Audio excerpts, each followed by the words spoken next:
And away we go. If anyone shows up, Ted is going to be calling into Alex's. Nope. So, you know what time it is? Let's do it. The truth is coming out tonight. Lights on. Camera rolling. Everybody watching now. Digging through the headlines, looking for what they don't talk about. No spin, no filter, just following the clues. If you're looking for the truth tonight, JLR's coming through. JLR investigates. JLR investigates. Breaking down the facts, separating truth from fake. JLR investigates. Whoa! JLR investigates. Whoa!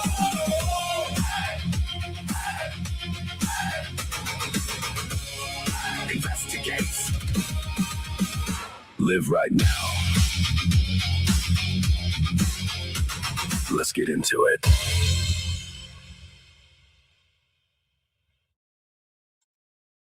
Thank you, everyone, for being here today. Happy Father's Day to all the fathers out there.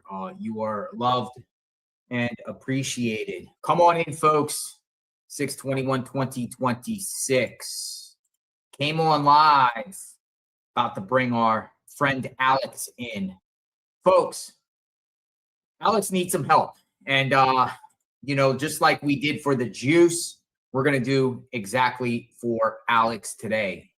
We're going to help him out through this, navigating through this chaos. This photo was taken by his son during the time of the arrest. I don't know if you're aware of this photo, but it was given to me. I asked Alex, he lives in an apartment complex. Other family members live in other places around there, and was able to get a photograph of him. They literally went to his house to hunt him down and to put him in cuffs from this crazy case. Let me move myself over a little bit. There you go. Alex is going to be in the chat shortly, and others going to be coming in, Ted, in support. I see Susan Riley in the holding spot. My friend Shanna Lee from the Pacific Northwest, she set up a Give, Send, Go for Alex, just like one has been set up by for Juice, right? The Juice, we had Juice on, Juice. We're going to have Alex on. Alex needs help too. And I told Alex, I'm going to contribute while I'm on. It is in the linked in the comments.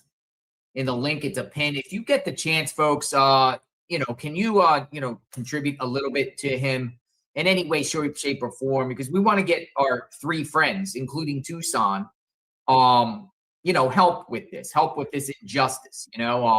Alex is facing a little bit more serious charges than the rest of them, but we know what Alex does and did not do in this case, and it is an injustice. They came to him from these weird calls, making bogus claims that Alex was urinating on camera and whatnot, and they come and just, instead of investigating, just basically told him to cuff up. And Alex was, defending his rights. And what are you arresting me for? What did I do? And then it just got out of hand. It shouldn't even got there. Hello, friend. Hey, everybody. Happy Father's Day to everybody. And how you doing there, JLR? Good to see you. Happy Father's Day. And I just sent you probably text an hour ago and said, hey, I would like to get you on, and show support. And you know what you said? You were spending time with your children on Father's Day, right? They made me breakfast. I'm blessed. Yeah. It's been an awesome day. I know. Staying positive. I went and gave my father a leaf blower today. Did you? Well, I gave him a leaf blower. I asked him for months. I said, you need anything, Pop, whatever like that. And he's like, hey, I like one of those electronic leaf blowers. Because you got a lot of leaves in Florida when the storms come and everything like that. You don't have one. You got bad back and everything like that. So I delivered him a little card. Happy Father's Day. You're loved, appreciated. Give him a leaf blower and a hug. That's awesome, man. He lives in Florida then. I never asked you where he lived, though. Yeah, he's from Florida. He's in his 70s. Nice. Still alive and kicking. Very grateful. Where we, family first, man. Family Always. first. Yeah, my dad, I texted him earlier because sometimes he's not much of a phone guy, but so I texted him Happy Father's Day, but then he called me. So it was good to hear from him. My dad's like your day. He's just retired, golfing, bowling, enjoying life. You know what I mean? How are you holding up? I'm doing good, man. I'm doing good. I'm blessed. I'm staying positive. All the words of encouragement help me because I get down on myself sometimes, but I know I didn't do nothing wrong. So, I mean, I just have to just stay positive. And we all know you did nothing wrong. We all know. We've seen. I was horrified again from the time the officers were tussling with you, trying to pull you down, and just your breathing really scared me. I know. I remember seeing. I watched it later. So attack. yeah. My apologies. I don't like to scare people, but I think it was just more my adrenaline and everything. But yeah, I did hear it though. I was breathing hard. The rumors out there, and then you were like maybe having medical issues or whatnot, and everyone thinking that you maybe went to the hospital, nobody could find you at first. Yeah, no, knock on wood. It was just hard, just ran out of breath and yeah. So, the other day we had Juice on. Juice was, and people contributed. Juice has a defense fund. You got one up for you now. I see it was set up by Shanna Lee. She's a sweetheart. Shanna Lee, Pacific Northwest, trying to help you. Just we don't want to leave you behind. We don't want to we want you to get definitely help too. You and I didn't feel that way, but I do appreciate that. But yeah, I'm just happy for Juice too. Happy for 857, just so we have at least representation, because we know how public defenders work. You know what I mean? We got one of our other friends in the chat. Look, hey, what's up? What's up, Alex? We've all been asking about your wallet. We don't know. Have you found it yet? We've been asking. JLR asked, so then I reposted it. No, I definitely found it. God bless you, Alex. I love you. Nice. I'm so glad to be part of this. You're like good to see you, brother. You know that. Good to see you.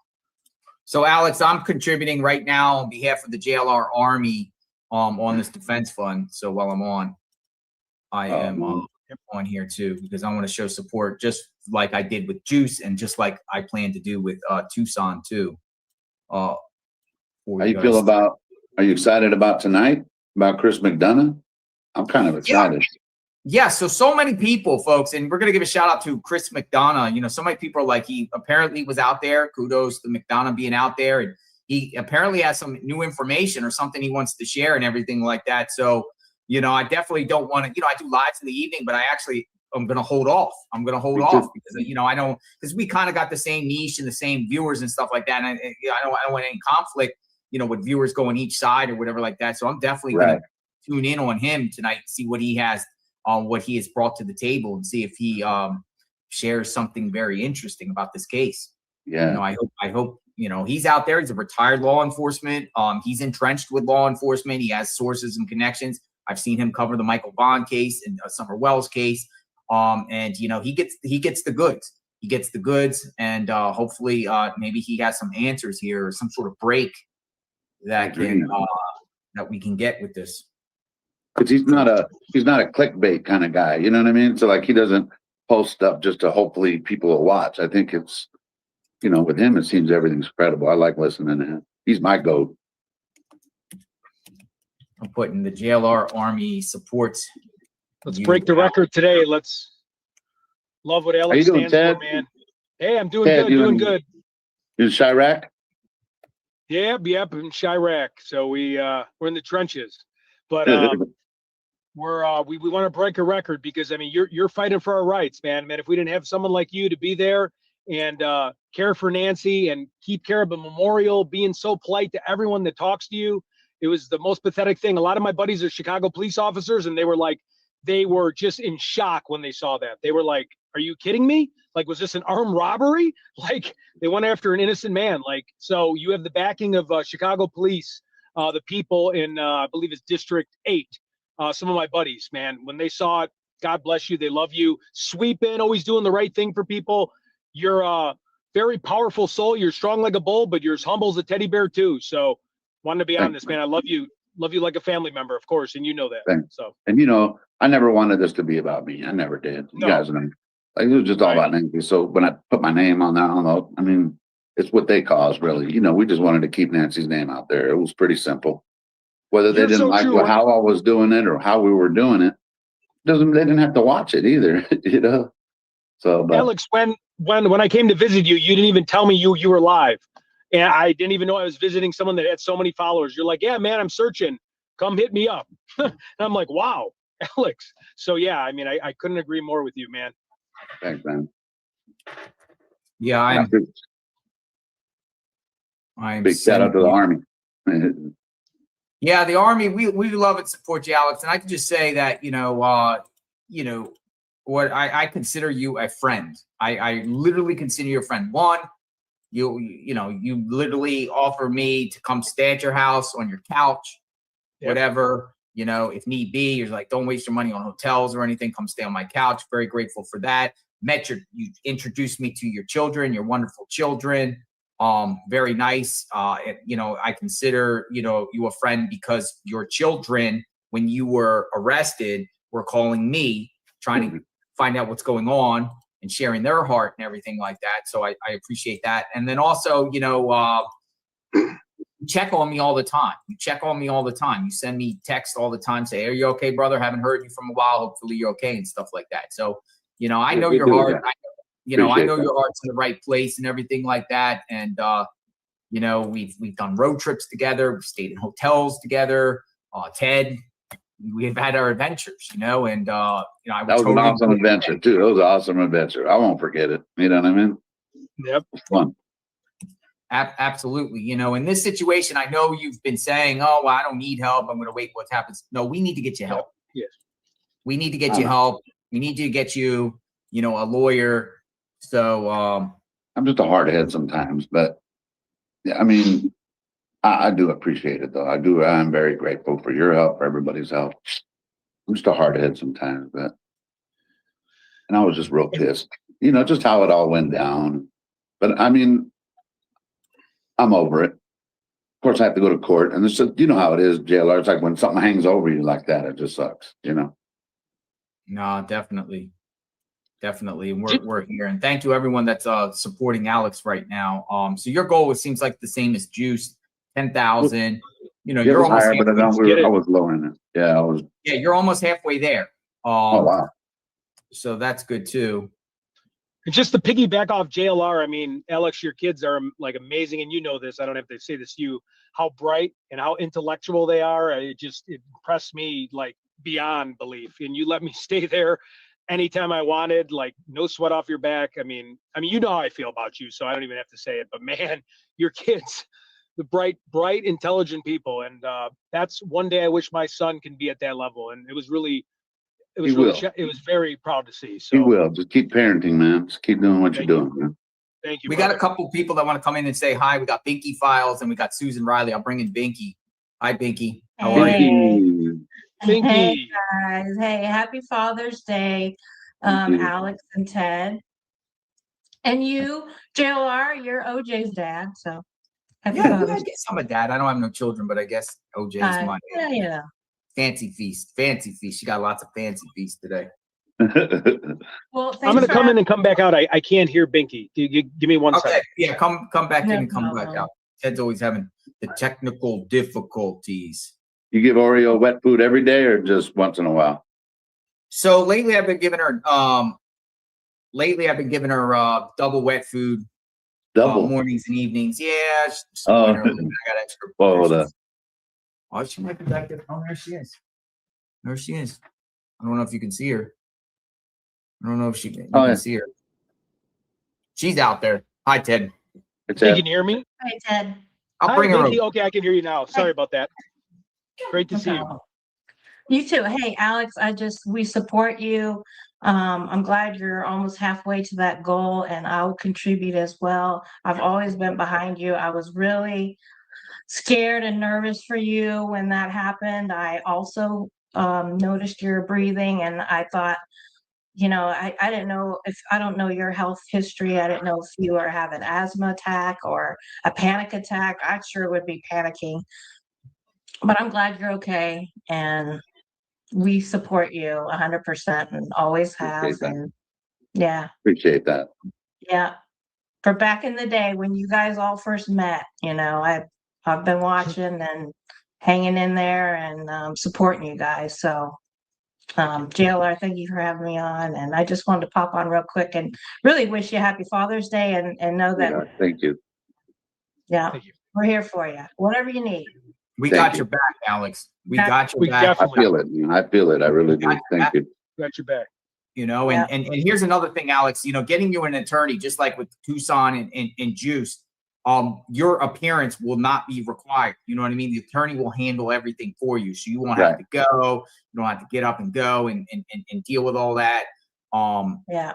Well, hold on. I might hold that back on you. This is a felony case. I don't know how that's going to work. I'll probably have to be there, but I'd rather be there anyway, you know, but the first one is the arraignment, I think, the second. So when is the arraignment coming up? the second, July 2nd. July 2nd. So in about 12 days. Do you, have you been looking for a lawyer? Like, have you, you've reached out? Definitely putting a legal team together and trying, you know, including lawyers. Friend of mine's helping me find an attorney who's just not local, you know. So you want to go with an attorney outside of Tucson? Outside of Tucson, at least, you know. Makes sense. Maybe still Arizona, maybe even New Mexico, but I don't know how all that works, but they're working on that for me as we speak. So yeah, I know lots of attorneys in different states, and you know, some have just said, you know, some have shot me a message, said, you know, I wish I had a bar license in Arizona. I would help. Right. You know, bar license in Arizona. However, you can actually, you know, believe it or not, if we were to get you a lawyer in Arizona and other attorneys wanted to help in, they even though they got a bar license in another state, they can actually co-sign in if in an Arizona lead. But you know, there was two that said to me, you know, if I was in Arizona, I would help. I would help. Alex, have you spoken with your lawyer, or do you have one? Or are you still looking? We've spoke to a couple. We spoke to a couple, just working, trying to find the right one, affordable and low. That's not Tucson, but yeah, if you have any suggestions, though, that would help. No, I don't. I just know from my own personal experience, when I needed one, I found a great one just by talking and kind of going with my gut, you know, how I felt about the guy. And that's kind of how I found mine, you know, just kind of talk to a couple of them and feeling them out. Yeah. Fill them out. Absolutely. That's you know, my recommendation. I kind of like lawyers that when you do inquire, they get back to you pretty quickly. You know what I mean? True. Not like, hey, that's another thing. Days out and everything like that. Whenever I get that days out, I talk, because you know, I've had my share of lawyers. Believe it or not, I have great lawyers. I'm surrounded by just awesome lawyers. But it's a vetting process. It's like, you know, finding the right one. It's an interview. Yeah, it's an interview. Yeah. Exactly. Right. And because they're working for you. You always remember that. They're on your behalf, and it's all about you. And if you don't feel comfortable with somebody turns you off for whatever reason, or like JLR was saying, they don't get back to you, you know, expeditiously. Yeah, then that's important. Know. Absolutely. Yeah, folks, for people coming in, I titled this video "Help." We need help. We need help. We need to get Alex, you know, over the hump here, just like with Juice, and what we're going to also Tucson got him up, and we'll have Tucson up in a couple days. But we need help, man. We need help. We need to help our family. We need to help our people from the situation, because it just sucks. It totally sucks. It totally sidetracked us from our mission. It's just, you know, it shouldn't have been on this level, you know, and I blame you. I agree. Shouldn't have gotten to this point. It's just outrageous. Yeah. It's outrageous. And it's just, and it's continuing. It's sad that people can make it's not over yet. Yeah. But other people are still stopping by there too. You know what I mean? Well, I appreciate you stopping in, Binky. We got a couple other people that are in the thing. But thank you for the Father's Day wishes, Binky. Yep. All right, guys. Thank you. Care. Blessings. Oh, Ted. Sorry, Ted. Hey, Susan Riley, hold it for a second, because I got Shanna Lee in. Shanna Lee. Keep pushing it up. Hi, guys. Hi, Shanna. How are you? I'm good. How are you all? So, Shanna, you're the one that set up the Give, Send, Go for Alex. Yes. Why'd Wow, you do God it? bless you. I did that because I think it's really important that no matter what you believe or who you support, we should all support our First Amendment, the right to speak and the right to document as citizens. That's why That's pretty simple. You're right. Has I nothing to do with, yeah, people base it on what we look like or how we act or what. Our rights are our rights. You know what I Right, mean? right. That's right. And I support Alex because I believe that he was completely wrong. He was wronged by law enforcement. 1000%. Yeah. I mean, just the way they look, the picture I had here, they literally, they don't come to people's, look, they don't Two come to misdemeanors, for misdemeanors like this. 2 misdemeanors that show This up was for for that. misdemeanor. This wasn't the felony stuff at the house. This was for the misdemeanors. Apparently, in that neighborhood, they do that. But if he was on a bent down the road in the city, they couldn't give two shits, frankly. Yeah, for real.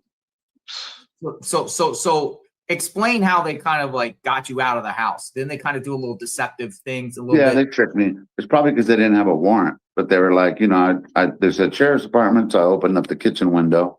I was like, "How you doing?" She goes, the detective said, she introduced herself and she said she wanted to ask a few questions if I would mind coming outside. And so I went outside, you know. I mean, I'm just saying I didn't want it to give them a reason to break into my house and cause more trouble Yeah. here with my kids here. So I just went outside, you know. And as soon as I walked out, the dude put my head against the wall and started to put a handcuff on me. So she said to come talk to you, but really it was to arrest you. Yeah, then we want to talk to you as soon as you step out. Boom, cuffs on. And then of course she said I was arrested for criminal nuisance. I don't even think there is a charge called criminal nuisance. But when I went down to the car, she said, "Oh, my apologies. It's actually a public nuisance." So I didn't even know the right charge. Right. She's the one who came up with the probable cause. So you think she would know the charge? Jesus. So is she on the arrest document here? This Yeah, Detective Perez. Detective Perez. So they're sending this was 2 misdemeanors, correct? Correct. So they're coming to your house for 2 misdemeanors. Based on a false 911 call that you peed in a bush? Well, no, this was over the video on 526 and video on right. 66. Yes. And then it was the video of the cops coming up to me, and they never said I was sitting there illegally or anything. But they watched it later and said, "Oh, he's sitting there illegally." That's kind of how they based it on. Okay. And as far as the 66 video, I don't know what the hell they're tripping on that for because I was at home. Yeah, so that's another thing too. You weren't even home for the acts that they say you did on 6/6. Correct. Or you weren't even there at Nancy's home. You were home. Yep. Well, you have a massive army of support. I concur with one of the comments here. A massive army. I've seen so many people. Thank you, Misty. Thank you, Jeanette Freeland 1408. Kia Elder. Set that record. Texas Peg P. That's awesome, guys. Every dollar counts. Hey, I'm on my way to pick up my dad to celebrate Father's Day. Oh, cool. Yay. Nice. Where you guys going? I'm gonna take him to dinner over on the water someplace nearby. Oh, fun. Awesome. I wish you all a happy Father's Day, and I Happy absolutely Father's Day to your father, Shanna. Yeah. Thank Tell your you. father. Happy Father's Father's Day.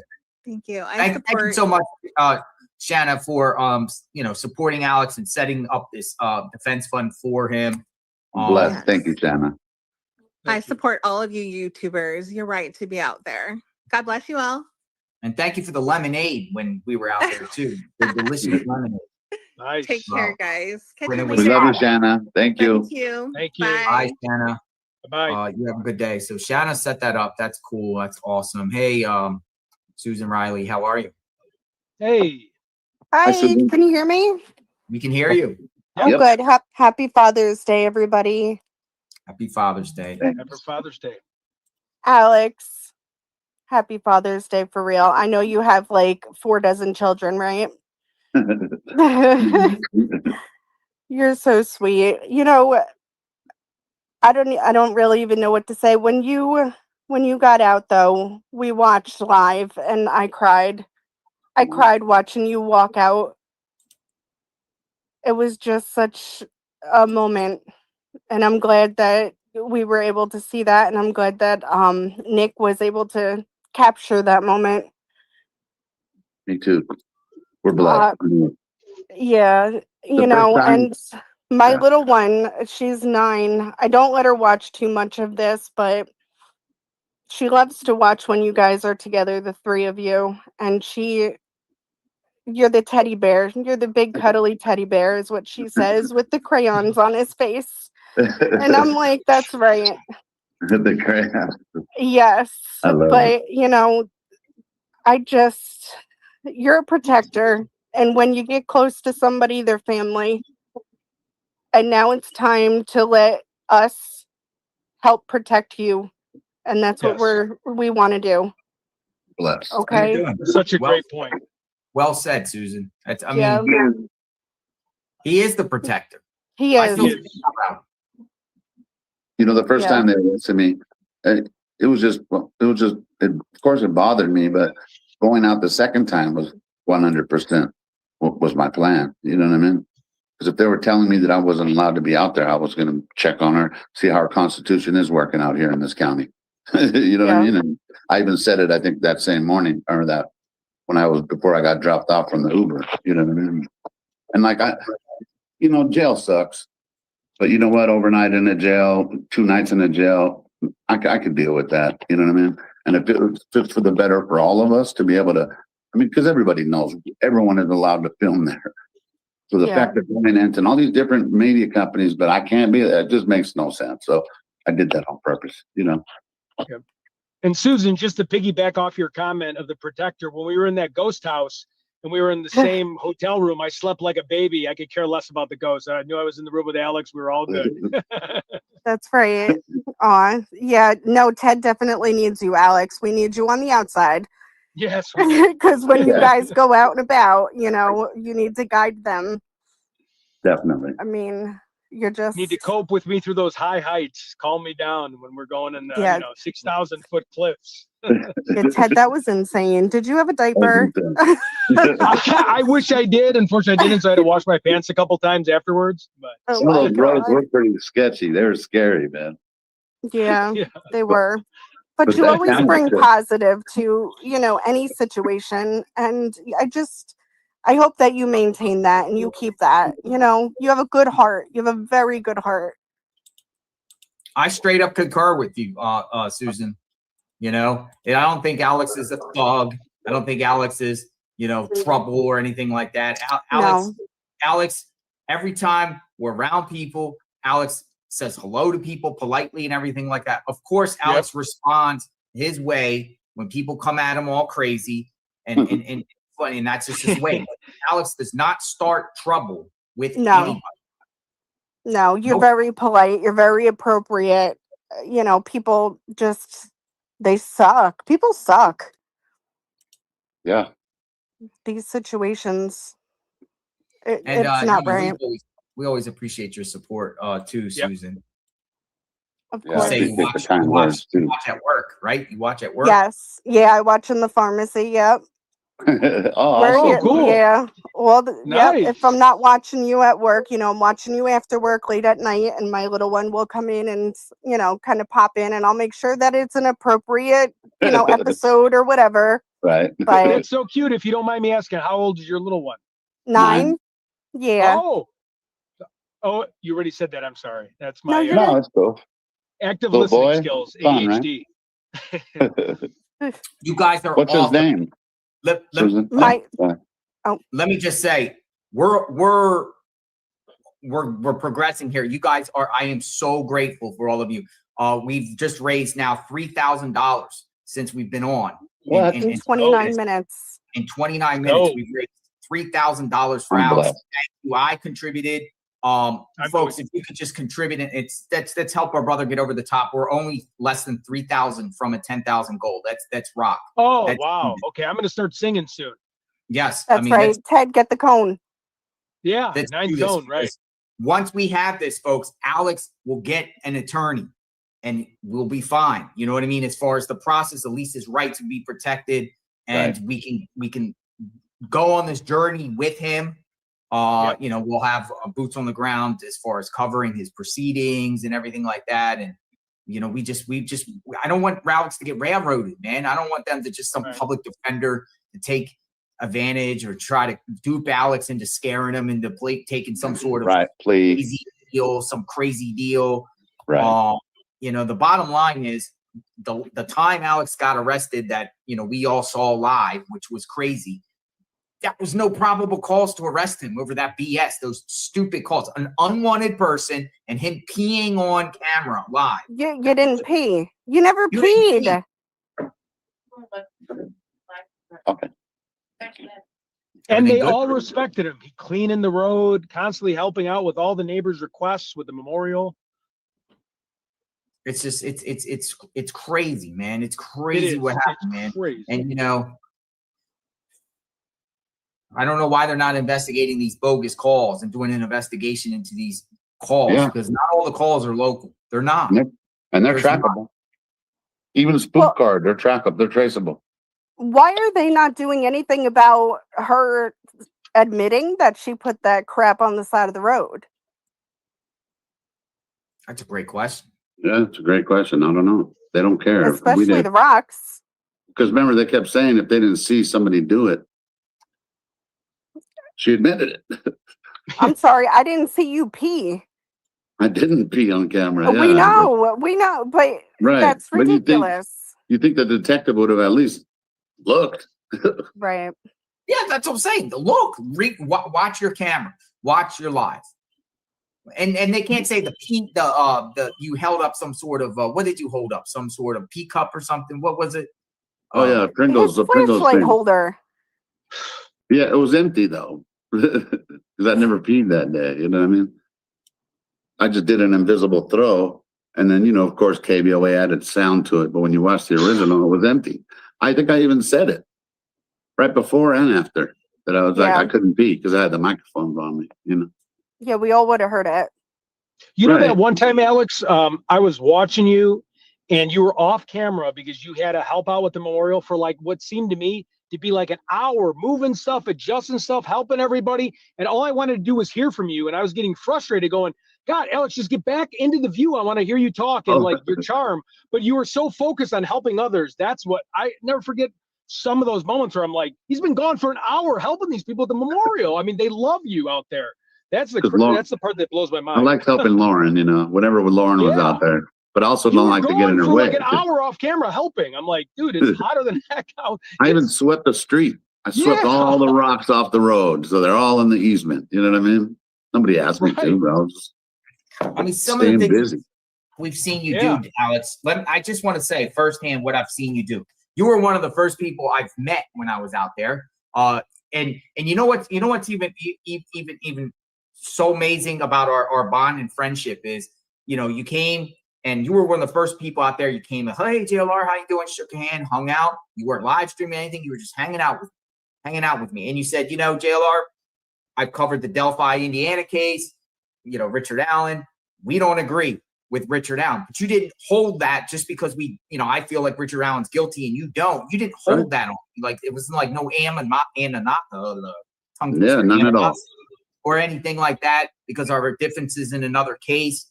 And then you were just nothing but polite. You want me to get something to drink. I'm going back out. You want to, because you had a car at the time. It sucks that you got T-boned.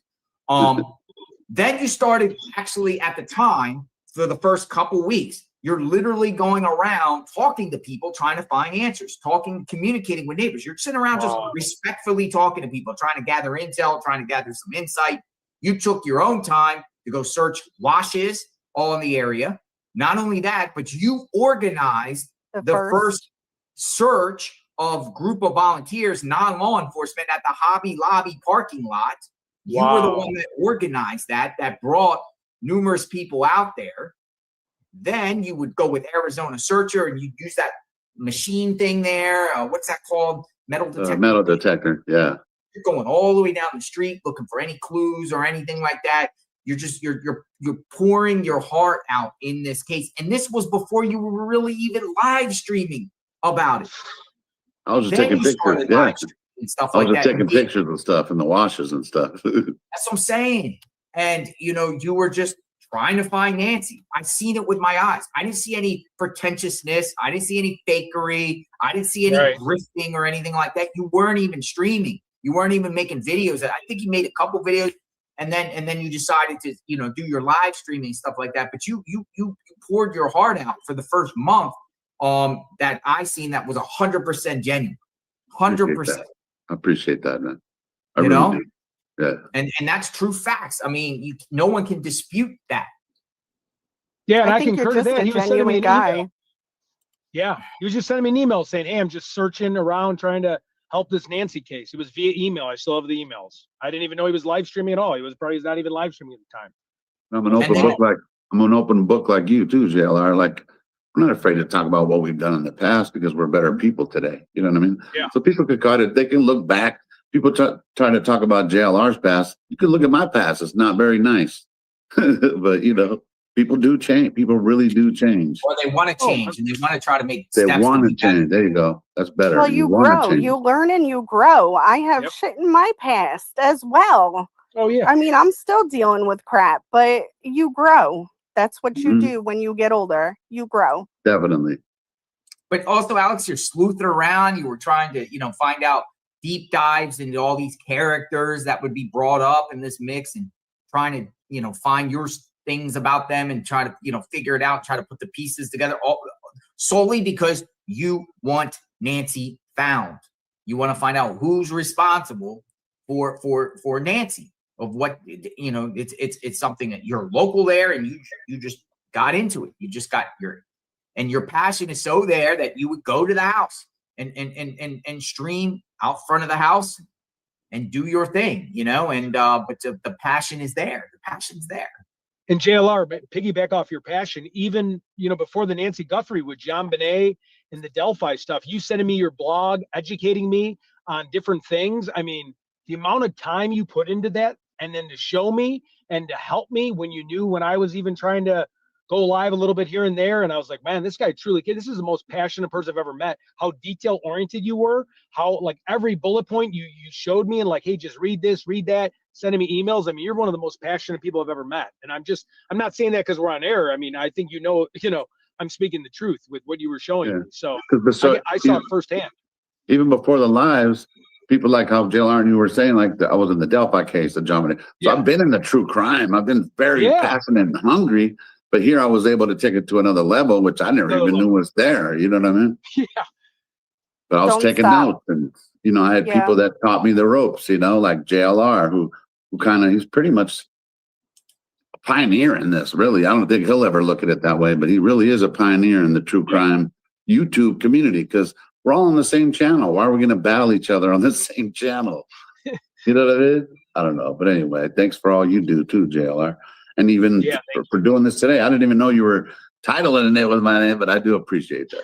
Yeah, I just called you up out of, you know, and just said, hey, Alex, it's time to help, you know, because I know Chris McDonough's coming on tonight, so I wanted to maybe come on tonight, but I know, and I don't want to, you know, I actually want to watch Chris McDonough tonight. Me too. See I can't wait. See what he got going. So it'd be pointless for me to go live if I'm gonna sit back and watch him. And you know, we also get his name out there. You know, this is a family. This is a family of people, like-minded individuals here. We're all family.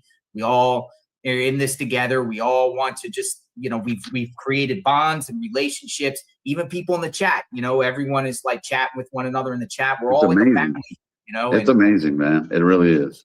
It's so cool. That's, you know, as far as the bonding and the relationships that we built off this case. It's sad it had to be at the expense of Nancy, you know, but the saying is that we're a tidal wave of people that want to know what the heck happened to Nancy Guthrie.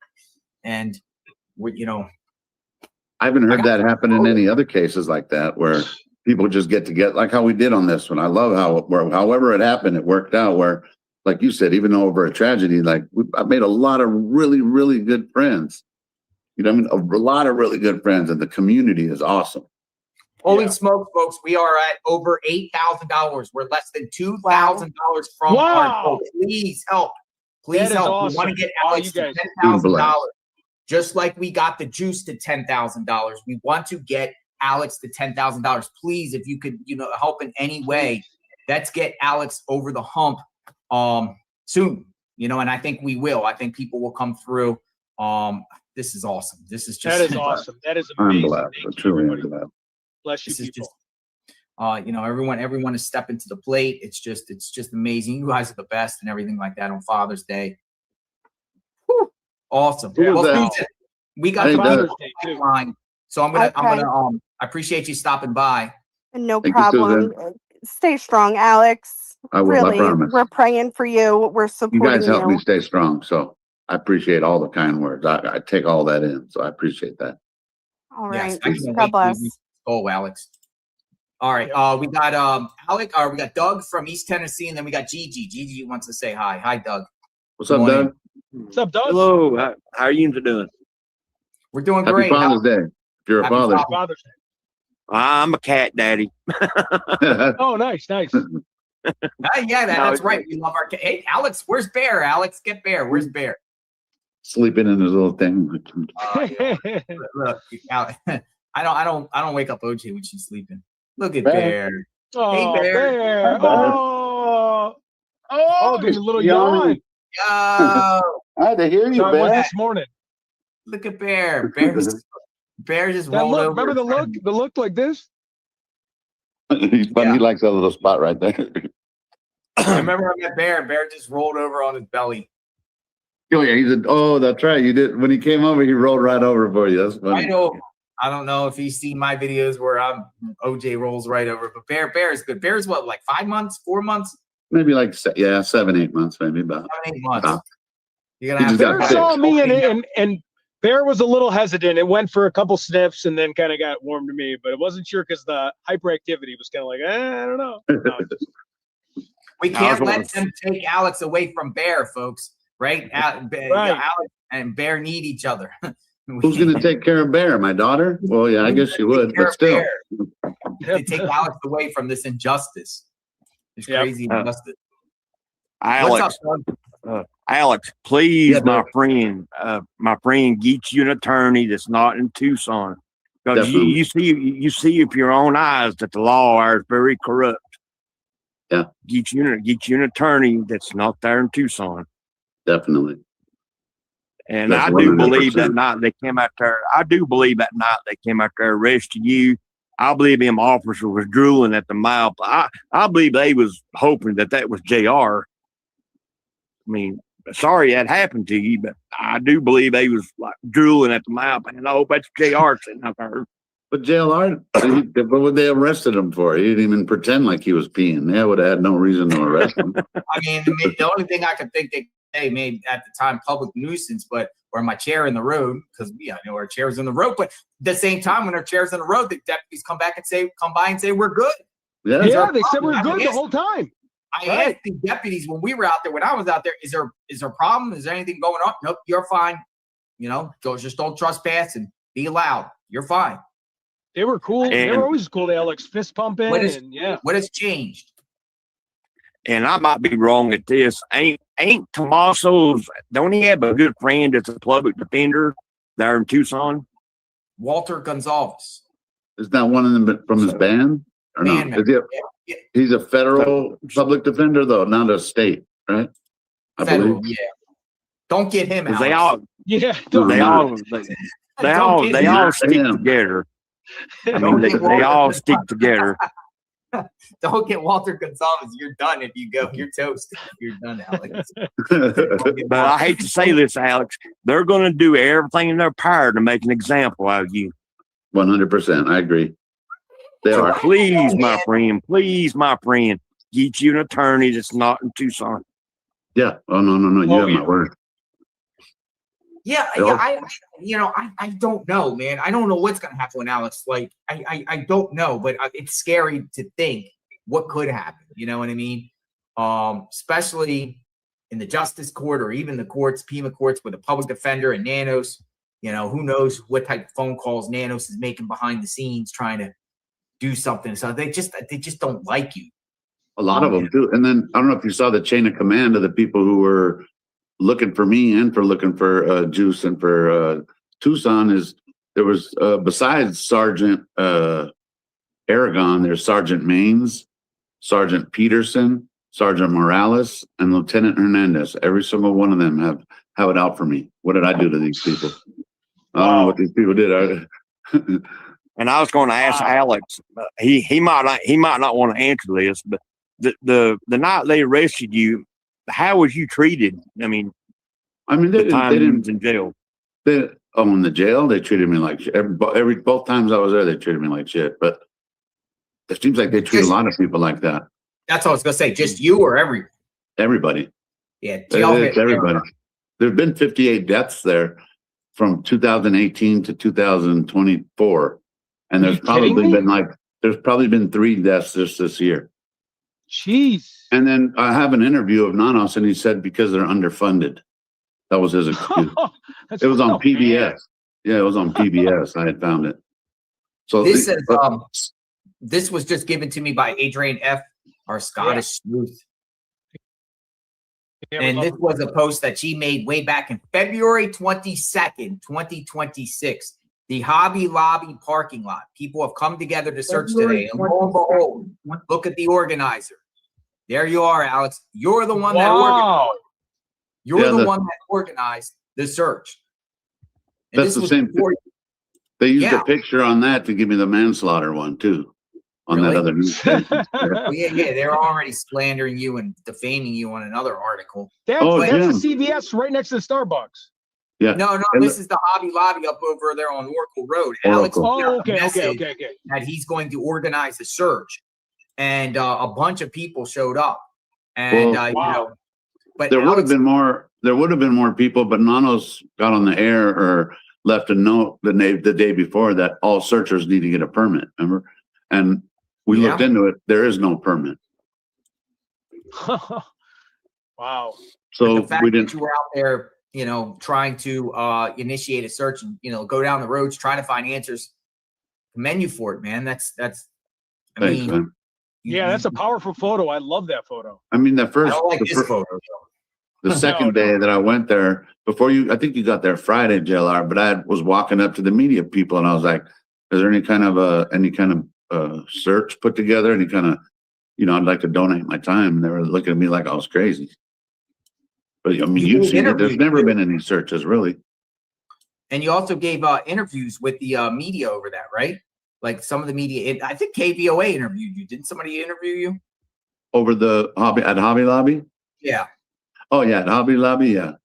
But any other time, I'm like you. I'm like, no, I'm okay, I'll pass. TMZ hit me up. AZ, something else hit me up. I just don't reply. I'm like you, Jay. I'm learning from you. That's so amazing, too, because I was emailing you and you're just like, I'm searching. And here you are being like the spokesperson for all these people. And you were just like, no, I'm just searching for Nancy. It'll just be real brief, real just humble, like just amazing. And you have like wow, you're a humble dude, man. I don't want to be the spokesperson, but no. I just want to be another one of the people that are out there that just voices of the people literally care about Nancy and just want some answer. In 2026, that lady should have not have been abducted from her home, and for them to not have any answers, and for them people to think that we're crazy because we're still at our house. We don't know any vehicle that left the neighborhood. So until we could get that, if they could prove to us that she left the neighborhood in a vehicle, okay. But until we haven't heard any vehicle really, not by law enforcement. Right. But hang in there, Alex, and get you a good attorney, Doug. Not in Tucson, and you'll be able to beat it. Thank you for stopping by. I'm not taking a plea. Thanks, Doug. Thanks, Doug. No plea, right? No plea. Mm-mm. All right, it's all or nothing. GG. All or nothing. We got GG. We got GG. GG, what's up? Happy Father's Day. Listen, JLR, first I want to say to you, I've been watching you for many, many years, okay? And quietly watching. This case brought me out of the chat, okay? Or as they say, the bush. Now, JLR, I want to commend you because I know that in the years past, you never did co-hosting and none of that stuff. You always been a solo show. And this case here has changed the dynamic a little bit, okay? And I want to congratulate you in your growth, okay? And your ability to help these other guys get to where they want to go, all right? Me too. That's oh awesome. my God. Oh my God. Second, JLR. All right, what I think? I think, JLR, that so many people attack you, that it's probably even hard for you to trust people because it just seems like everybody wants to, for like people don't even know you attacking you. So that's why I'm kind of glad that I was able to meet you. And you've always been 100% respectful to me, but you're actually a really nice guy. So for people, Yeah. you know, like to put you down for all these old bad, what are they doing? Listen, You open the door for many people. And the you know, reason you were here is for Nancy, and everybody knows that. no.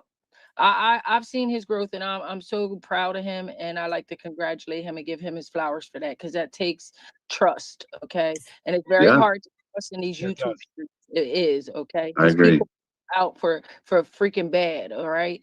Alex, I saw you walk up on JLR and it was something about you. You were security. I felt like I knew you. You was my OJ or my brother. I'm saying brother from another mother.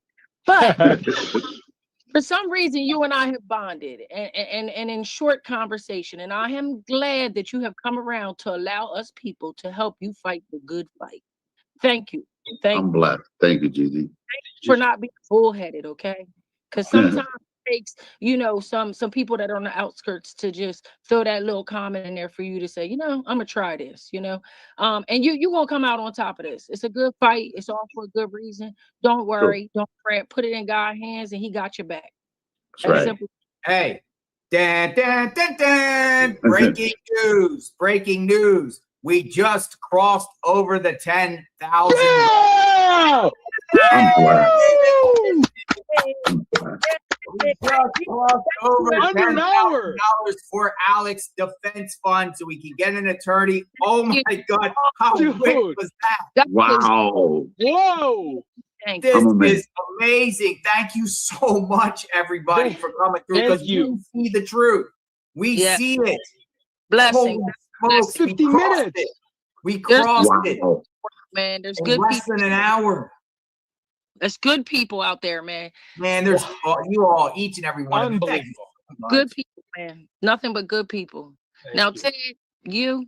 Ted, we bonded because we share the same condition. And I told you I have had growth in my years. I'm a little bit older than you. Maybe not in JLR, maybe not Alex, but I'm a little older than you. And trust me, Ted, in time, you will have growth. Even Thank in you. the YouTube streets, with our Yeah. condition, will have growth. You'll be able to maintain and do what you need to do, bro. You understand? So Yes, I understand. commend all of you guys. And Alex, lastly, I'd like to say thank you so much, because without you, I wouldn't have started a YouTube channel. I'm so happy. Thank And you. that's why I love that. I love that. JLR taught me that. And me being able to help others, even if my page isn't that big, it's awesome because there's a spot for everyone here. There's a spot for all of us. I got a big mouth, and it's not for me about making money. It's about just spreading my big mouth. I have a lot of wise things that my father taught me. You and I like do. You do. what I mean, that's it. And if I make money doing it, hey, but it ain't about that for me. It's about having a voice. That's it. And that's Having a what we fight. voice. Good one. Good point. Because ain't Great nobody point. shut his big mouth up. Nobody. Where's Nancy? So thank you guys. You have a blessed day. Have a wonderful Father's Thank you. Day. We Enjoy love you, it. Gigi. Do y'all. We love you okay? so much, Gigi. Thank you. You're Keep shining, queen. inspirational. Yep. Thank you. Uh, Yeah, I did used to go solo, Alex and Ted. I really Yeah. never got really into one, any like crowdfunding or anything like that ever. And usually rolled solo. I never really Right. And you did a lot of call-ins. I learned a lot from your call-ins too. But like, But I could say, man, with the travel adventures that we've done together and, covering this case, man, I want to do more and more of this. I want to be able to, work with you guys on other things going forward and everything like that, and be a team and go on adventures and little trips. And, because I think a lot of people like watching us. Some people wish they could get out there. Unfortunately, they can't get out there because they got family, so they're watching through us. There's family health issues, for whatever reason, obligations, and people are enjoying it, and I'm enjoying it, and it's just, I would have thought it would have happened like that, but I'm blessed. Yeah, I mean, I have a lot of good friends, and like you said, you were your solo act for a long, long time too. Yeah, but we also don't want to see you go to jail, Alex. We don't. No, I know. What I liked was able to get JLR to laugh, because I don't think a lot of people were able to see you smile and laugh because you're so serious and life's happening. So, but I think we got a few good laughs out of you. But I love it. You know, Love it. Absolutely. Well, I'm excited for the goal. I'm going to cook now that I would have stayed on all night. If you don't mind, I'm just going to cook for my son. But Sure. Alex, we hit it. you're awesome, Ted. I love you to death. You know that, man. I would have been on till 5 a.m. I wouldn't have cared. But You're because awesome, of you, within under an hour, I mean, holy cow. Thank you so much, JLR Army, Alex Army, JLR Nancy. Army. Big shout out. Thank you, guys. I love you Wow. guys. Thank you. So let me Thank you, just say Ted. also, you know, Alex, you know, I don't know if 10,000 is going to be there. You know, you had it originally at 15, whatever like that. But But we adjusted it. Yeah. You know, if there's some extra at the time, you know what I mean, we'll help out, you know, but this will at least get you, you know, a lawyer, I believe, retained and, you know, your rights protected. And, you know, we'll follow you through this journey and everything like that. Bless. Okay. Thank you, guys, man. All right, Ted. I'll see you later, Ted. Love you guys. Love you, See Alex. you, Ted. But we have a Becky that wants to say hello. Hello, Becky. Hi, Becky. Hey, hello. How are you? Blessed. How are you? I'm good. Just doing some cooking today. Happy Father's Day, JLR. You're a fur daddy, so Happy Father's Day applies to you too. Thank you.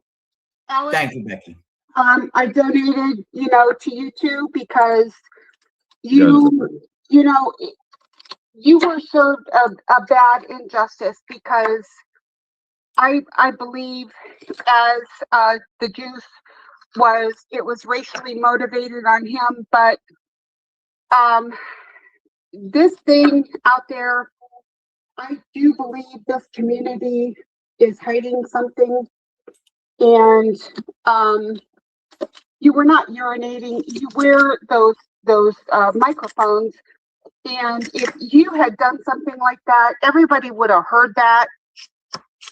And Sue Ellen needs to be ashamed of herself for what she has done. And I hope that when you retain this attorney, that you share these videos with that attorney. And any of those people in that neighborhood that have made these accusations, these phone calls, whatever, these needs to be brought up in court. They need to be shared, any disclosures to be made.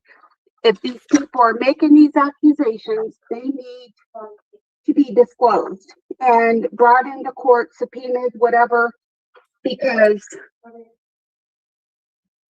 well, that is an offense. I mean, if you make, and I was telling JR this the last time that I called in, you know, most places, if you make a false police report, that's a felony.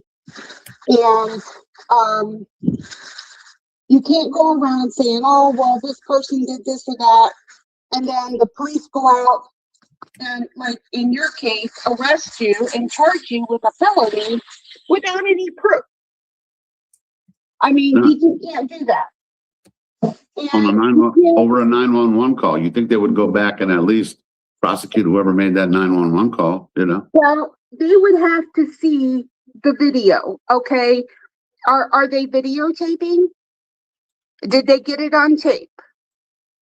I mean, before they go to that extreme, you would think that they would want to see proof before they do that. And he can't just make up an ordinance. That takes time to do that. And then that Garcia lady, you know, she comes on there and says about this First Amendment thing, you know, the nuisance thing. Okay, what nuisance is it? You sitting on an easement talking about the Nancy Guthrie case that is a nuisance. And it's an active case. So it's not like it was something that was 20 years ago. It's still active and it's still actively being investigated and she's still missing. Now, if you are blaring music or doing something like that that is disrupting the neighborhood, they might have something.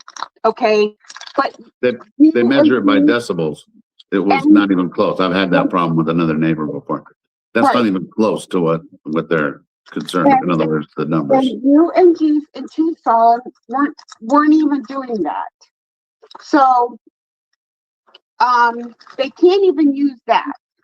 Just because you were sitting in the easement, sitting there on your phones, discussing an active investigation does not constitute being a nuisance. Just because they don't like you being there in the neighborhood, what are they trying to hide? Mm-hmm. They know I'm not there to take nothing. Well, because they don't like it doesn't justify you being a nuisance. Because as JLR stated before, he's been at plenty of other cases outside other people's homes, and they couldn't do anything with them because that's a First Amendment right. And yes, right away. Yeah. Each city or whatever has their own laws or whatever, but you have to be able to justify what a nuisance is. And that what you guys were doing is not a nuisance, period. And it all comes back to what are they hiding? And that KVOA adding those sound effects in on that video. Yeah. There should be some repercussions there. Sorry.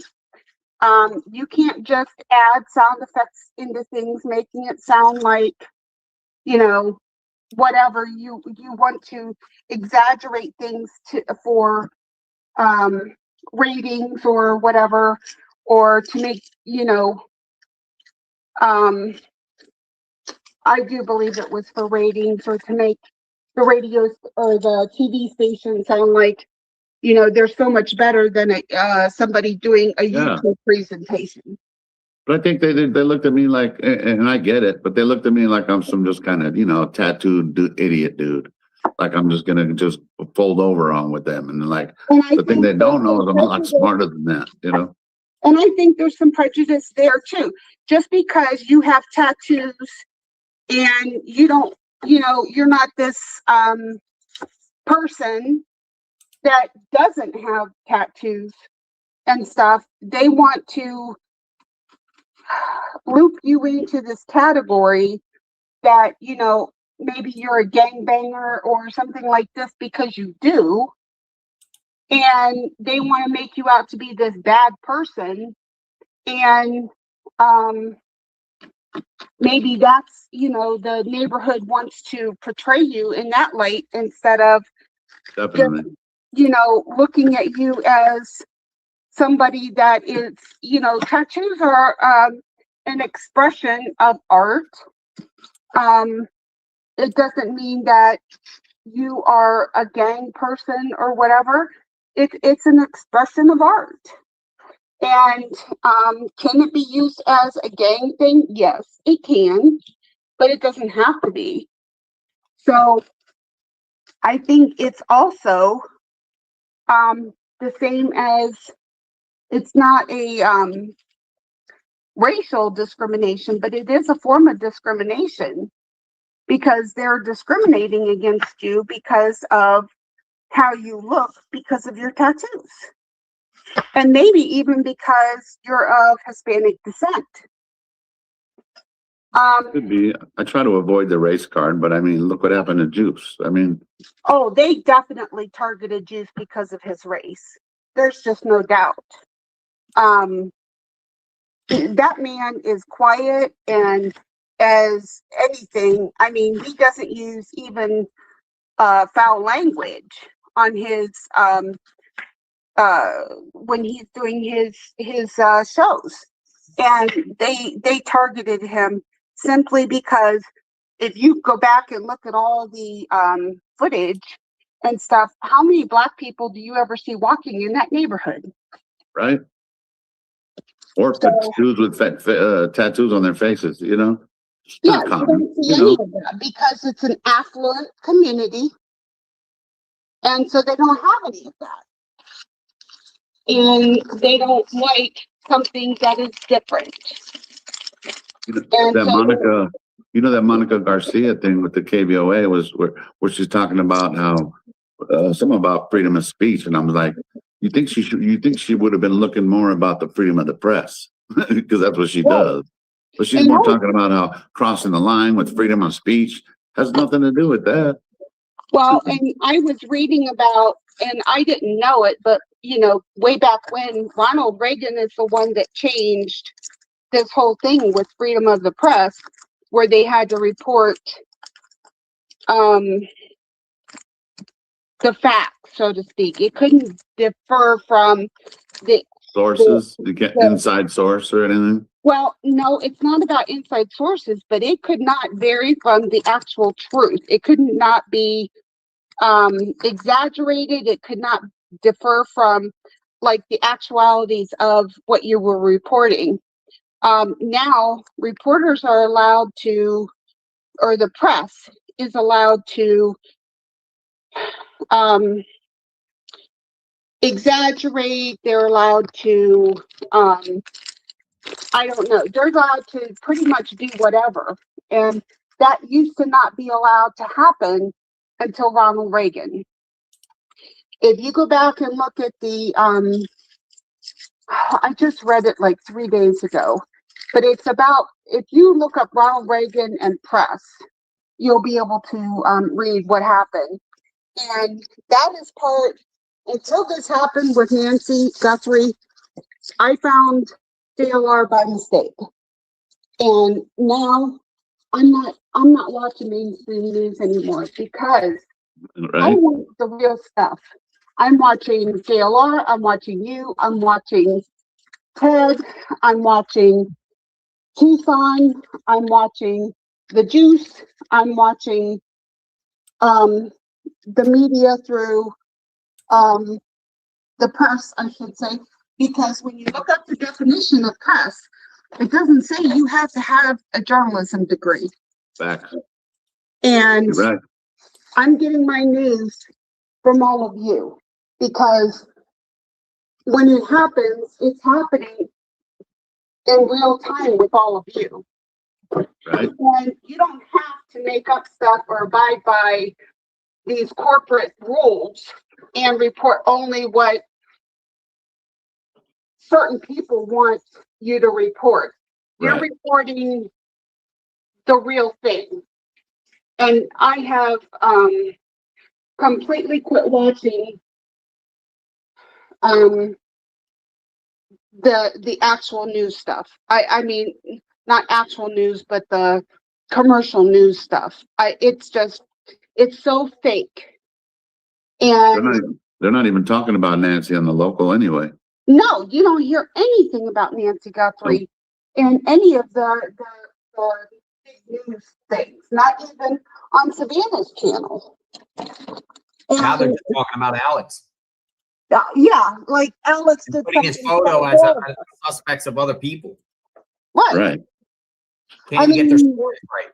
Doctoring his video. Yeah, doctoring his video, putting sound effects in for something he didn't do, and then arresting him out there on a felony, saying that he was urinating in the street when he wasn't. I mean, they're so dumb. I mean, with the microphones he wears, even if he did that in the street, everybody on the channel would have heard it. I was watching these that night. Yeah. I turned the camera on when I was in the Uber because just in case something like that might have happened. I just Right, wanted I to make was sure they watching knew. you. Yeah. And you had just got there. Right. You were Well, talking about just coming from your attorney. So, I mean, Becky, I appreciate you stopping by, Becky. We've got a lot of people that want to show support for Alex and talk, but you're always welcome here. JLR, for doing this for Alex and Juice and for what's coming for Tucson. I really appreciate it. Alex, good luck. And by the way, your bear looks like my very first cat. Her name was Tinkerbell. We ended up calling her Tinker Tank because she ended up being 18 pounds worth of cat. But she was identical to your bear. She was completely black from head to toe. He just has like a little tiny bow tie right here, but it's real little. But other than that, he's all black. Yeah, mine didn't have any white at all. So, but bear is beautiful. Thank you, Becky. Yeah. Thank you, Becky. Thank you. You guys have a wonderful evening and happy Father's Day. Thank you. Happy Father's Day to you too, or your family. But I don't know. Is it appropriate to say to someone Happy Father's Day, a female? I don't know. But Right. Is it the right? Well, tell your husband we said that, or yeah, what do we say? yeah, hey, Nikki. Nikki's in the chat. She wants Hey, to say Nikki. some words to you. Hey, Nikki. How are We you? love you, Nikki. Hey, you don't got no mic. No mic. No mic. No sound. No sound. Sound. No sound. No sound. Just pretend like Can't we hear could you. hear her. Oh, Back yeah. in. Come back in. No. Come back. Come back out. No, I got sound. Now you do. Oh, she got sound. She was tricking us. See, you guys thought you were going to get You away did a with it and you weren't tricker. going to get any sound from me. And I was just going to wave. Hey, happy Father's Day, my cat daddies. Hello. You guys are Thank my cat you. daddies because we got to show our 3 cats all together and Oh, introduce that's them. right. We did do Taco that. That's and right. Bear and OJ. Popcorn? Yeah, it was. Oh, Popcorn? it's Taco. Taco. Okay. I'll remember that. Yeah. Oh, Taco. yeah. Taco. Yeah, you said it too. You're like Taco, Bear, and OJ. It was so cute. Hey, I want to say this. I talked to Ted this morning. I made myself wake up for his Bible study so I could just give him some words of encouragement. I got in a little bit of trouble, but not much. And it's okay because I love you guys. And I found out and realized exactly how Nikki needed to handle things. And so I went on a live and I explained myself to my chat and the people I loved. And I said the I way would to do only it. do this once. Yeah, I would only do this once. I wouldn't do it again because I don't have to explain who I am. I only have to explain who I am to. That's it. And so I wanted to tell you, Alex and JLR, you too, honey. It's always faith over fear, Alex. And it's faith over control, always and forever.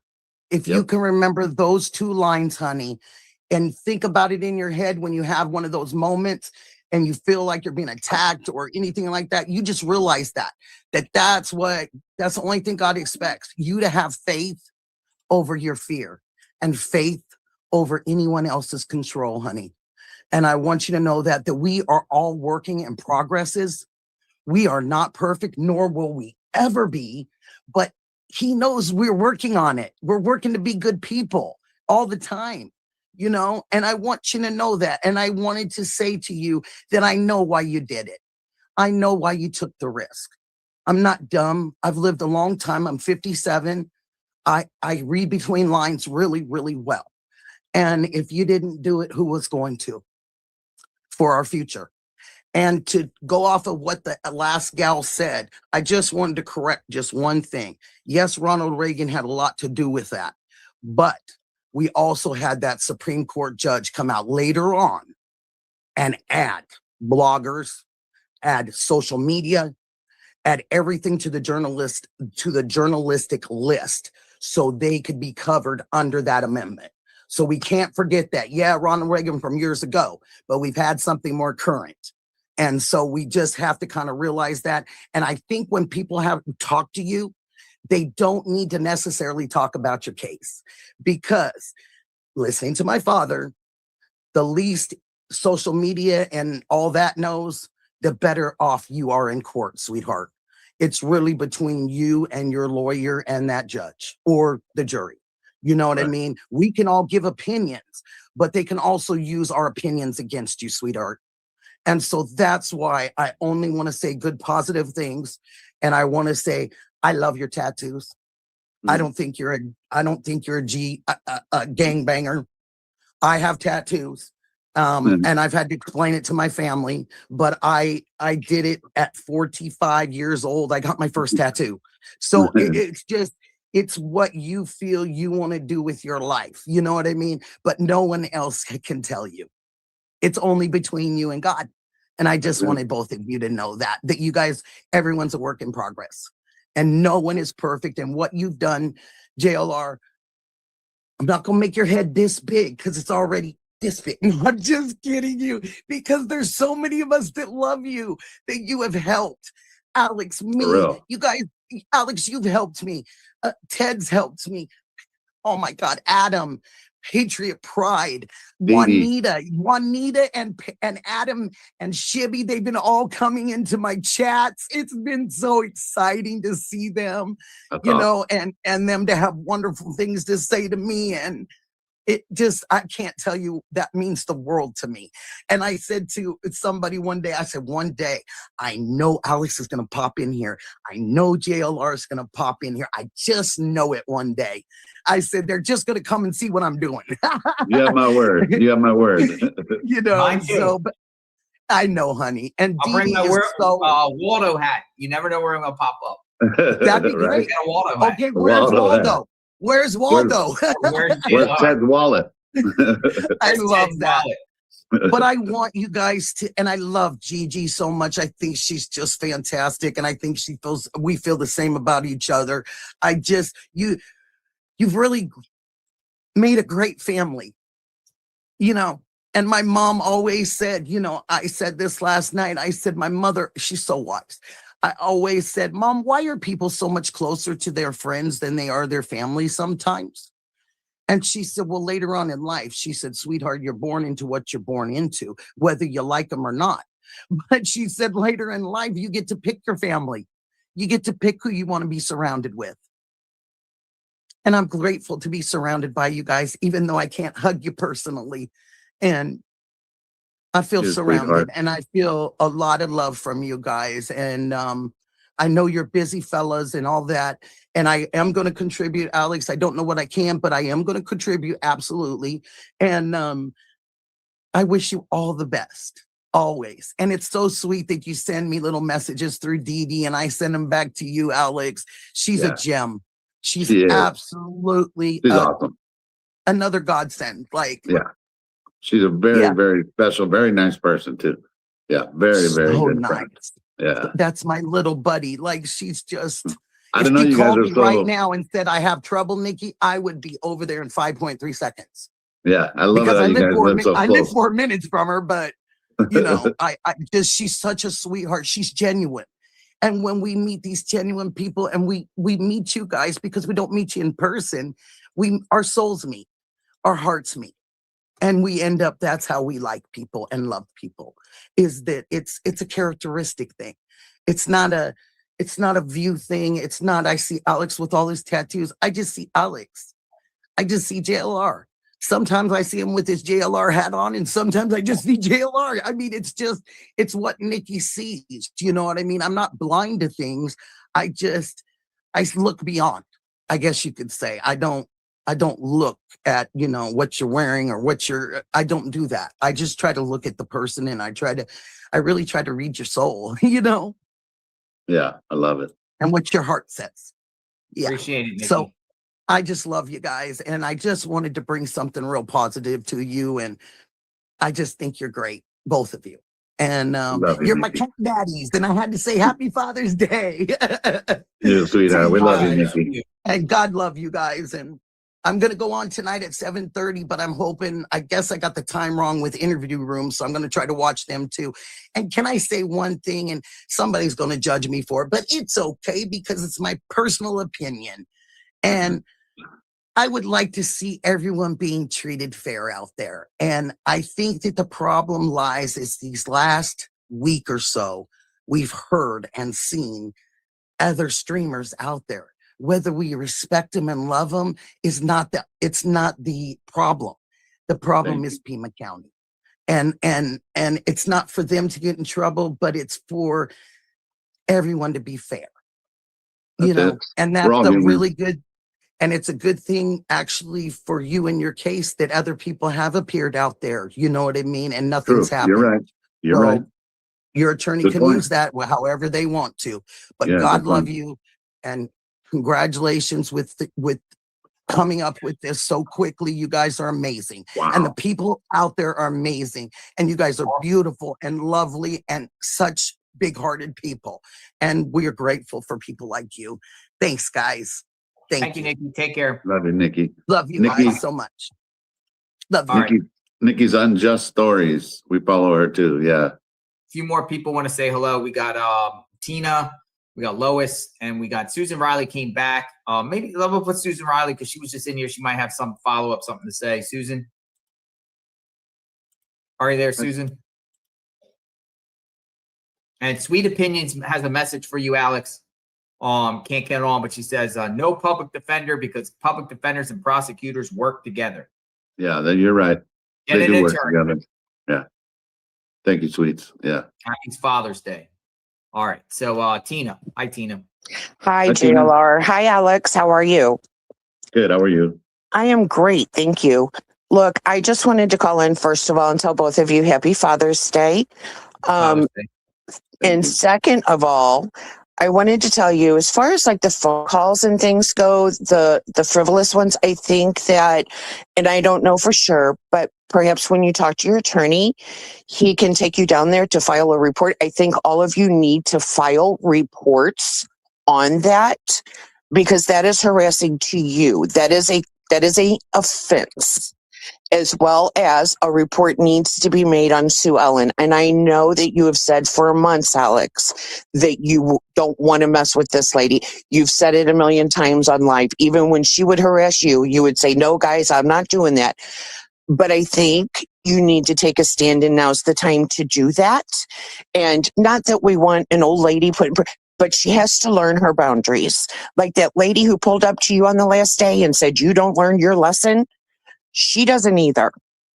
And she needs to be taught that lesson. And if it's when she's in her 70s, then that's a damn shame, but it's in her 70s. You're right. And I think that each of you guys need to make those reports for the frivolous calls because we all know where most of them are coming from, which will be federal charges. And they deserve it. Every one of them deserve it. And why we're going to let them get off is unacceptable to me. We have to follow through with that part. And that may be something your attorney does or you do. But I just wanted to say that and open, like, we're all going, why aren't they getting in trouble? Why aren't they getting arrested? Why isn't Sue Ellen in trouble? Because we're not making those reports. Those reports need to be made and followed through on. I really do feel that. And I'm sure they wouldn't give Sue Ellen time in jail, but they might hit her in her pocket with a darn citation. And maybe that's what she needs. So, I mean, she needs to learn she can't treat people that way. It's completely unacceptable. When you think of a grandma, that's not the grandma I would want to think. I mean, my grandma was baking cookies and the nicest person you ever would have met. Like she'd have been bringing you. I mean, we had so many people at her funeral, honestly, that the funeral home said, we've never seen anybody have this many people. They're wrapped around the building to get in because it didn't matter if someone was mowing the grass for the neighbor next door. My grandma was out bringing lemonade. Like, I don't know what's wrong with these people in Tucson, but something's not right. And she does need to be taught a lesson. And so do the frivolous callers. They are on my last nerve. But what I also wanted to say to you is we need more Alex's, JLR's, Dejuice, 85727. We need more people like you in the world, like you guys. So don't get discouraged. Don't ever feel down about yourself because we think you're freaking great, every one of you. And you can see the love and support that we all have for you guys because you tell us you need something and within an hour, we're going to be there. We've shown up and we will continue to do that because I think Pima County and Nanos especially underestimated the reach that you guys have and the love and the support that you guys have. And that was their worst mistake, was underestimating you guys and us. Shame on them. But I have sent emails and letters out to every news organization that is putting things wrong. I've done it on Facebook. I've done it professionally through the emails. If there is anything else that you guys as audiences can do to help, please say that and let us know that. Whether it's I've told every chat that I go into every room, please unsubscribe to KVOA and to these, don't click on, the trolls. Don't even open up. Let's just hit them where it hurts the most because they all underestimated your power, your reach, and your loyalty, and the loyalty that we have for you guys. And that's a ha-ha to them. They're just silly because they could have been a part of it and they could have been Good point. having the same love, but you know, they spew hate, they're going to get hate. That's just how it's going to happen. So, and our hate is not being mean or frivolous, but it's just don't click on them, unsubscribe, don't participate. That's going to hit them worse, you know? But I just wanted to say those things to you guys, and I just really want to remind you, and I said it to DeJuice the other day, whether we all are religious or we're not. I don't go to church every Sunday. I used to when I was young, but I'm very spiritual. And one thing my grandma did always tell me is, Tina, God gives his strongest battles to his toughest soldiers. So don't ever forget that. You know, I mean, you're in this for a reason, both of you. I mean, JLR, I heard him the other day on one of the streams said he was the ringleader, one of the news channels. I'm like, my God, the poor guy wasn't even there. Now he's a ringleader. I mean, it just doesn't stop, you know, with you guys. So just remember that and keep your shoulders back, your heads up, and you're all doing the right thing for the right reasons. And we love you guys for it. We support you guys for it. And don't ever feel down on yourself, because we don't feel that way about you guys. We love you guys a lot.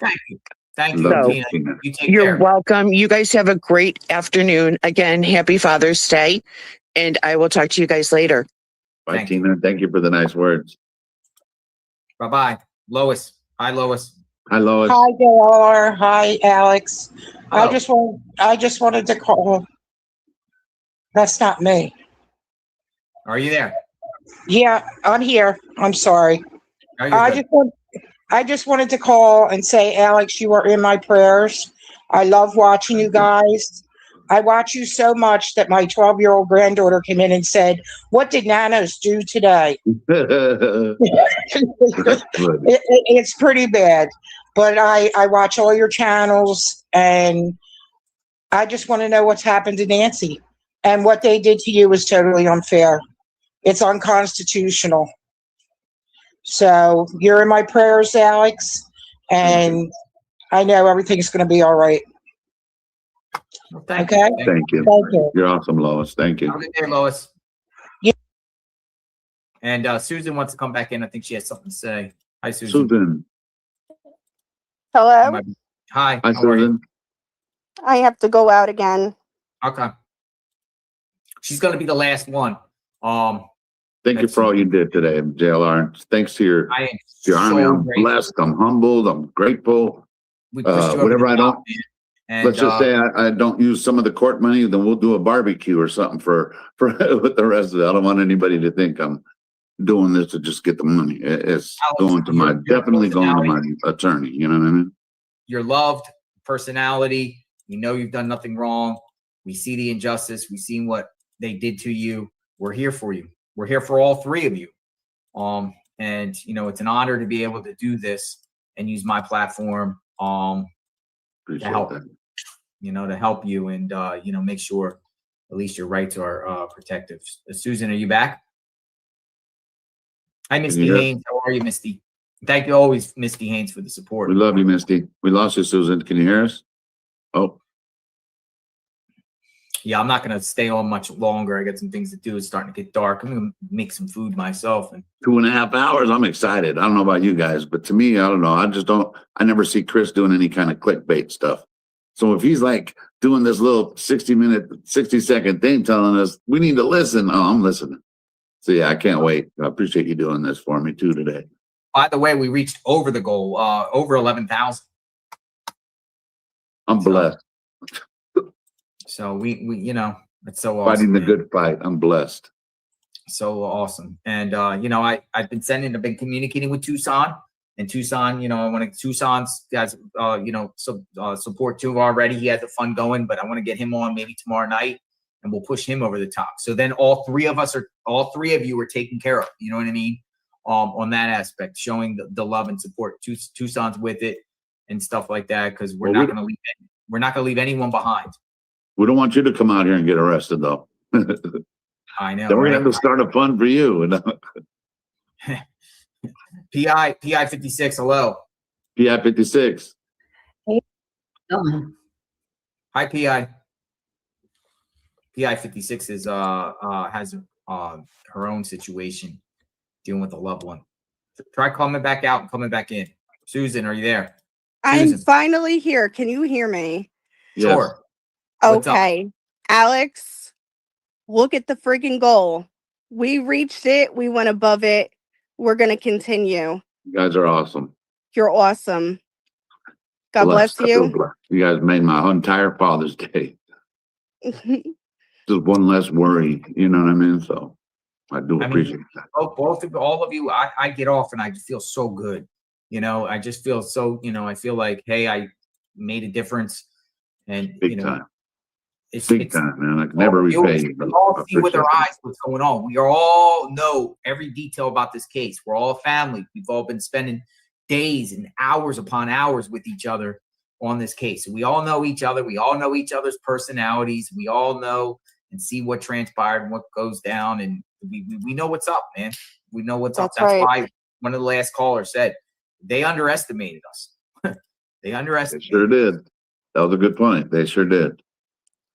All right. I'm not going to take up more time. I just wanted to say, like, holy crap, that is amazing. That is and we're going amazing. to continue to support you and continue to support the other guys.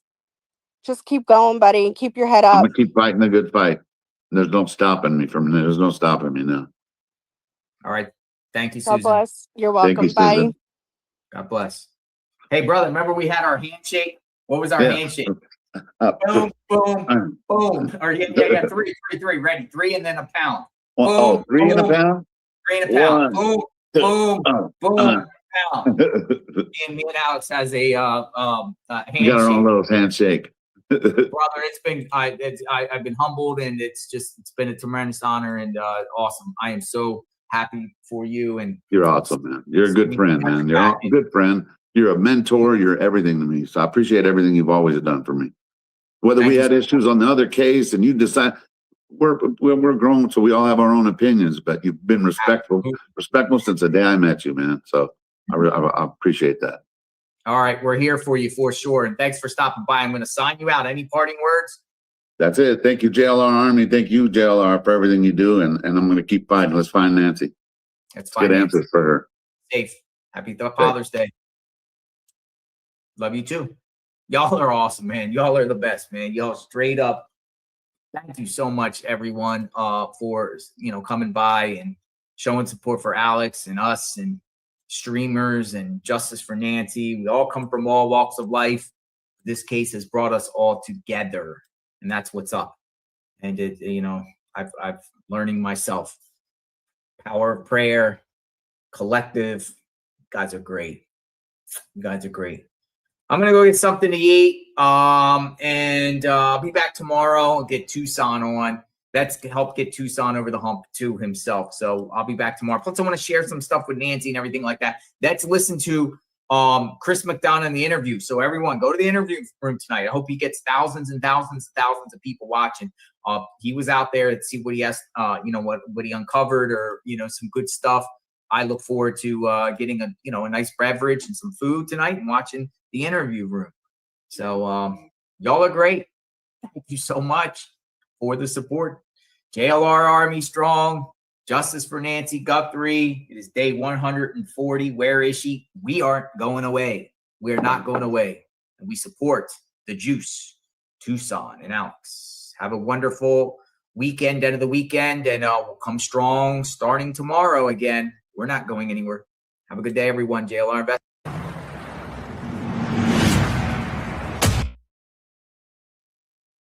And we are back. Oh my goodness. That was shorter than I thought it was going to be, but I'm here. You guys, my mic is popping. So that was really good. What shall we do? Let me see. Let me just go through and say hello to all you beautiful people. Oh my gosh. Justice for Jay came here again and I missed her. I'm such an idiot. Fucking been looping ever since. Oh my God. Gotta stop thinking about that. I hate myself. I'm not kidding. T, Criminality, Teresa. Oh, I missed her. I haven't seen her for months. She was here saying hi. Oh, you great people come to say hi. Oh, the money they raised it so fast. That was amazing. That's gonna be so awesome. I hope they afterwards do like a civil thing too, right? They fight this baloney and then get a civil suits or however that works. Hello, Roxy. Welcome, welcome. And what should we be doing, guys? I'm gonna go back and just. I feel like I've been missing you guys. I just went live and I've been making thumbnails and texting with Ted and all these things were happening. So if I missed you guys, oh, I'm so sorry. I'm saying hello now. And so what do you guys want to do? Suggestions? I feel we missed stuff. So I didn't go on. Yesterday was the first day I didn't go live for forever, for like at least a month or two. I don't even know. I've been going live so much and doing like 12 hours, 10-hour live streams. Nuts. But it's kind of fun. It's fun. I've got 10 years of nothing to make up for. Just like almost silence. 10 years of just not talking to anyone or doing anything. So let's make up for those 10 years by rambling for ridiculous amounts of time on a live stream.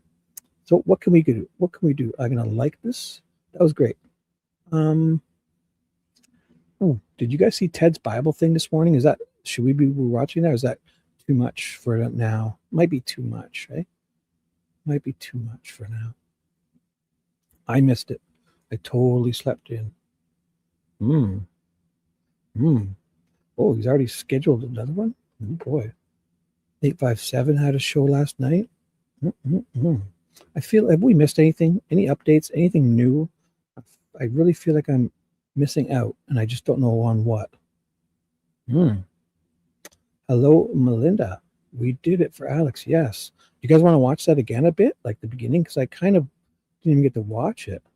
We'll watch Ted's part again while I think what we can do, because I actually didn't really get to see it all because I was like discombobulated. And then I missed Jay and I didn't say hi, and I've been literally looping like a neurotic Virgo ever since. I can't get it out of my head. I need to redeem myself. I need to redeem myself somehow. What am I on here? I'm on this. Was this the one I just finished? Oh, a day ago. I almost played the wrong one. I almost played the wrong one. All right, breaking news. Didn't he play music at the beginning? Did you already have to cut that out? All right, breaking news. He did play music, unless he's about to do it. So let's just catch the beginning there again, and I will chat, and I'll find us something to do. And all right, so I will put on the screen. How about I do that? I'll put on the screen so people know what's happening. What's up? Breaking news. We need help.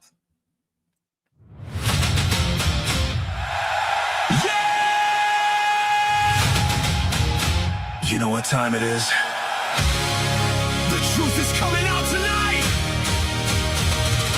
Lights on. Camera rolling. Everybody watching now. Digging through the headlines, looking for what they don't talk about. No spin, no filter, just following the clues. If you're looking for the truth tonight, JLR's coming through. JLR investigates.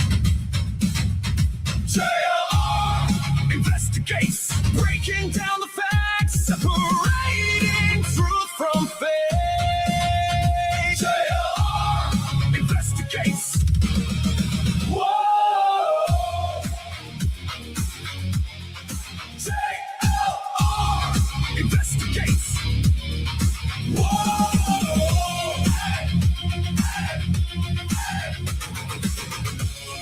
Investigates. Live right now. Let's get into it.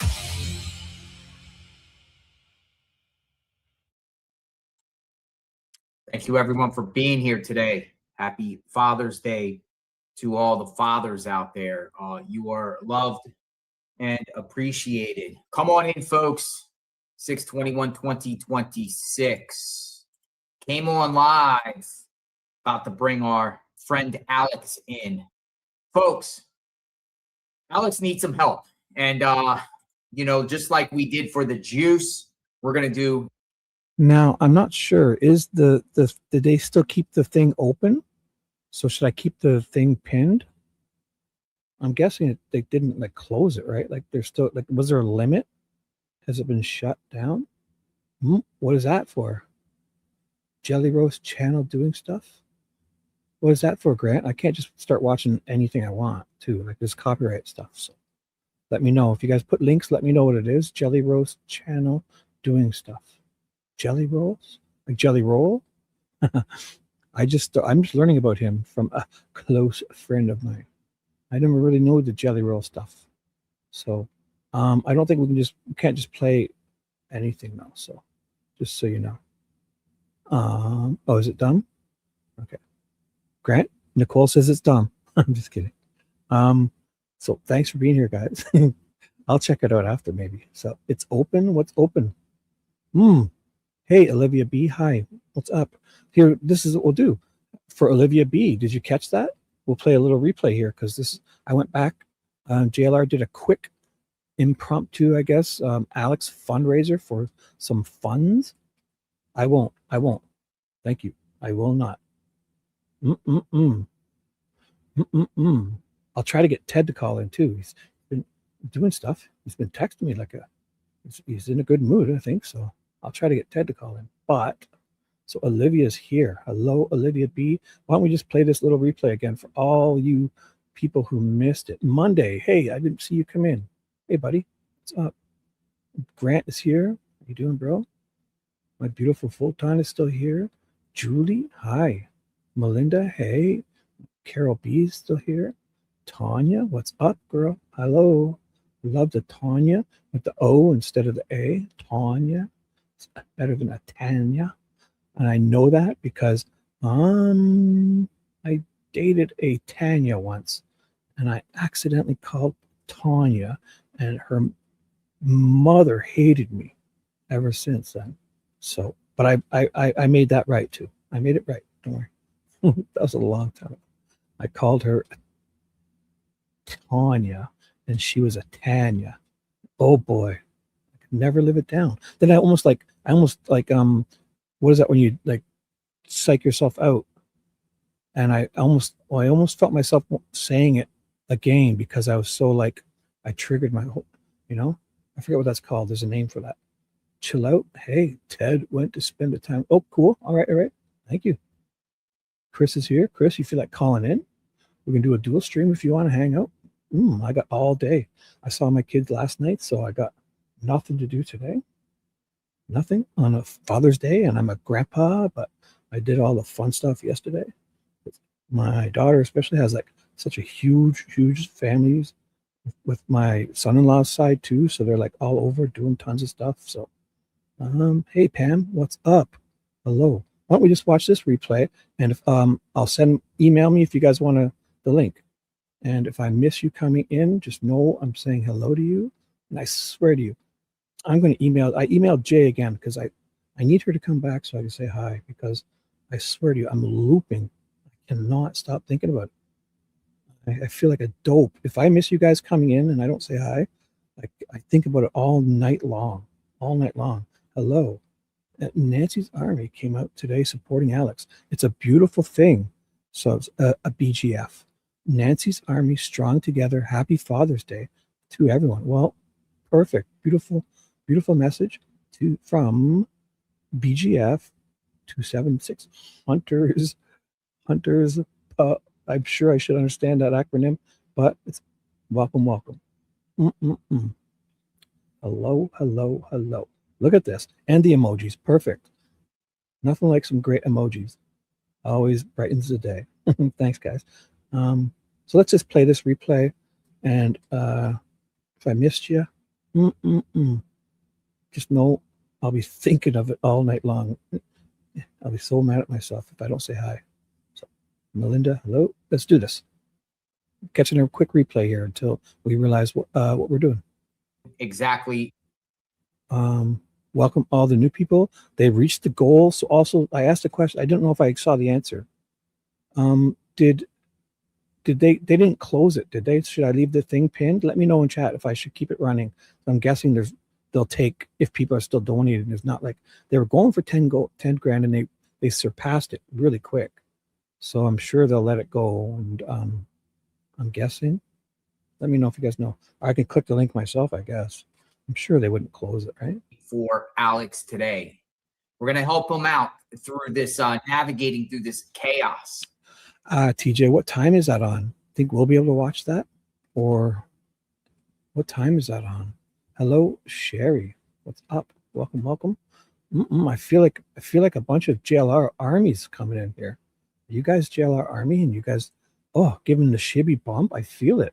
Because when he ended, I think I jumped double in viewers. So has to be the JLR Army coming in. Oh my God, I'm so honored. Thank you guys. It's awesome. Wherever you're coming from, thank you. And if that interview room thing, what time is that? Can you give me the time at the time zones? Anyone? If you know, East, preferably East time zone or any time zone, just give me one and I'll work it up myself. So let me know. Yeah, good. Okay. Thank you, Tanya. Lovely Tanya. I will. 8 p.m. Which time zone? How dare you guys? You must say time zones. I command you. If you must say time zones because it only calculates for your time zone, not when you type it in chat. So you must. East, Central, Mountain, Pacific. I command you. At least one so we can work it out if you type it. Because I'm a neurotic Virgo. There we go. Boom. Boom. I get it. Oh, not everyone. Just we got it. I know you guys are delayed 6-7 seconds. So thank you. Oh, our time. Okay. I know. I guess I know. I can assume. I'm only kidding. So, oh my gosh. V, why would you message me? Come and say hi. She's like, V says, I've been lurking all show. I'm doing amazing. I'm afraid to say hi. Why, V? Come and say hi. She says, my voice sounds so good today. And she's been replaying all my old stuff. And she's going to come say hi. So, V, thank you. She loves my voice. She replays it over and over and over as she falls asleep. Boom, look at, we got a rock star. Ted is in the house. Look at this. You know what time it is? Yeah. Anytime. Just give me one time zone. I'm a neurotic Virgo, overly specific, and I need one time zone. I don't care about your pronouns as much. If you choose, I'll try my best, but I really want time zones. That's most important to me. I'll pronouns and all that stuff it's up there. But for me, I've got fucking time zone. I need just one, and I'll love you forever. If you think of me in that way, if you share with me your time zone, oh my God, I'll know you love me. Roxy's in the house. Yes, thank you. So it's 8 p.m. and it's what now? It's not even 6 p.m. yet. So we have a couple hours. So Ted wants to call, or anyone wants to call, I will send out the links. If not, it's all good. I'll find us something. So how about I stop interrupting? We play this quick replay, okay? How about I stop? Here we go. This photo was taken by his son during the time of the arrest. I don't know if you're aware of this photo, but it was given to me. I asked Alex, he lives in an apartment complex. Other family members live in other places around there, and was able to get a photograph of him. They literally went to his house to hunt him down and to put him in cuffs from this crazy case. Let me move myself over a little bit. There you go. Alex is going to be in the chat shortly, and others going to be coming in, Ted, in support. I see Susan Riley in the holding spot. My friend Shanna Lee from the Pacific Northwest, she set up a Give, Send, Go for Alex, just like one has been set up by for Juice, right? The Juice, we had Juice on, Juice. We're going to have Alex on. Alex needs help too. And I told Alex, I'm going to contribute while I'm on. It is in the linked in the comments. In the link, it's a pin. If you get the chance, folks, you know, can you you know, contribute a little bit to him in any way, shape, or form? Because we want to get our 3 friends, including Tucson, you know, help with this injustice. You know, Alex is facing a little bit more serious charges than the rest of them, but we know what Alex does and did not do in this case, and you know, it is an injustice. They came to him from these weird calls, making bogus claims that Alex was urinating on camera and whatnot, and they come and just, you know, instead of investigating, just basically told him to cuff up. And Alex was, you know, defending his rights. And what are you arresting me for? What did I do? And then it just got out of hand. It shouldn't even got there. Hello, friend. Hey, everybody. Happy Father's Day to everybody. And how you doing there, JLR? Good to see you. Happy Father's Day. And I, you know, I just sent you probably a text probably an hour ago and said, hey, I would like to get you on, you know, and show support. And you know what you said? You were spending time with your children on Father's Day, right? They made me breakfast. I'm blessed. Yeah.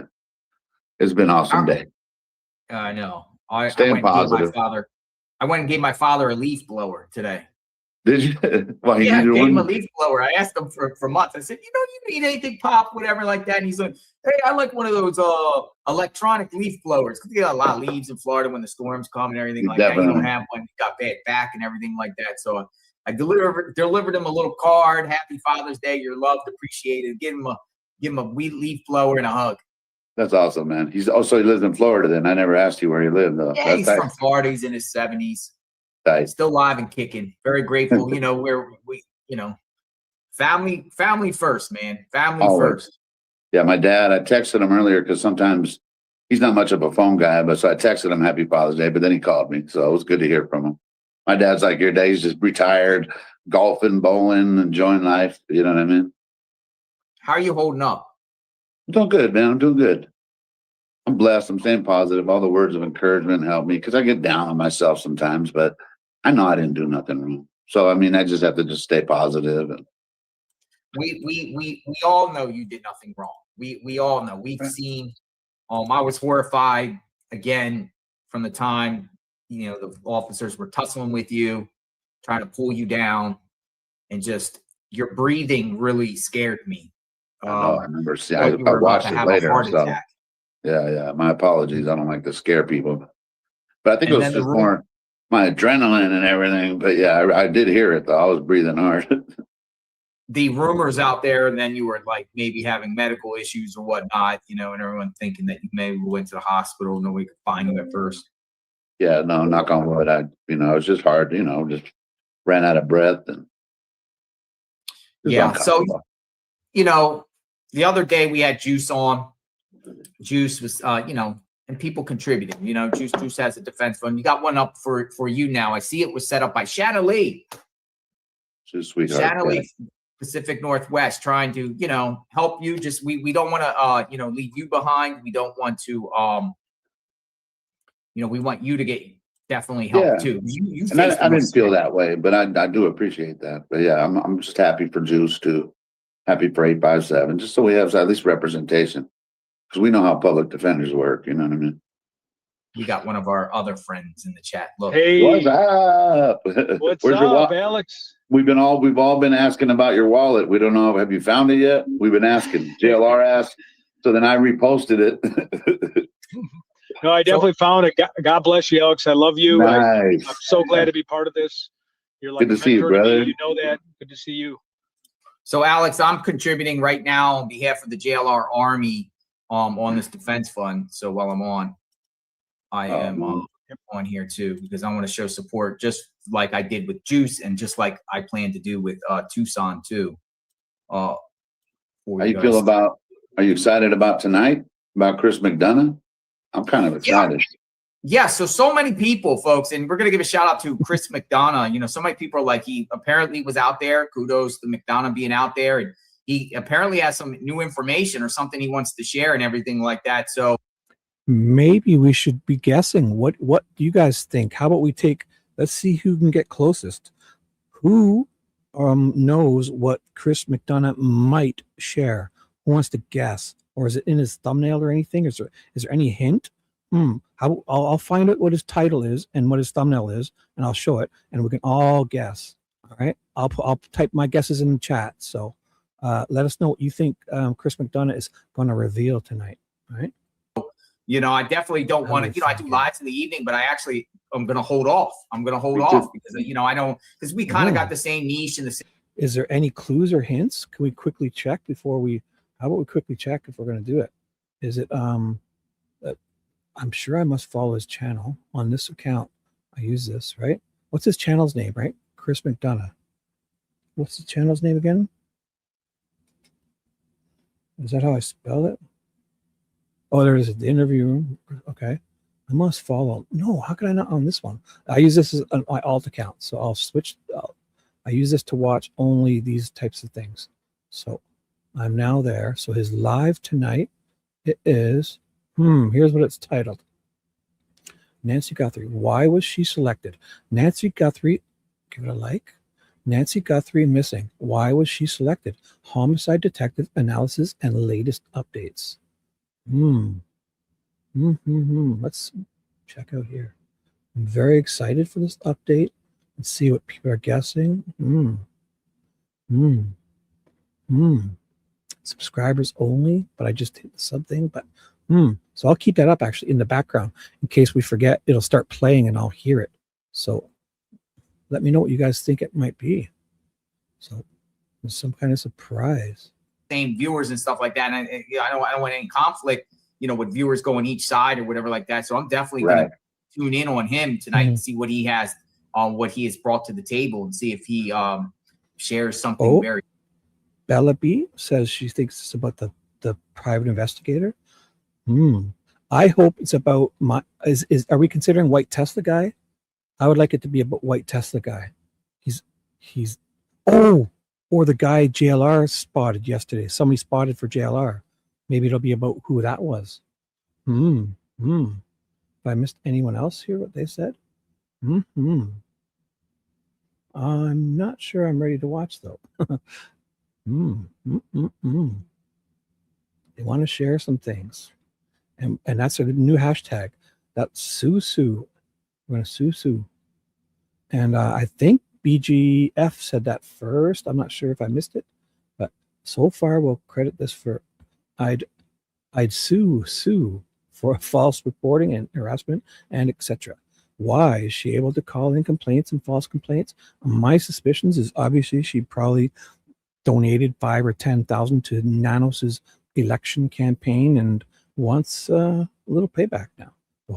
They probably donated that whole area. Maybe I'm not even sure, but I would suspect. And I think when she calls them and they see her, all those deputies and her and Nanos and probably the under deputies, whoever else she calls, when they see her number pop up, they're rolling their eyes like, no, not this one again. Not this one again. Okay, I'll go out there and talk to these guys, even though I know that I can't do nothing because they're not breaking the law. The first 10 interactions were, okay, you're being good, you're allowed to be there. Just someone called, and then they probably drive up to Sue Ellen's and just say, yeah, we went down there and we has, just to appease her. So she'll stop calling. But so that's my suspicion. So here we go. Very interesting about this case. Yeah. I hope he's out there. He's a retired law enforcement. He's entrenched with law enforcement. He has sources and connections. I've seen him cover the Michael Bond case, and Summer Wells case. And he gets the goods. He gets the goods, and hopefully So Blue Cats thinks ships. He will be bringing up the new tip from Nancy Guthrie buried in Nogales, Mexico, or he's going to bring up the wrench attacks. Good guesses. Did I miss anyone else? I think. Outside his home because he's no longer a crime scene. Oh, the guy yesterday that went. Did he what? I don't even know because they just showed a picture, I guess, on JLR. Some guy walking, I guess, out towards the road. I'm not even sure. Rosa says, I hope it's about Nancy's property in Mexico and about the large gas receipt with other things that were bought with cash. Or Chris could talk about other things, not sure. Close. I bet he had an interview with someone from Pima County Sheriff's Department. D says, I bet he had an interview with someone from the Pima County Sheriff's Department. And did you guys see when Juice was there the other day, and that day he got the first time, and the Pinal County Sheriff's called him up? How often do you see that? A guy on the side of the road getting his ticket and getting, like, not arrested. The first time was mostly a ticket, right? Like a summons, whatever it was. And as he's sitting there waiting, the Pinal County Sheriff's call up to say, they're deputies and they hate Pima County so much they're calling to help a guy out on the side of the road with his rights. Like, when in this world would you ever see that? So it goes to show you, Pinal and Pima County, they hate each other, and they just it's like gang. It's like they're just imagine the sheriff, like the police department next door or the next city over, calling because they see somebody live streaming and getting, arrested or harassed by the next police, them calling to advise that person of their rights. When in the world would you ever see that? Got some answers here, or some sort of break that we can get with this. Because he's not a clickbait kind of guy, you know what I mean? So, like, he doesn't post stuff just to hopefully people will watch. I think it's, with him, it seems every. Good point. So do we think Alex is right there? Because Alex really likes the guy, and I think he's pretty cool. I guess that Chris McDonough, I haven't seen very much of him, but do you think it's clickbait, or do you think we're going to hear something good? I'm starting to think it's not. I can't see, like, what could they have found out unless they got some inside tips, right? I just think it's going to be one of those things where they're just going to allude to something we already know. I don't think it's going to be as big as it feels. I hope it is, but I don't think it is, in my opinion. Hello, Lola. What's up? Good. Hello, Lola. So what do you guys think? I think it might be a clickbait thing. It's incredible. I like listening to him. He's my goat. I'm putting the JLR Army supports.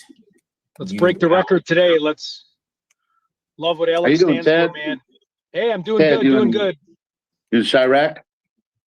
Yep, in Chirac. So we're in the trenches, but we want to break a record because, I mean, you're fighting for our rights, man. If we didn't have someone like you to be there and care for Nancy and keep care of the memorial, being so polite to everyone that talks to you, it was the most pathetic thing. A lot of my buddies are Chicago police officers, and they were just in shock when they saw that. They were like, "Are you kidding me? Like, was this an armed robbery?" Like, they went after an innocent man. Like, so you have the backing of Chicago police, the people in, I believe it's District 8.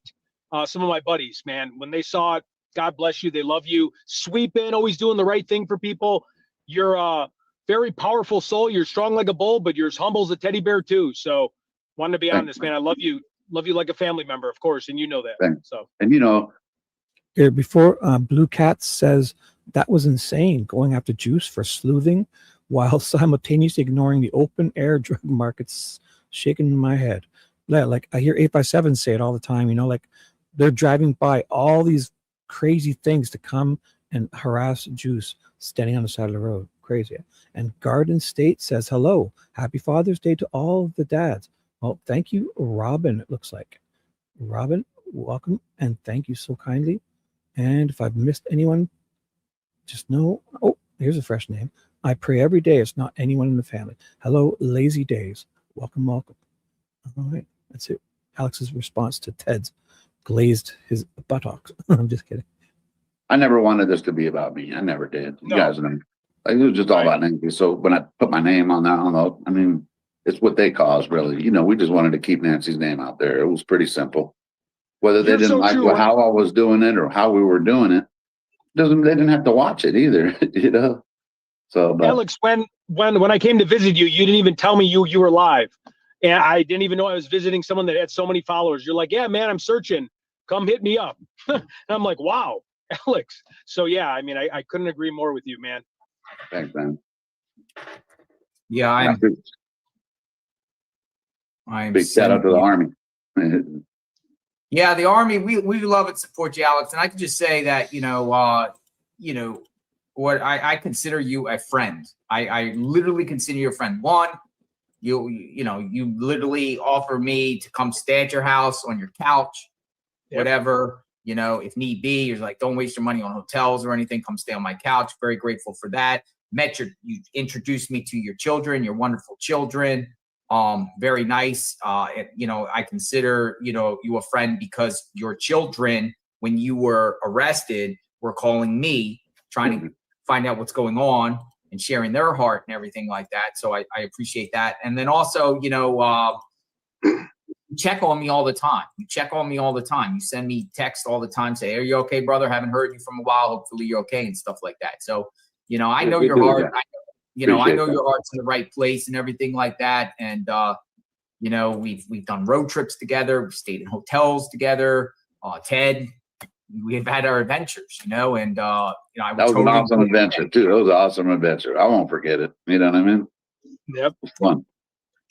Absolutely. In this situation, I know you've been saying, oh, well, I don't need help. I'm going to wait what happens. No, we need to get you help. Yes. We need to get you help. We need to. So, excuse me, sir. I usually mute when I do that.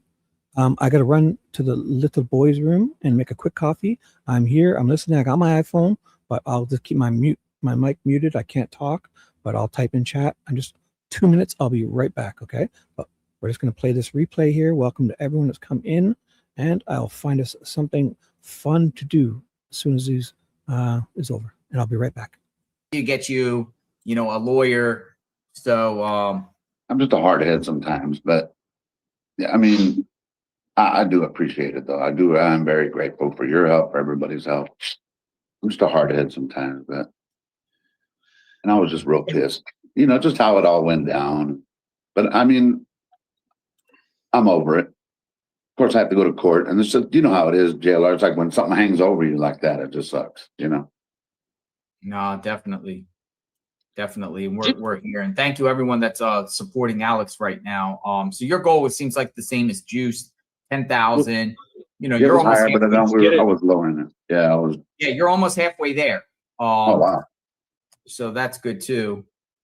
And just to piggyback off JLR, I mean, Alex, your kids are like amazing, and you know this. I don't have to say this to you.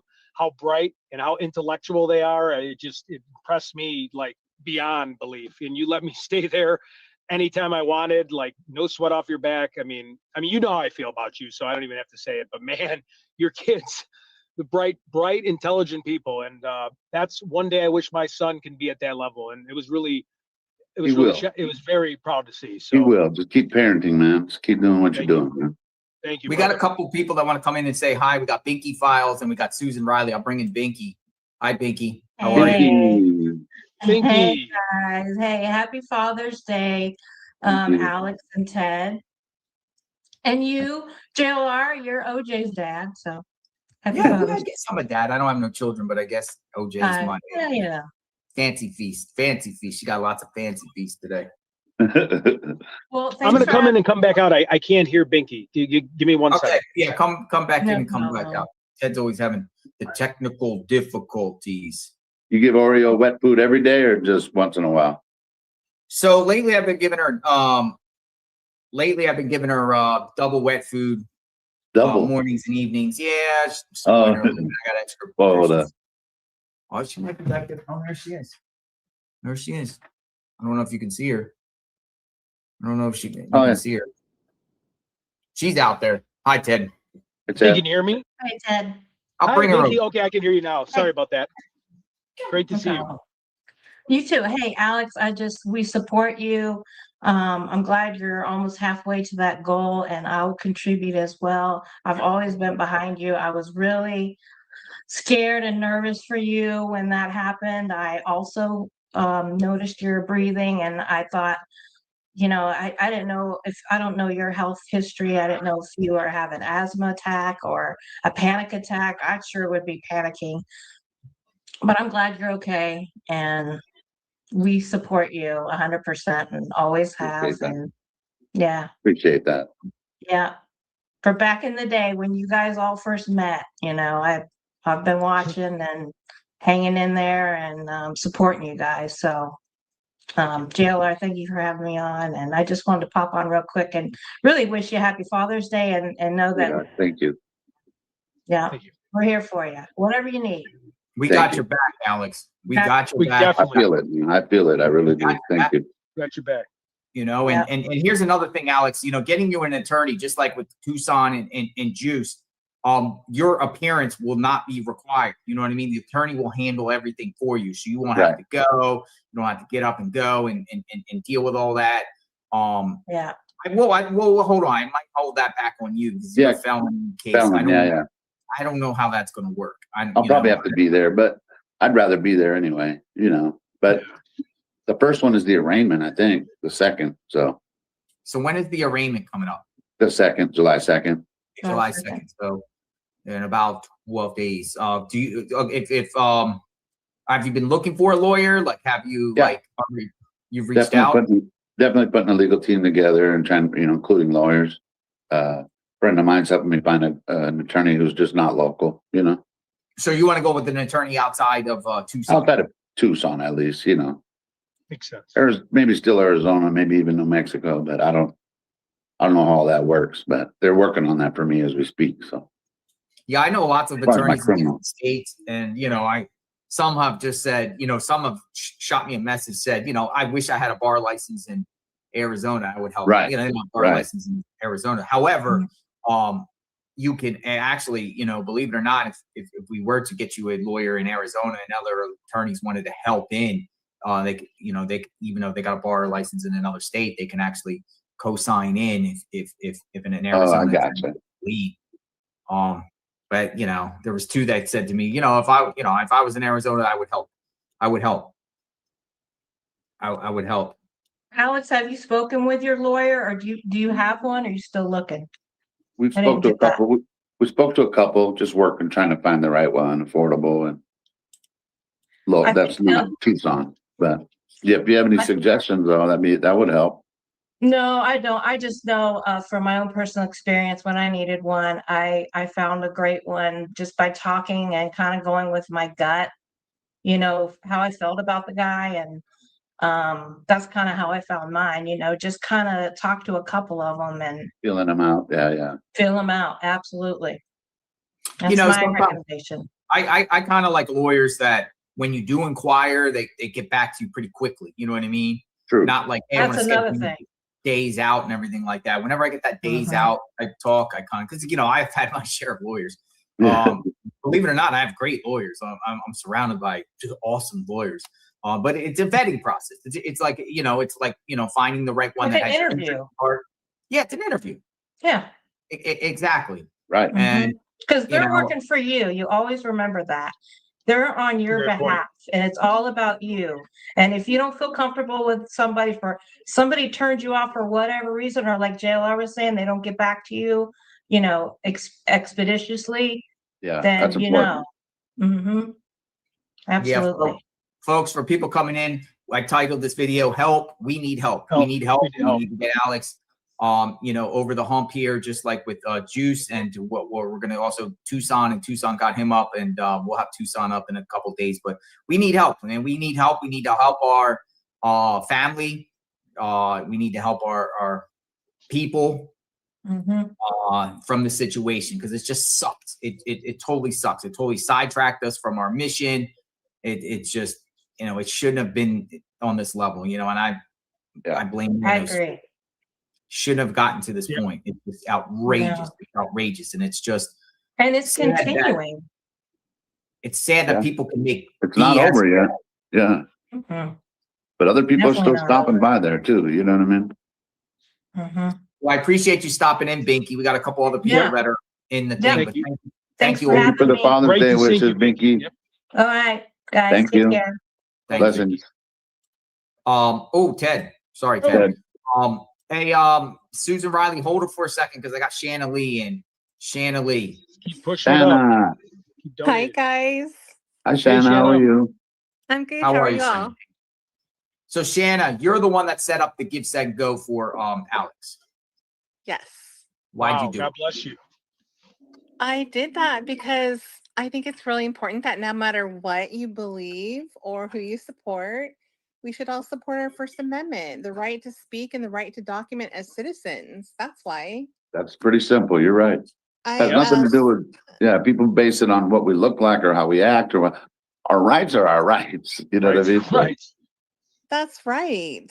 And I support Alex because I believe that he was completely wrong.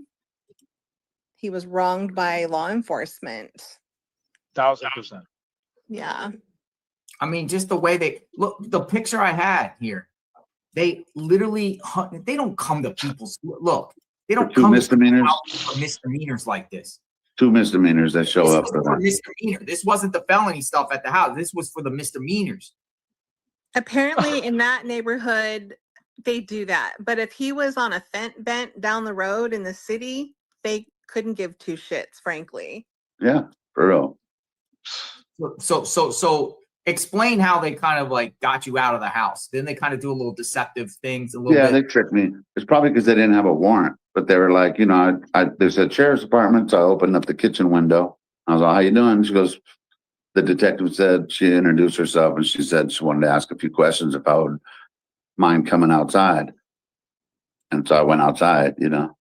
I mean, I'm just saying I didn't want it to give them a reason to break into my house and cause more trouble here with my kids here. So I just went outside, you know. And as soon as I walked out, the dude put my head against the wall and started to put a handcuff on me. So she said to come talk to you, but really it was to arrest you. Yeah, then we want to talk to you as soon as you step out. Boom, cuffs on. And then of course she said I was arrested for criminal nuisance.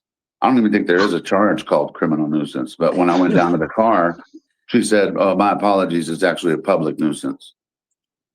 Yeah. So I didn't even know the right charge. Right. She's the one who came up with the probable cause. So you think she would know the charge? Jesus. So is she on the arrest document here? This Yeah, Detective Perez. Detective Perez. So they're sending this was 2 misdemeanors, correct? Correct. So they're coming to your house for 2 misdemeanors. Based on a false 911 call that you peed in a bush? Well, no, this was over the video on 526 and video on 6/6. Yes. And then it was the video of the cops coming up to me, and they never said I was sitting there illegally or anything. But they watched it later and said, "Oh, he's sitting there illegally." That's kind of how they based it on. And we're back. Shibby is back. A fresh coffee. I will put my email address in. If you email me, I will send you the link. If anyone wants to call in, I think I got Chris will be waiting soon. I sent the link to Ted and any of you guys. I'll put my email address in. Email me and I will send you the StreamYard. Oh, we have someone. Look at this. We already have a guest. Look at this young man. Hey, Chris. It's us. Hello. How is everybody? We're great. Are you going to do the dual stream thingy or are you?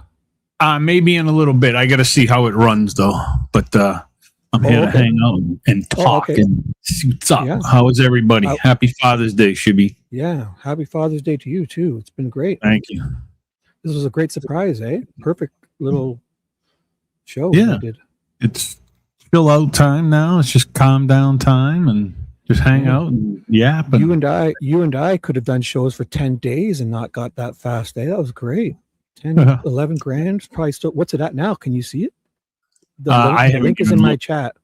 The link I pinned in my chat. So, or who sees the latest total? It's got to be probably 12 or 15 grand or something. Yeah. I mean, what did that take? 40 minutes? 45 minutes? It was fast. Yeah, it was fast.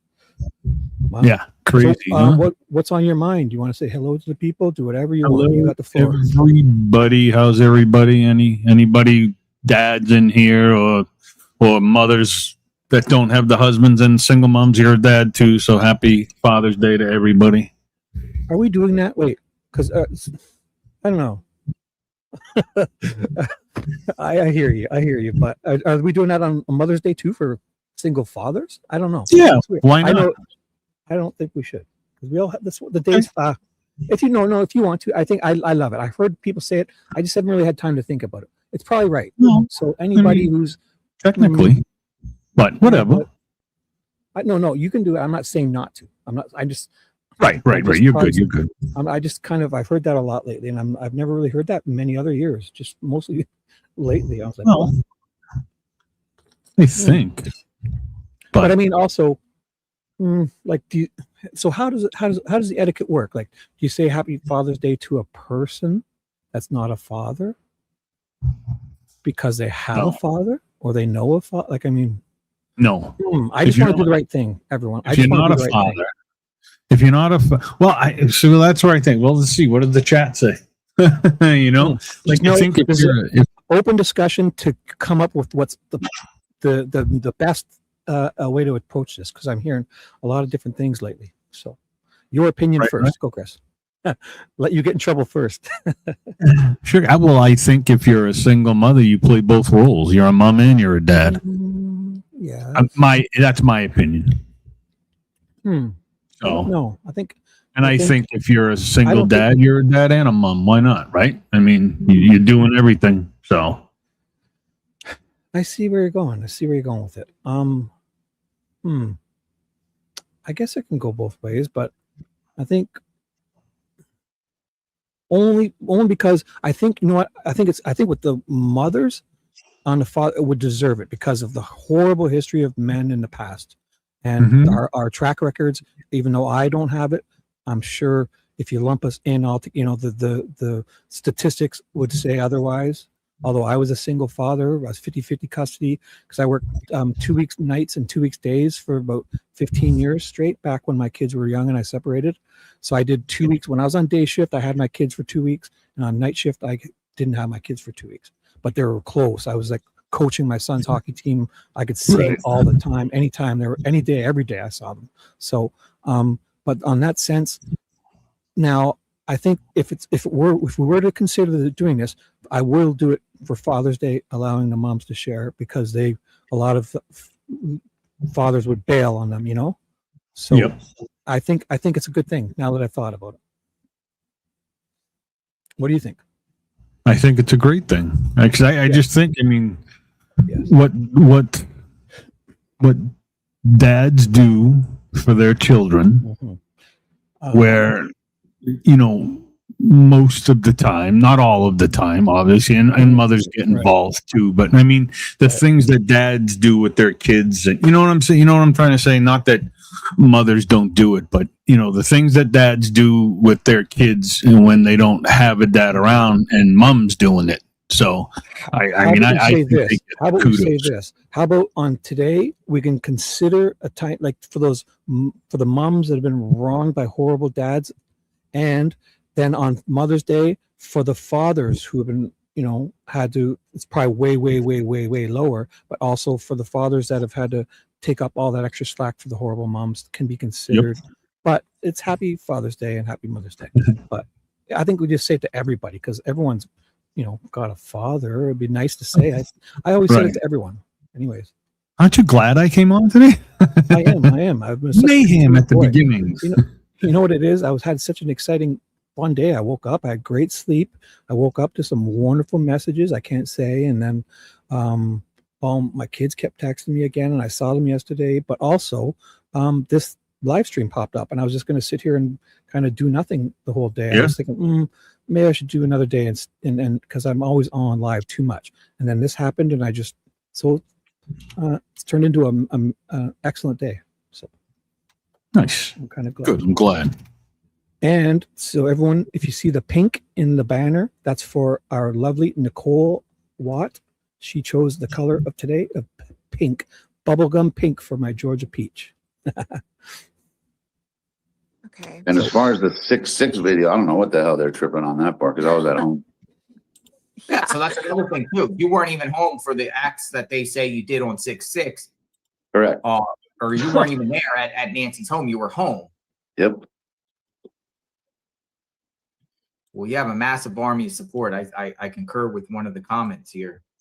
A massive army. I've seen so many people. Thank you, Misty. Thank you, Jeanette Freeland 1408. Kia Elder. Set that record. Texas Peg P. That's awesome, guys. Every dollar counts. Hey, I'm on my way to pick up my dad to celebrate Father's Day. Oh, but cool. I just Nice. Where you guys going?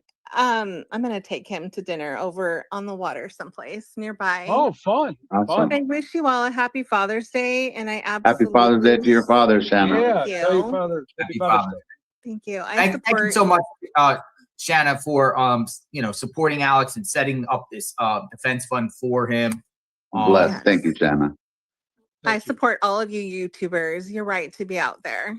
God bless you all. And thank you for the lemonade when we were out there too. The delicious lemonade. Nice. Take care, guys. Catch When you it was We later. love you, Shanna. Thank Oh, breaking news. My lovely lurker who's been sending me messages all day saying, I've been lurking. I've been listening to you. I was listening to your replays all night long. Oh, my voice sounds so great today. And she was so happy, but she was busy. She couldn't come and chat, but she's just was reminding me how much she was loving hearing me and how neurotic I'm not. So this is her way to joke. Happy Neurosis Day, you weirdo shibby. Well, thank you, my lovely V. My conscience is here, finally in the flesh, in the real.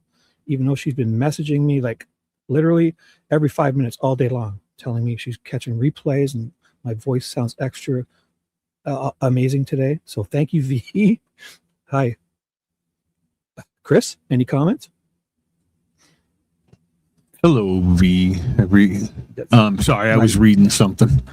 My lovely V. She's my conscience. Hello. She knows what I'm. Uh-oh, what do you got going on there? Me? Yeah, it was an echo or something. Oh, I don't know. Did I hit? Is it still there? No.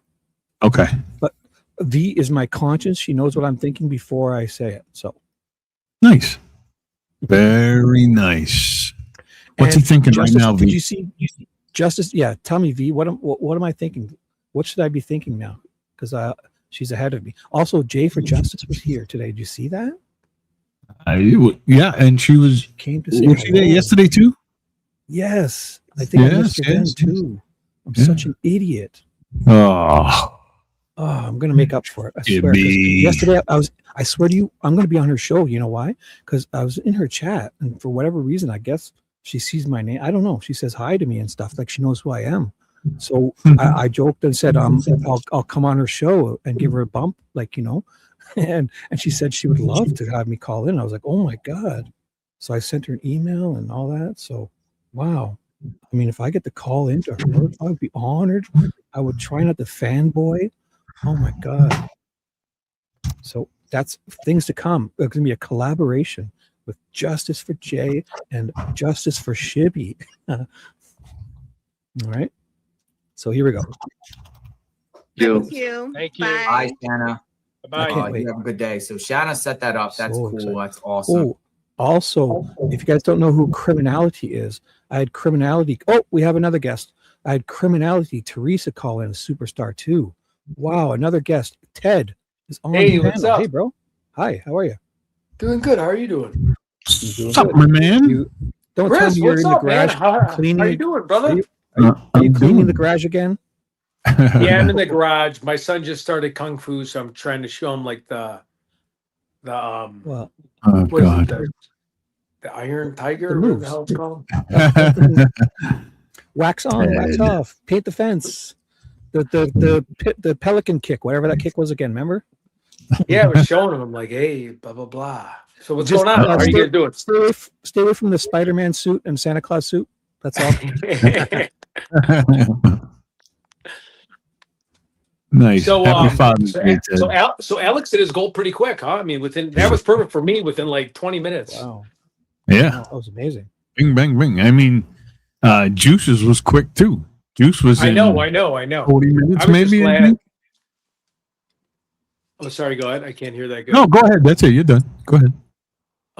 Yeah, no, I was just so happy because, you know, with Father's Day, I was grilling, doing stuff, but JLR sent me the text, and then I like jumped in my car and rode down like the road for a second, hopped in, and I'm like, you know, you never know. But with Alex, we had like $5,000 before it even started. So I'm like, all right, Yep. we're good. I just noticed your name. You just changed it again. So we have Shibby's assistant on. Shibby's assistant is on. Thanks. That's nice. Yeah. Patriot Pride, how are you, sir? What's Hey, up? Yeah, so Patriot. Patriot Pride, we're definitely going to do a joint thing. I got your text. Subscribe to Patriot Pride. We're going to get something going on this week. It was a crazy week with Father's Day and all the BS. But yeah. That's good. So how are you guys doing? How's everybody doing? Awesome. Good, Great. good. Perfect. Real good. It's Sunday, right? Yep. Father's Day. So good day, though. How you doing? Yeah. I'm doing good. I unfortunately had to cut the grass. I had to cook food. I mean, I really didn't have like the Father's Day I should be having. I should just be sleeping all day, doing nothing besides getting back massages and like foot massages. But unfortunately, that's not how it works. I get to take out the garbage later too, but I think if tomorrow's a holiday, I'm not even sure. I'll get to take it out tomorrow night. I'll have to double check. Oh God, taking out the garbage too. I got to see my neighbor every time. They're all out at the same time, and they all want to have conversations with me every single time. And like, I do one of those where I look and they make eye contact, and then I look away and then sneak back in the garage. But I'm like, oh, they just saw me not want to talk to them. So then I got to go back out and be like, oh, hey, how's the weather? How's the grass doing? How's this? Yeah, man. I'm such an introvert. Honestly, I'm the biggest introvert. I just don't even want to say like hi to anybody. Oh, breaking news. We have Heather Brown. Hello, Hebby's in chat. What's up, girl? What is up? Everyone's saying hi to you and thanks. If you can't see the chat, Ted. I can't see anything. Everyone's saying happy Father's Day to you and Chris and I guess myself too. So everyone, you guys are wonderful. Thank you for saying that to us. Hey, look at the garage sale stuff. Look at all this crazy stuff. Oh, wow. Whoa. The garage sales are kind of fun. They're fun. Well, they are until when you get doxxed and then you can't post where your garage sale's at. So that happened right when I got doxxed. So like, yeah, so I probably have like $30,000 in Pottery Barn BS that we could have sold. Damn.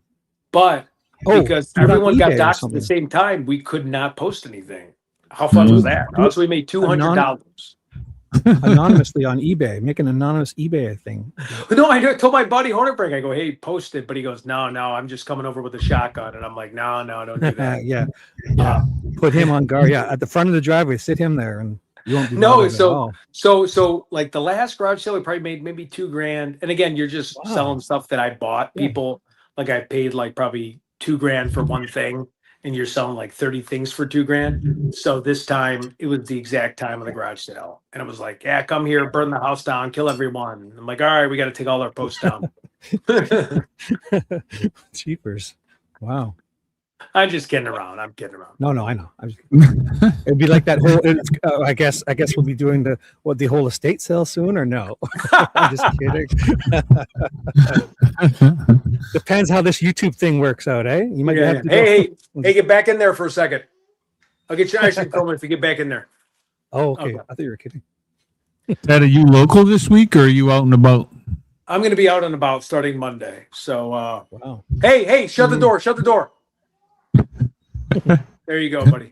Okay. Hey, today's my day. You'll listen to me today at least. I'm just the kidding. only day of the week. Oh wait, hey, get back in there. Go. Oh boy. Okay, he's not listening. Okay. All right. Hey, you can turn your camera off if you want. I mean, it's okay. Go over there. We all know your Shibby's assistant. We know who Shibby's assistant is. All right. Well, I have to get back to father responsibilities, but Yep. You do that. If anybody wants anything from the garage sale, just give me a call. We'll we can give you the discount.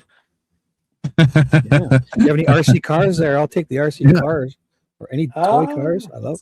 I'm just kidding. We get like a little sheep here if you want the sheep. No. Oh yeah, that's like just what I need. Look at this. We're charging Anything $5. electronics. What kind of ripoff is that? I said $5 for a sheep. Anything should be like 50 cents. That's why we're not selling. It takes batteries though. It takes batteries. I know. Look. This is the thing I had when I was a little kid. They called me a genius. Nice. No, I'm kidding. Anything electronics, I will have a dig at. Ted's killer. Golf clubs, Ted. Golf clubs anywhere. Golf clubs. Yeah, Big Berthas. No, I'm kidding. Now there's nothing to. Oh wait. Crutches. Here, wait. Oh, my crutches when I did skydiving and I fell out of airplane and landed I think wrong. you should keep my them. crutches. I do too.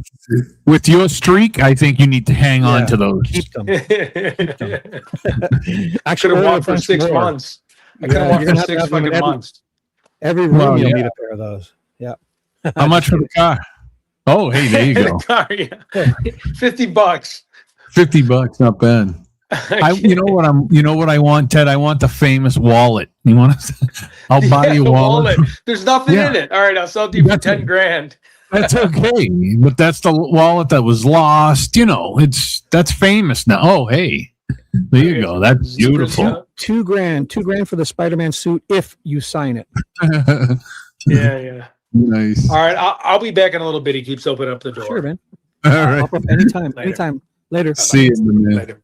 Shibby's assistant, everyone.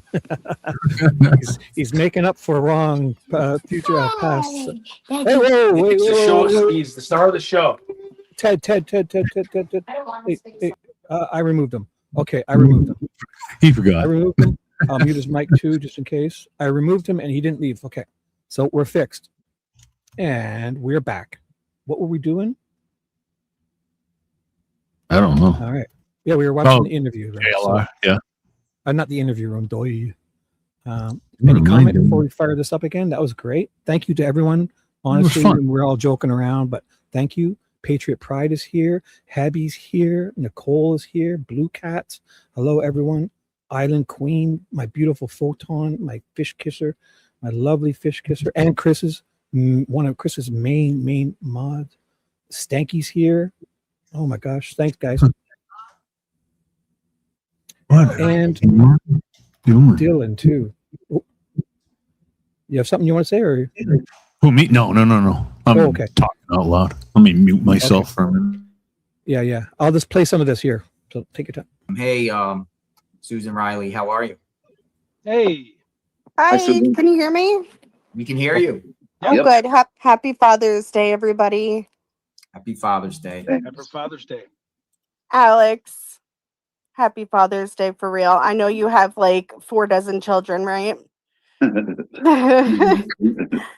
You're so sweet. You know, I'm not sure, Angel. I think whatever Alex, I think he could use, whatever. And obviously, if there's anything more, it would go to either juice or, to something good.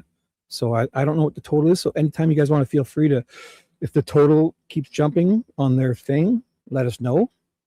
Last I heard, it was like almost $12,000 or something.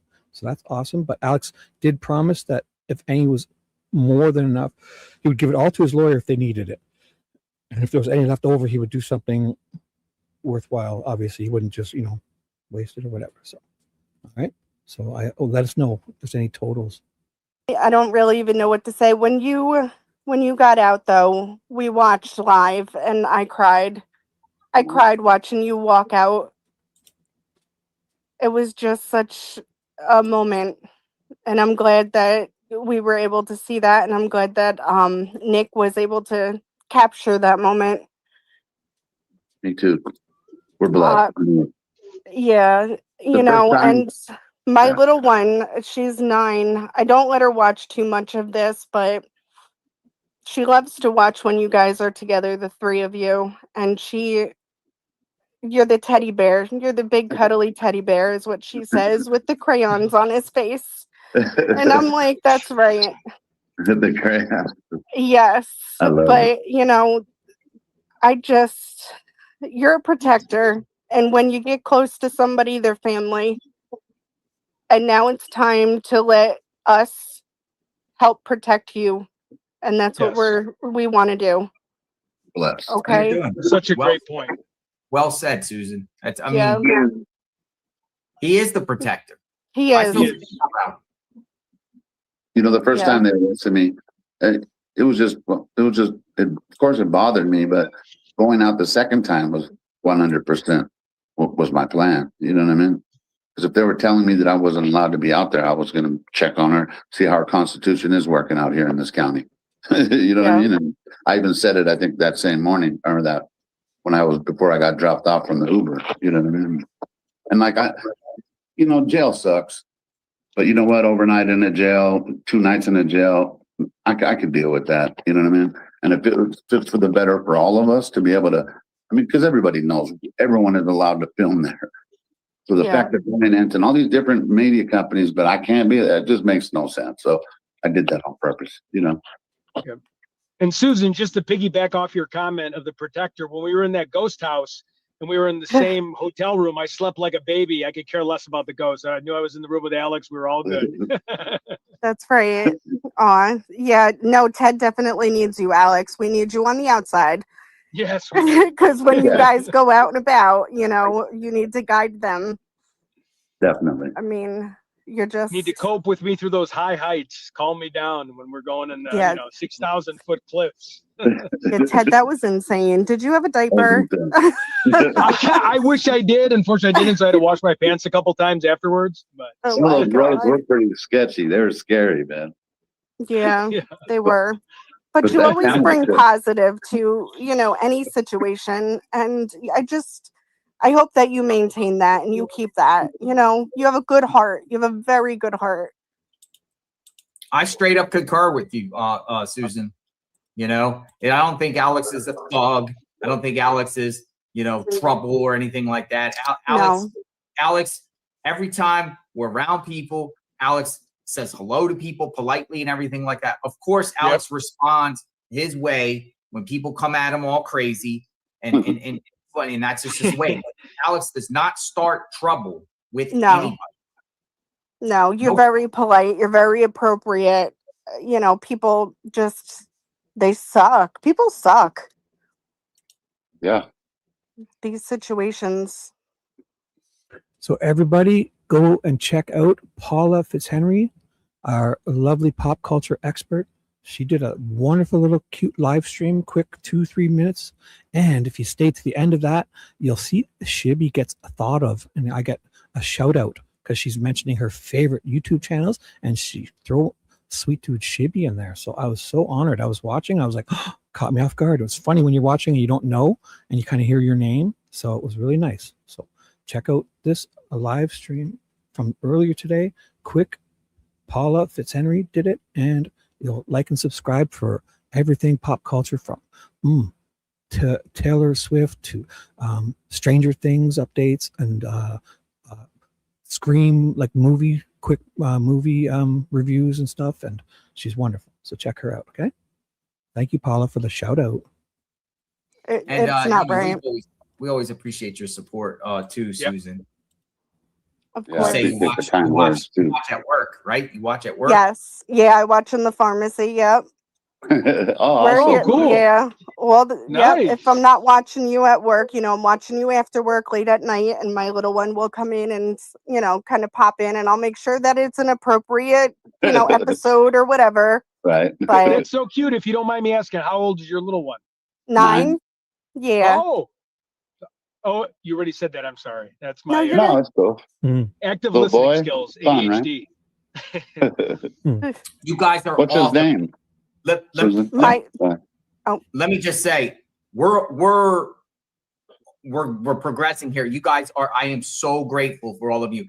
We've just raised now $3,000 since we've been. Wow. So they're at around 30 minutes in, and they are at 3,000. So we'll pay attention to when each time he announces it. So I've just paused there for a second. Also, yeah, if you have a gummies, take them. If you have any extras, I take one for me. Yes, Nicole's gummies kicking in. She gets so. Oh, you should. She just gets so. Wait till she's gonna start doing jokes and emojis. Watch. You'll know when Nicole's gummies are kicking in. She'll just start sending emojis and joking. Oh, she's such a great. Take an extra one, Nicole. You've earned it. You've earned it. On. In 29 minutes. In 29 minutes, we've raised $3,000 for Alex. Thank you. I contributed.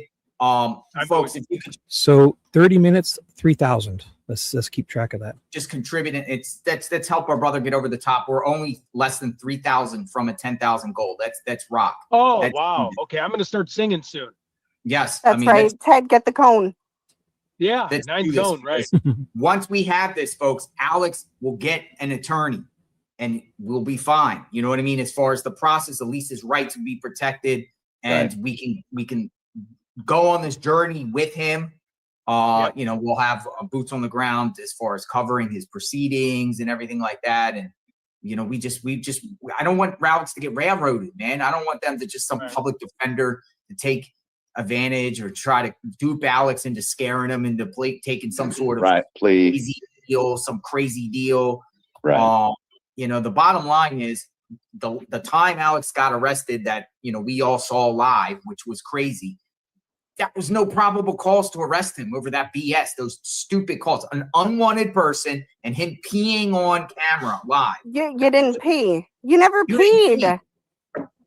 Yeah, they acted on lies, so they were breaking the law when they were touching Alex, because their sheriffs are there for when you break the law, not for when they think you broke the law. And you know, you don't just call up and listen to everything. You know, they could have looked into that in 5 minutes. They would have found out it was all lies, or they could have asked Alex and he would have showed them.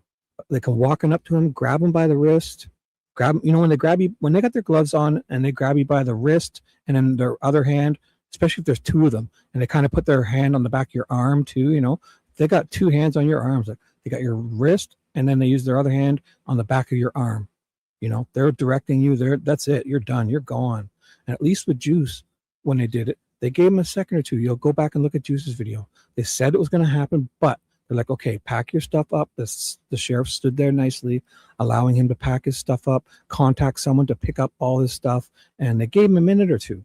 That with Alex, the guy was right hands on instantly. And they were trying to trying to provoke a reaction. And I'm glad Alex didn't resist, because when somebody's resisting an arrest, that's a lawful arrest. When Alex just didn't want to be kidnapped by somebody who had nothing, when he wasn't breaking the law. And so that's not a resistance in my sense. And also we always joke, but we know if Alex resisted in the way they want you to think, those two doofuses would have been in their own handcuffs. The little guy that came running up would have been hog-tied in the back of that truck. And that truck, Alex would be driving 100 miles an hour down the highway in 5 minutes after that. So Alex was not resisting in that sense, especially. So, especially since they were unlawfully doing what they did. He was just didn't want to be kidnapped off the street. They had no right to do that because he wasn't breaking the law.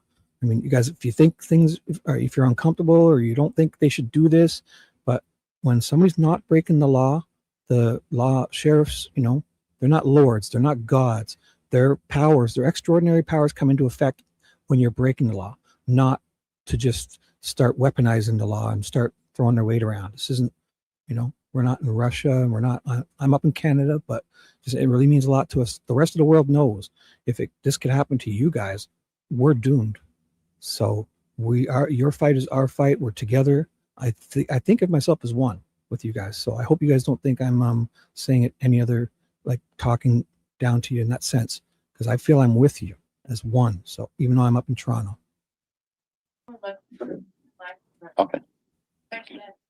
And they all respected him. He cleaning the road, constantly Yeah. helping out with all the neighbors' Yes. requests. I'm closer to all this than you are.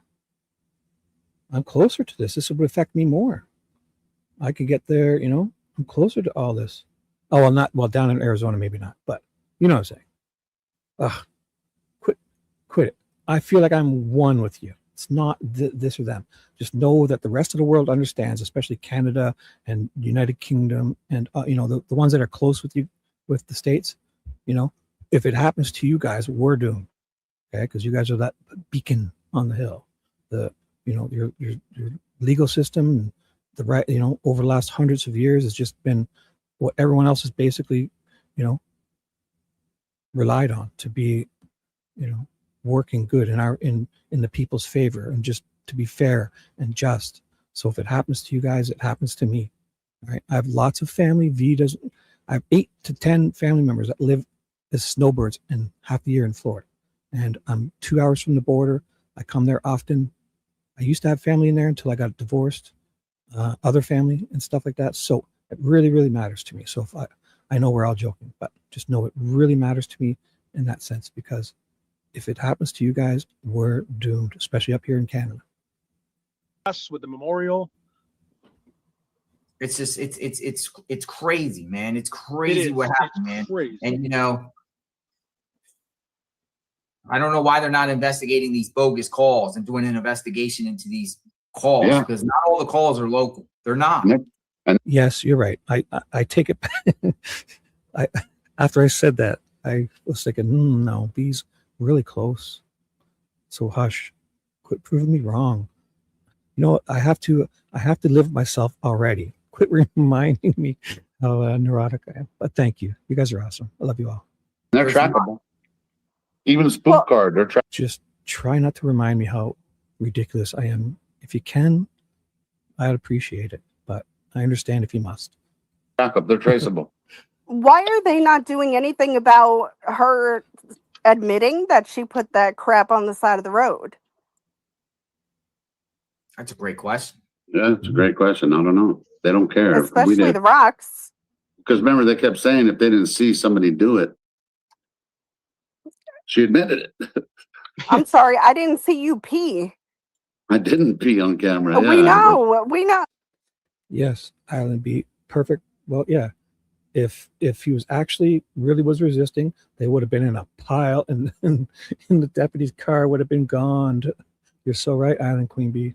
And that little guy that showed up at the end, he shows up basically when that little guy shows up to a fight like that, he's basically bringing the person some weapons, right? Like, because if that was a real serious situation and somebody was like suicidal and not thinking, and really fighting and resisting, that little guy shows up. He's basically bringing you a gun and some pepper spray and handcuffs to help you.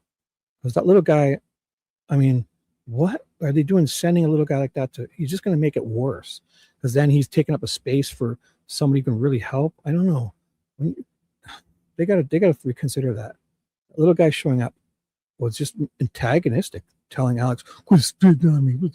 He shows up with all his weapons. If Alex wanted to, and then he's got this fresh truck full of gas, brings him that guy showing up on the scene is it's a bad idea. That little cop, that last sheriff who showed up. Here's a gun, here's a taser, here's some pepper spray, here's some handcuffs, here's a radio, and I got an AR in my truck. It's full of gas too. Like, what? That's a bad idea, that guy showing up. But right. That's ridiculous. You think the detective would have at least looked. Right. Yeah, that's what I'm saying. Look, watch your camera, watch your live. And they can't say the yes, the little munchkin guy. He showed up at the end. Quit spitting on me. Hey, how about you quit kidnapping me and making me yell at you while I'm breathing heavy, and I won't. No spittle might not hit you. Get away from me. Get your hands off of me. Don't say I'm spitting on you. How about you stop kidnapping me? How about you stop assaulting me? How about you stop touching me and get away? Making my heart rate go up. Yeah. This isn't spit, because you know what it is? They do those things because they want to. If Alex's video wasn't there, all you do is hear that on the body cam. And you know how many times I bet you these cops get people in shit because they can just say they spit on them. But if it's not on, if it wasn't on Alex's camera, they could have just said he did it, and they would have believed it. So they do that thing. And then the other ones, they're kind of pulling at you both different directions. They're kind of trying to set you off and and elicit a response, provoke you, and but they do that intentionally. They grab and push you and pull you. One guy pushes. It's like you held up some sort of what did you hold up? Some sort of pea cup or something? What was it? Oh yeah, Pringles. The flashlight holder. Yeah, it was empty. Height requirements, no. Capability. When you're sending people into a 6'4" guy, I think there should be. I don't think it's not men or women. I think women or men. I think there should be I think there's plenty of strong, capable women, more capable than that officer that showed up. But I mean, come on. Do you think it's a good idea, V? So I'll say it. No matter what you guys, I think men or women could have been there. There could have been much more sheriffs come to a call like that better. Man, it's not a male or female thing. It's just that little guy. He's going to do nothing but he's going to make it worse. He's going to bring weapons to the person. Like if Alex was if that was a real serious situation, that guy shows up with a full tank of gas, a fresh truck. He probably didn't lock his doors, left his car running. Air is in there, probably not belt, locked down. I mean, come on. So you think that's a good idea? That guy's showing up if that was really a situation?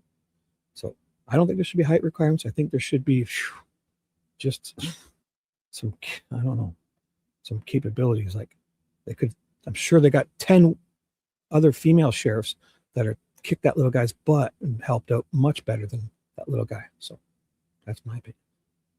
You know, V, tell us how you feel. because I never peed that day. You know what I mean? I just did an invisible throw, and No, I said no. Just yeah, I guess so. Yes, I'm saying that. Yeah. Yes. Yeah.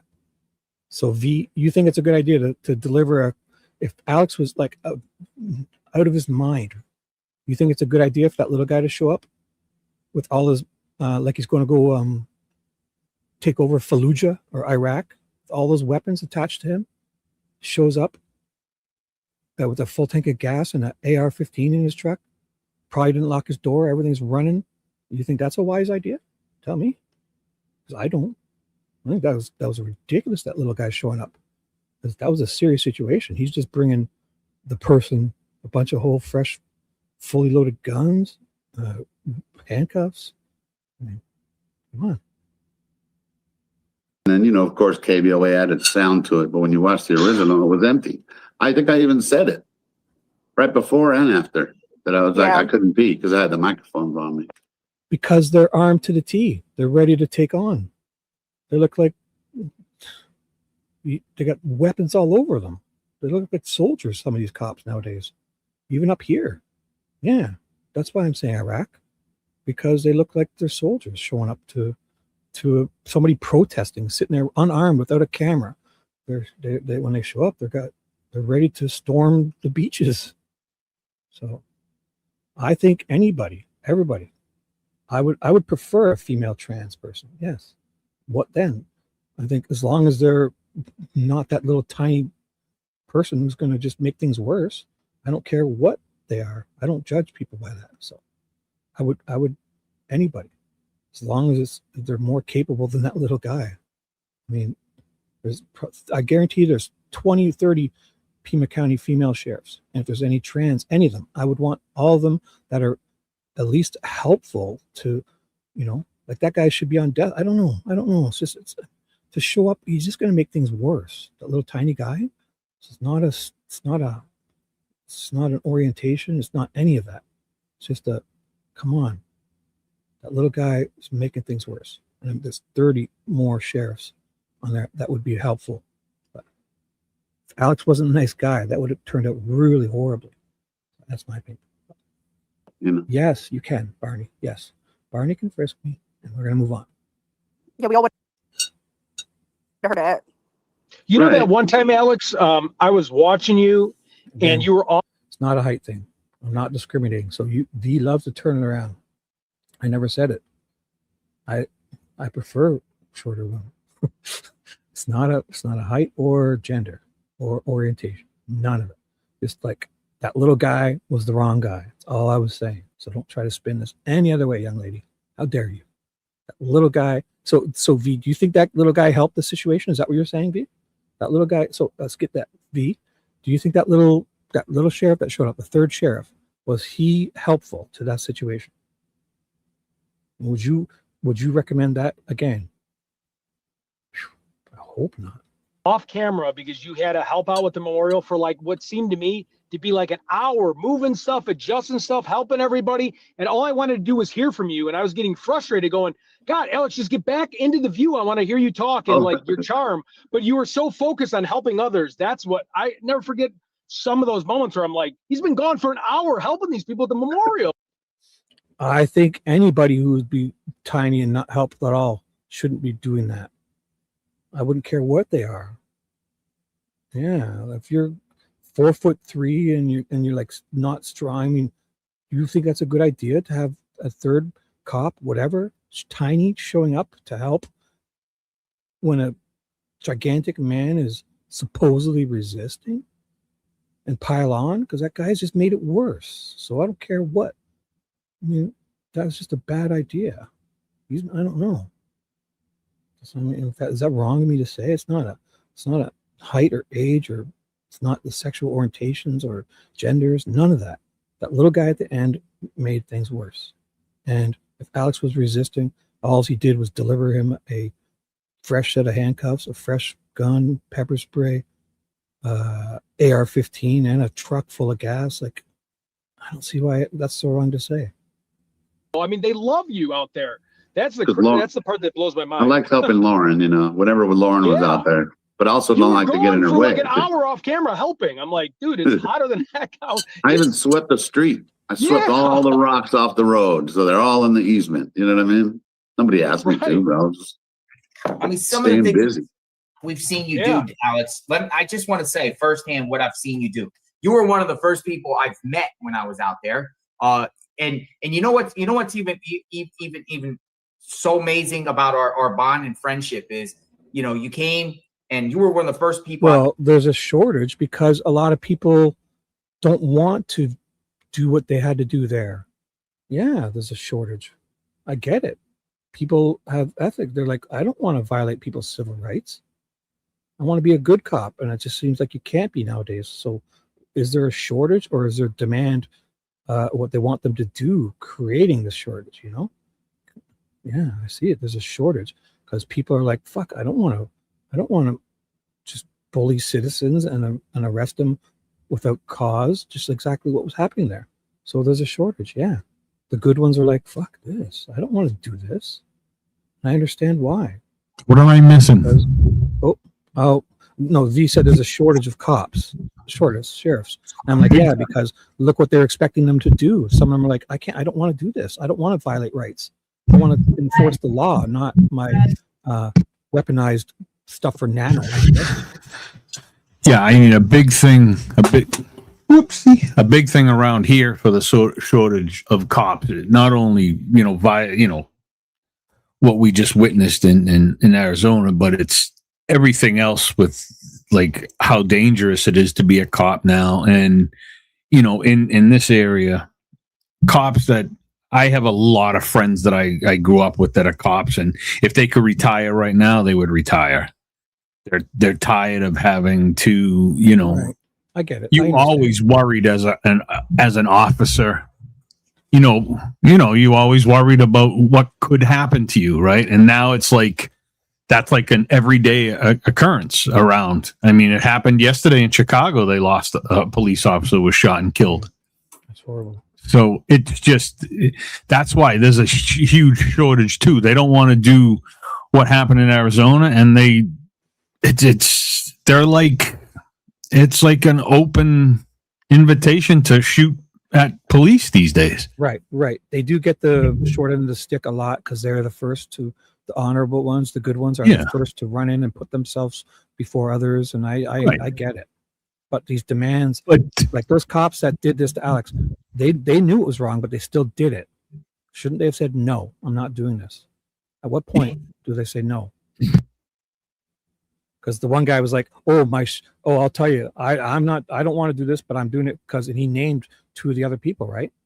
But still, I mean, like, it's like if you worked for me and I said, hey, go rob this bank, and you robbed it, and then said, well, you're not responsible for anything because I ordered you to do it. That doesn't work like that anywhere else. Why would it work like that there? So they could have said no, and I would have, like I said, I would have lost my job. Suspend me. I'm not violating someone's civil rights. I know is not breaking the law. I know it. Fire me. Put me on 3 weeks of leave or whatever, unpaid leave. I don't care. I'll go deliver Uber pizzas.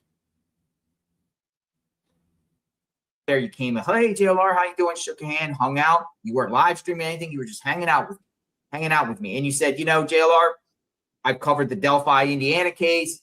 Richard Allen. Well, that's your opinion. It says Alex's actions put him in that situation, and it should be up to other people to help us put a defense fund for him. It shouldn't. Well, it's not. You don't have to do anything you don't want to do. Okay. So it's not mandatory, first of all. Second of all, Alex put himself in what position where he wasn't breaking the law and the law came down on him? Is that what you're saying? So it's going to be you next, Lisa. Think about it.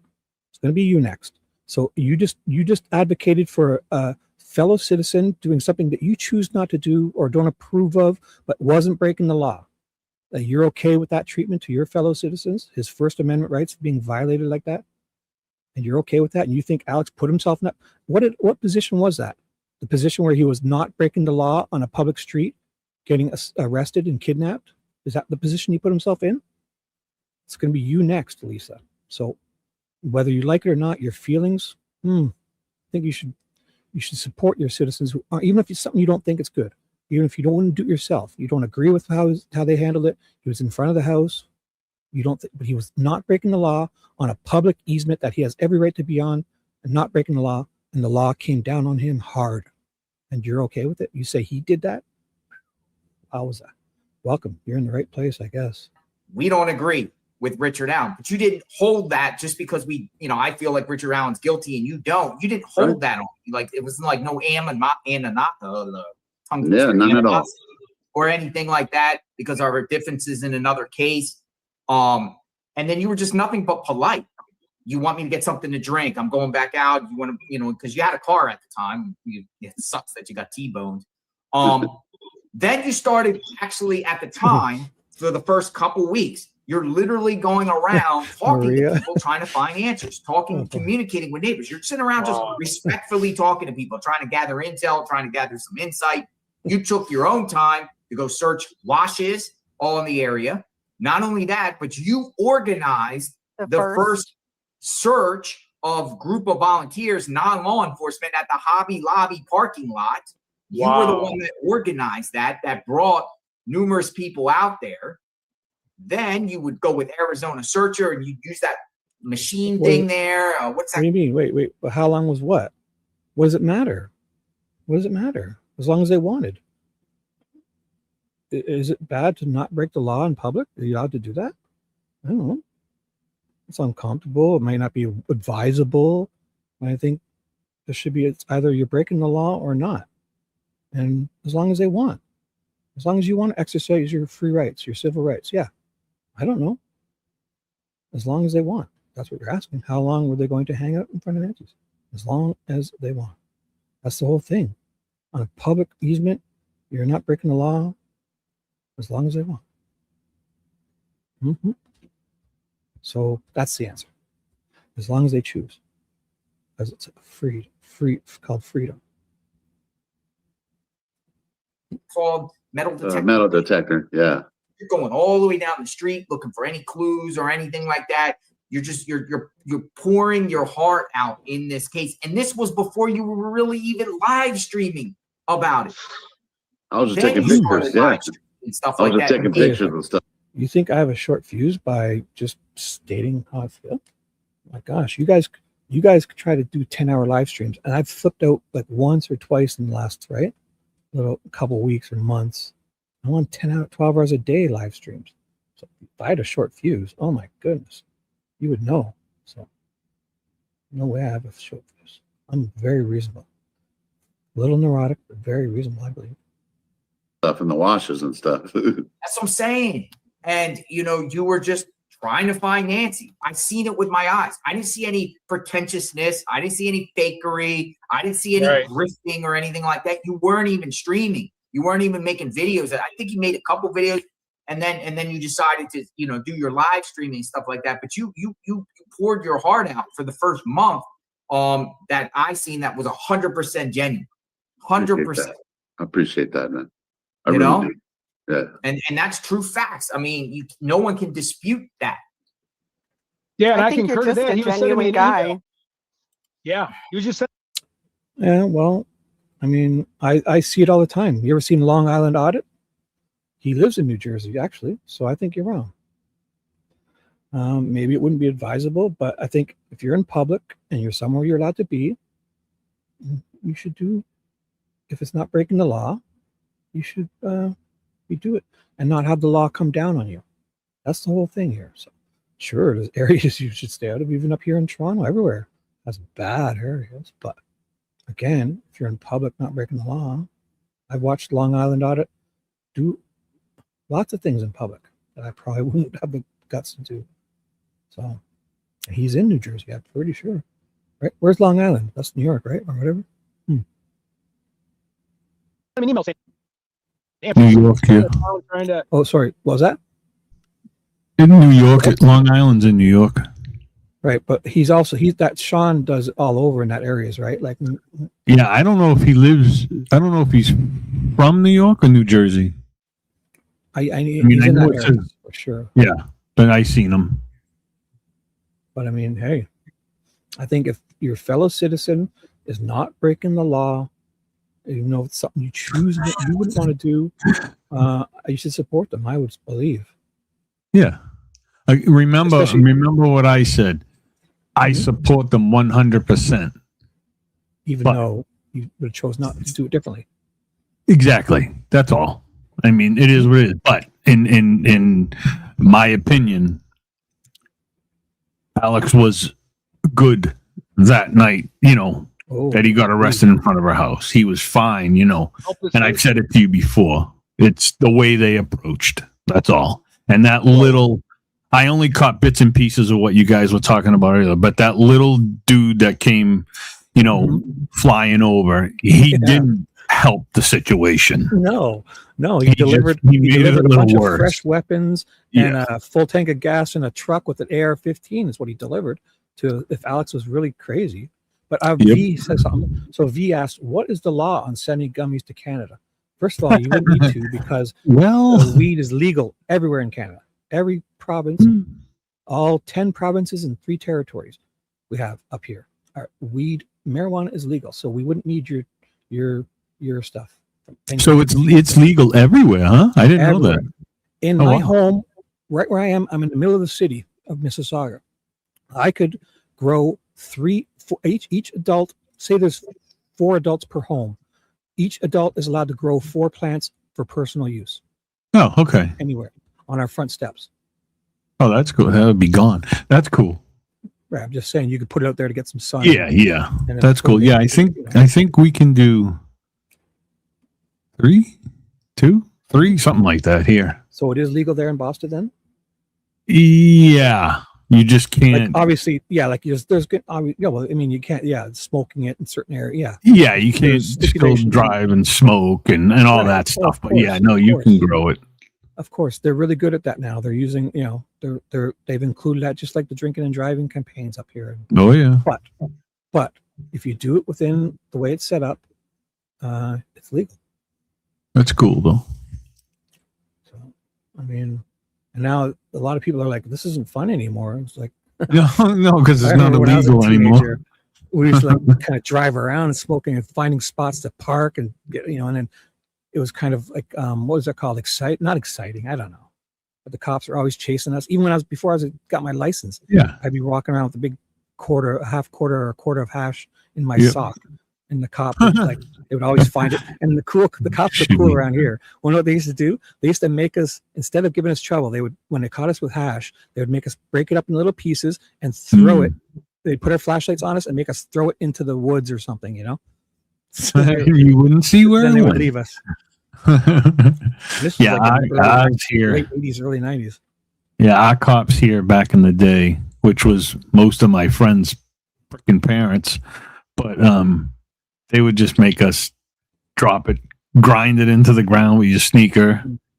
Yeah. And then they would steal the beer. Bring it home and drink it themselves. I don't grow it. I don't smoke it. My old man in 2017, I watched him die of lung cancer. So I will never smoke anything. Even though he didn't smoke. He was just a tool and die maker for 40 years. And all those chemicals and fine. What did he make? He was a tool and die maker. Tool and die. Cool. 40 something years. And ever since I was learning, I had tools in my hand before I could walk. So nice. When he passed, I inherited I've got so many tools, lathes and drill presses, and he was he did woodworking as a hobby too. Wow. He left me with so many tools. But that's cool. The gist of it is he passed in the last 5 years watching him with breathing oxygen and all that stuff. And he didn't even smoke. Yeah. So secondhand's worse. I wouldn't smoke anything. I did. I smoked, younger, obviously. But I've been done. I quit. Oh, hey, there's a blue jay right on my window. Hey, how you doing, buddy? Cool. Yeah, he's like right there. Well, I have bird feeders everywhere. I love that. I love doing that too. Oh yeah. No, he's beautiful. But I smoked for 20 years. and then When I you quit. stop? Oh, I stopped about. Then it's got to be close to like 19 years. 18, That's good. 15, That's good. 16, 17. Yeah. So Had to. I think you can. I think up this long, you can really get yourself back to almost like it never happened. Probably close. Yeah. Luckily, knock on wood. Yeah. So, but I miss it. I mean, I enjoyed smoking. I just enjoyed it. Oh man. My early 20s, just after food, right? Having after food. First thing in the morning when you wake up with your coffee after eating. Oh, it's the best. Sure. I get it. But also, if you can just explain to people, just getting to that point where it's the nicotine, like once you hook yourself on it, it's so hard. But once you get off it, you're like, what? I don't even think, but. And then you're like, I smell like that? Ugh. Yeah. Oh my God.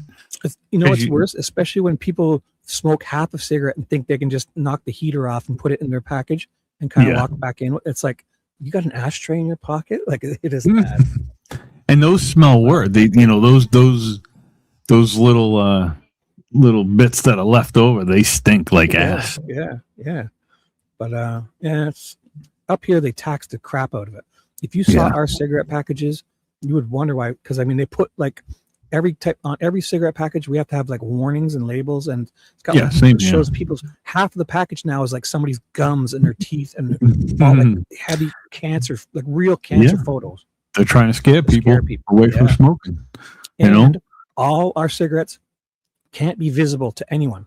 They have to be behind like like you have to lift up a little doors and stuff to get them out. They can't be visible. Well, you know what's huge down here now is Skull and Grizzly. What is that? The chew, tobacco chew. Yeah. Like everybody's doing it now. That's horrible, eh? Yeah, that's worse. Well, not worse, but I mean it's the same as smoking a freaking cigarette. You get gum cancer, mouth cancer. I bet you a lot of people put that on the same spot, because I'm actually sucking on a mint right now. Yep. And they would probably do it at the exact same spot each time, Yeah. That's got to be horrible, like mouth cancer, whatever. Yeah, I know, big time. I mean, Jesus, you get it from anything these days. Like I understand, but I think once you get that nicotine out of you, you realize you don't need it, But I understand that it's very addictive. I understand people. Yep. No, you can, and I mean, if anybody else that's on here that may have quit smoking and stuff, you can tell the difference. Not immediately, but a little while later, you can tell a big difference. So if I was with a loved one, I would never preach to them. I would just like them to know that if they were to smoke and I love them like I do a few people in here, I won't say any names. I will not say any names. I will not say any names if anyone smoked or did any of that. That every time I would just worry about you not being around long enough to grow old and happy with me as a friend. Right. Yeah, definitely. For my benefit. My wife smoked too, and she quit a little bit after I did. So, and she's been done for about 10 years, 11, 12, somewhere in there. So it's all good. So I'd never preach. But just know it pains me to think that you may be around one day less. And it hurts. You're hurting Shibby, and you're hurting Chris, so please quit. But we still love you. Hey, if you don't just get some gum and mouthwash, I'll get over it real fast, right? So get some gum and Shibby. Brush your teeth extra for me, and I'll smooch, no problem. I don't care. But it's for your health. You kill me, Shibby. It was via email. I'll still kiss you. I didn't even know he was live streaming at all. He's not even live streaming at the time. I'm an open book like you too, JLR. Like I'm not afraid to talk about what we've done. Well, then take care of it yourself. I don't know. What if you don't got a choice? Welcome to my nightmare. V is like, I think she's in her early 20s. The way all I know is she rides BMX bikes. She races BMX bikes, I think. Honestly. She's a mysterious woman, is V. I've known her for years. I know nothing about her. She's one of my favorite mods here, top mods. I know nothing. She's mysterious. The past because we're better people today. You know what I mean? Yeah. So people could call it. They can look back. I know too much about Habby. I'm just kidding. Just kidding. We're trying to talk about JLR's past. You can look at my past. It's not very nice. But, you know, people do change. People really do change. Or they want to change and they want to try to make They steps. want to change. There you go. That's better. Well, you want to grow, change. you learn, and you grow. I have shit in my past as well. Oh yeah. I mean, I'm still What? dealing with crap, but Everybody you does. grow. That's what What? you do when you get older. You grow. What? Definitely. You guys shit your pants? But also, Alex, Oh my gosh. Need more. Oh, don't tell me about it. Keep it to yourself. you're sleuthing around. You were trying to, find out deep dives into all these characters that would be brought up in this mix and trying to, find your things about them and try to, figure it out, try to put the pieces together all solely because you want Nancy found. You want to find out who's responsible for Nancy, of what, it's something that you're local there. You just, Your V, she's like doing a tricks, jumps and on the pegs and the pogos, when you jump, pogos and wheelies. And what kind of bike is it, V? I really want to know. Just picture V on a BMX bike. Kind of hot, eh? Shibby. That'd be cool though, because I haven't had a BMX bike in so long. Ever since mountain bikes came out in the last 20 years, I've had good mountain bikes, but to have a cool BMX bike, I think if I see one on eBay, my old Torker or the Redline ones, I'll buy one. That's what I had. Well, I had a bunch. I love. My favorite was there was a Torker. It was the one with the dual bars. It had the top bar that went from the seat to the crossbar. The top bar of the frame was two skinny bars. I think it was Torkers or Redline. I'm not sure. It might have been Redline. I'll have to look now. I want one of the ones from the movie. Have you seen the movie Rad? Yep. Yeah. I want one of those. Kidman, right? No, the lady from Full House. What's her face? Oh, I don't know. Put it in the chat, somebody, please. She went to jail for the college thing. Oh, she's Canadian. Yeah. What the hell's her name? I forget her name, but yeah. I see it now. But they had Lori Lemler or something like that. No? Lori Laughlin. Laughlin. Is it? Laughlin. Yeah. Right. Yep. Lori Laughlin. That bike in there, if you look at that online, with the exact one that he had, it's like $2,000 now, $2,500. You can get them, but so much. I think it'd be cool just to have like. God, yeah. I wouldn't even really want to ride it, just so everyone came over. You just put it on the wall. Pool table. Yep. All my RC cars. I got like hundreds of RC cars up on I have them all on display too, and all that. So, and a BMX bike. I like that. That would be cool. That's it. Just in one little man cave or the garage, and ladies, you can have the rest of the house. I'll fix the rest of the house. I'll paint it any color you want. I'll upkeep it. I will build it for you. I will move furniture every day if you wanted. Just give me a little man cave down beside the laundry room, dank, dirty, I don't care. And the garage, if I could have a Camaro or a Corvette in a garage, I'll be the happiest guy. You can have the rest of the house. I'll be fine with this stuff. Garage. Into it. You just got your passion is so there that you would go to that. And let me sleep inside the house too. Don't kick me out. And I'll be happy. House and stream out front of the house and do your thing, but the passion is there. The passion's there. And JLR, but piggyback off your passion, even, before the Nancy Guthrie with John Bonet and the Delphi stuff, you sending me your blog, educating me on different things. I mean, the amount of time you put into that, and then to show me and to help me when I was even trying to go live a little bit here and there. And I was like, man, this guy truly, this is the most passionate person I've ever met. How detail oriented you were, how like every bullet point you showed me and like, hey, just read this, read that, sending me emails. I mean, you're one of the most passionate people I've ever met. And I'm not saying that because we're on air. I mean, I think, I'm speaking the truth with what you were showing me. So I saw it firsthand. Even before the lives, people like how JLR and you were saying, like I was in the Delphi case of John Bonet. So I've been in the true crime. I've been very passionate and hungry. But here I was able to. Island Queen says cigarette packs in Hawaii go for just under $20 a pack, $17 to $19. I'm now a vapor. Stop cigarettes 4 to 5 years ago. It's probably better, and I guess it'd be a lot cheaper, right? It's $20. You should get cartons for that, eh? Man.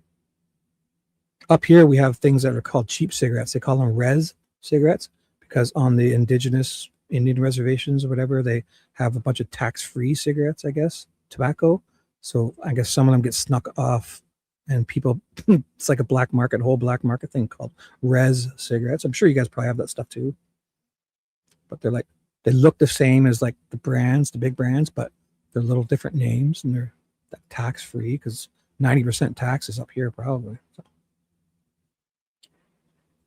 Take it to another level, which I never even knew was there. You know what I mean? Yeah. But I was Don't taking stop. notes, and I had Yeah. people that taught me the ropes. Like JLR, who kind of, he's pretty much a pioneer in this. Really, I don't think he'll ever look at it that way, but he really is a pioneer in the true crime Oh, for sure. YouTube community, because we're all on the same channel. Why are we going to battle each other on the same channel? You know what I mean? I don't know, but anyway, thanks for all you do too, JLR. And even for doing this today. I didn't even know you were titling it with my name, but I do appreciate that. Man. Yeah, I just called you up out of, and just said, hey, Alex, it's time to help, because I know Chris McDonough's coming on tonight, so I wanted to maybe come on tonight, but I know, and I don't want to, I actually want to watch Chris McDonough tonight. Me too. See I can't wait. See what he got going. So it'd be pointless for me to go live if I'm gonna sit back and watch him. And we I'm also with you. get his name out there. This is a family. This is a family of people, like-minded individuals here. We're all family. We all are in this together. We all want to just, we've created bonds and relationships. Even people in the chat, everyone is like chatting with one another in the chat. We're all like a family. It's amazing, man. It really is. It's so cool. That's, as far as the bonding and the relationships that we built off this case. It's sad it had to be at the expense of Nancy, but the same is we're a tidal wave of people that want to know what the heck happened to Nancy Guthrie. And we're, I haven't heard that happen in any other cases like that, where people just get together, like how we did on this one. I love however it happened, it worked out where, like you said, even over a tragedy, I made a lot of really, really good friends. A lot of really good friends, and the community is awesome. Holy smoke, folks. We are at over $8,000. We're less than $2,000 from our goal. Please help. Okay, so 10 minutes later, so 30 minutes in, there were what, like 3,000. So then 40 minutes in, he's announcing $8,000. Wow, hey, Chris? That's awesome. Please help. Awesome. We want to get Alex to $10,000. Just like we got the juice to $10,000. We want to get Alex to $10,000. Please, if you could, help in any way. Yes. Please don't put Shibby in the corner like Baby in Dancing. What was it again? Dirty Dancing. Nobody puts Shibby in the corner. Nobody puts Shibby. Yes. Island Queen, thank you. Please, just let me sleep inside the house. I'll never bother you. Just let me sleep. If you're really mad, I'll sleep in the man cave downstairs. Okay. I will leave you be. I'll understand how you feel. Just let me sleep in the house, not the dog house. Let's get Alex over the hump soon, and I think we will. I think people will come through. This is awesome. This is just that is awesome. That is amazing. I'm glad. Truly glad. Oh no, you're in Alberta. I'm in Ontario. Everyone is stepping to the plate. It's just amazing. You guys are the best and everything like that on Father's Day. Whew. Awesome. Well, we got Father's Day line, so I'm gonna I appreciate you stopping by. No problem. Stay strong, Alex. I will. Really, I promise. we're praying for you. We're supporting you. You guys help me stay strong, so I appreciate all the kind words. I take all that in, so I appreciate that. All right. Yes, God bless. Go, Alex. All right. We got Alec. We got Doug from East Tennessee, and then we got Gigi. Gigi wants to say hi. Hi, Doug. What's up, Doug? What's up, Doug? Hello. How are you doing? We're doing Happy great. Father's Day. If you're a father. Father's Day. I'm a cat daddy. Oh, nice. That's right. We love our cat. Hey, Alex, where's Bear? Alex, get Bear. Where's Bear? Sleeping in his little thing. Look, I don't wake up OJ when she's sleeping. Look at Bear. Oh, hey, Bear. Oh, there's a little yawn. I had to hear you, No, I was Bear. this morning. Look at Bear. Bear just That rolled look, over. remember the look like this? He's funny. He likes that little spot right there. I remember I met Bear. Bear just rolled over on his belly. Oh yeah, he said, "Oh, that's right. You did when he came over. He rolled right over for you. That's funny." I know. I don't know if you see my videos where OJ rolls right over, but Bear is good. Bear's what, like 5 months, 4 months?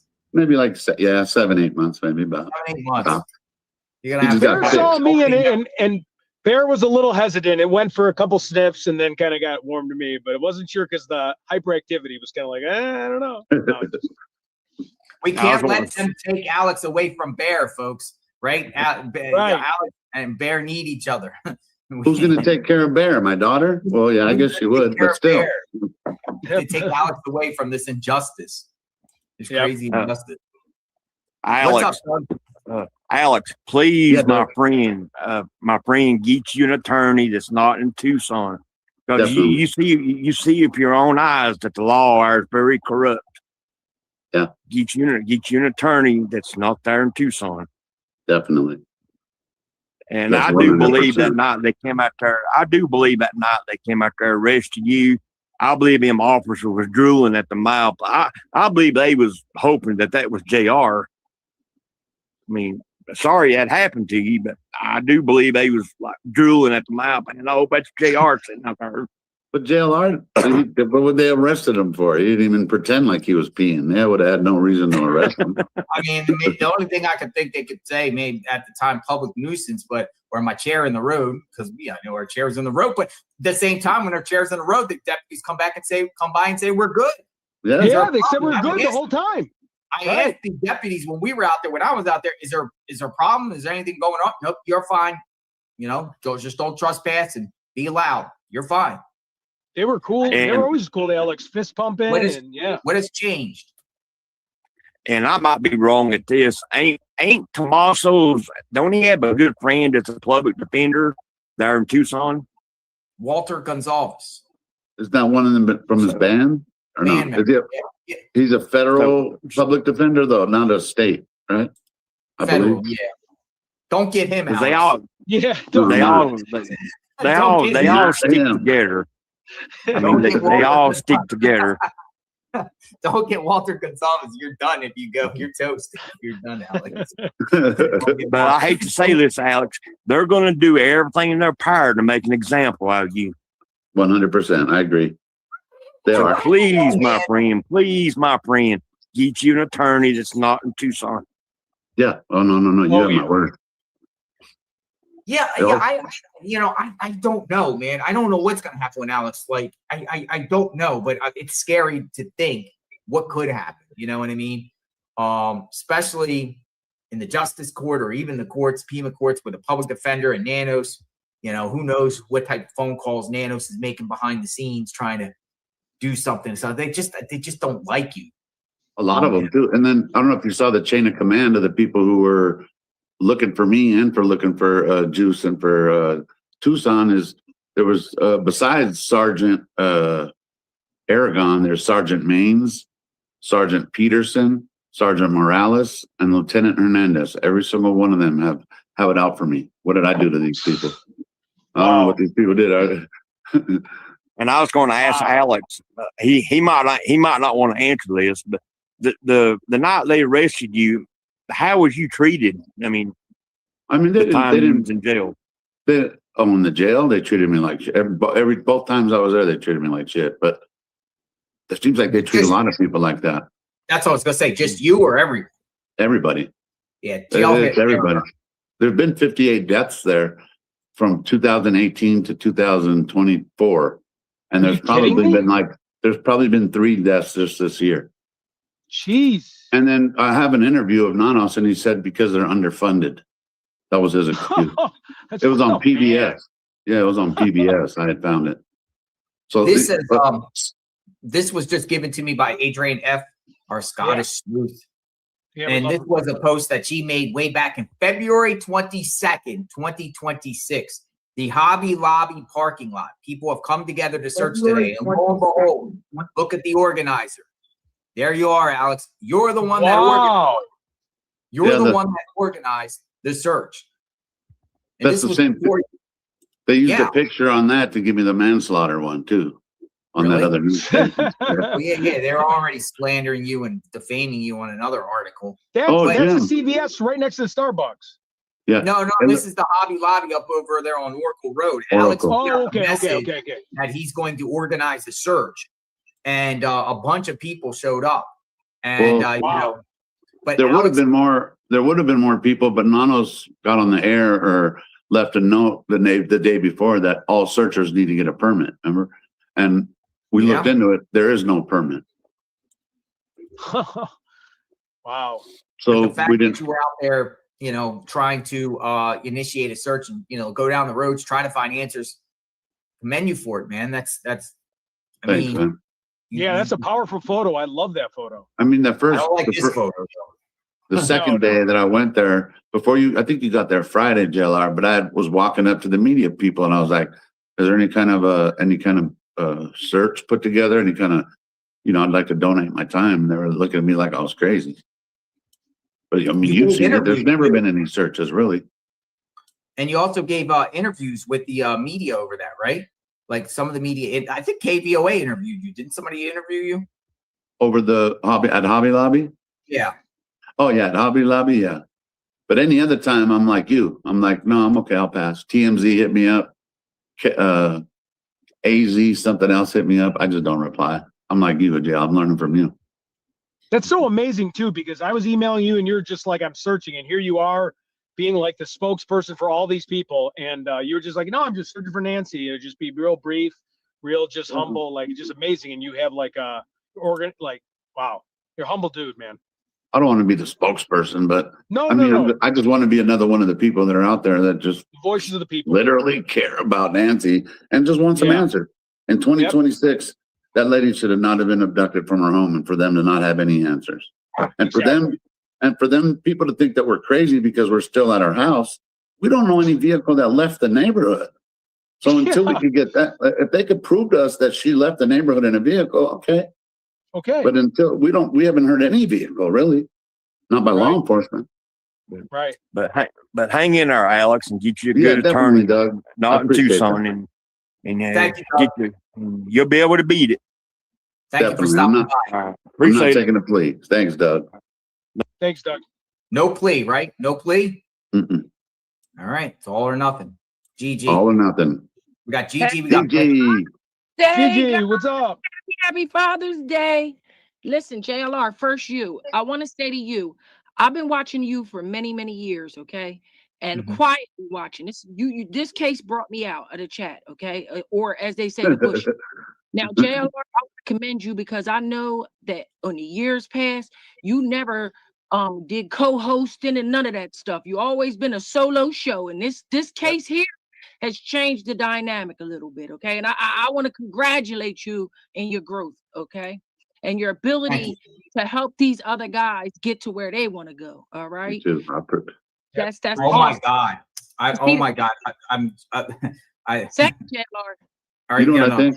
I think, JLR, that so many people attack you that it's probably even hard for you to trust people because it just seems like everybody wants to, people don't even know you attacking you. So that's why I'm kind of glad that I was able to meet you, and you've always been 100% respectful to me, but you're actually a really nice guy. So for people, you know, like to put you down for all these old bad, what are they doing? Listen. You open the door for many people. And the reason you were here is for Nancy, and everybody knows that. No. I've seen his growth, and I'm so proud of him, and I like to congratulate him and give him his flowers for that, because that takes trust, okay? And it's very hard to trust in these YouTube streets. It is, okay? I agree. People out for freaking bad, all right? Alex, I saw you walk up on JLR, and it was something about you with security. I felt like I knew you. You was my OJ or my brother. I'm saying brother from another mother. But for some Good question, Carol. I was just talking with a few other people. Do we think we could, a fun guy, do we think we can watch, because that's on in soon, right? The interview room. I have it here in the background. I was waiting for him to start. I have it here ready to go. It starts in 20 minutes. I don't know if we can just watch it. How does that work? Like, Chris and I are up on the screen. I guess if I would pause and talk, I don't know. I would like to. Can we do it? How about this? I guess the worst thing is we can probably try and do it. And if they were to copyright us, I can just trim it off the end or whatever. I don't know. I'll trim it out. Or if we get shut down. Yeah. And I was thinking the same too. So is there a way I can do it? Like, say I'm doing like this, like watching it, but then pausing, and I'll let Chris interject and myself, and we'll be a little bit behind, but then we'll let you Reason know. you and I have bonded. So how about I guess we could even listen to it in the background without showing it. I don't know. I don't want to get in trouble, but I know y'all want to see it. It's going to have so many people watching. What are your thoughts, Chris? Are you still there? Or? Oh, yeah, I'm here. So with that interview room, should we watch it, you think? Or I brought you a grizzly bear. Uh-oh, where? What? Who? I can't see it. Let me see. It's in my room. He's right behind me. I see him. That looks good, Yeah. though. It looks really good because it looks good. So that's perfect. Yeah, looks good. I love grizzly bears. Your green screen, it really works great. I got to get it. Yeah, I see a little bit on the top of your head, kind of, but it's not. Yeah, no, because it's not perfect because my cat's in the way of where I need to put it, and she won't move. But it really works good. Yeah. Yeah, it does. It's definitely What do you worth. think? Do you think we can watch this and Chris's the interview room? I don't know. I wouldn't see why not. There he is. Like, that's a good picture of him. Look at that. You can see the tip of his nose and everything. He's hungry. He's hungry. Yeah. So don't they call it like the Kodiak bear, right? For the where's the Boston, the Bruins? They use it for the hot, or what do they use it for in Boston? hockey. Yeah, the Bruins. That's their insignia. The B, and then the bear is on the shoulders. It's for the Kodiak bear or something. There's probably something to it. Yeah. Whatever. They stink too. Just another Boston team that stinks. I mean, I would play it. I mean, I would, but I mean, I don't. I mean, I think there's going to be so many people watching. I don't know. I think it's different though when it's a YouTube person channel. So they're not mainstream. Like the news would have to be like the media, like KAOV or WKRP. You know, like I will. But if we get in trouble, how about this? We'll watch a bit of it and then we'll pause and kind of talk for a second, but not too long. Yeah. Or do you guys want to just go there and watch it yourselves? I'll understand. But I don't know. I guess the worst that could happen is we get. But see, I've never really been shut down. No. What if we get a warning? I'll pause it and then I'll let it come back online. We'll try something, okay?